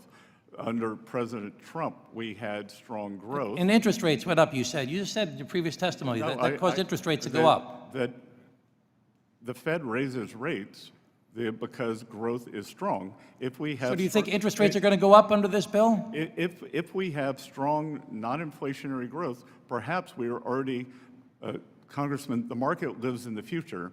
Perhaps we have already priced in the growth and the passage of this bill, so we will see. Well, I've already taken too much time, but let me just say I'm very concerned that the increasing deficits, the tariffs, and the reduction of the workforce happening from some of the deportations that are happening are all going to be inflationary. And they're all going to cause inflation. They're going to cause interest rates to stay high or get higher. And it's something that we all need to be concerned about. And these complicated problems that we face require us to work together to try the debate of lively minds to try and figure out how we can make our country better and stronger. And this one-way issue of it's my way or the highway, and we're not going to work together, it's not going to work for our country. Over. Thank you. I was very reliant, but a minute 52 is a lot. Thank you, Mr. Chairman.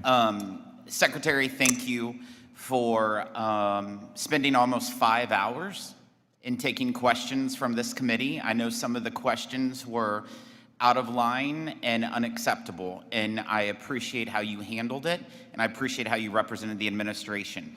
Please be advised that members have 2 weeks to submit written questions to be answered later in writing. Those questions and your answers will be made part of the formal hearing record. With that, the committee stands adjourned.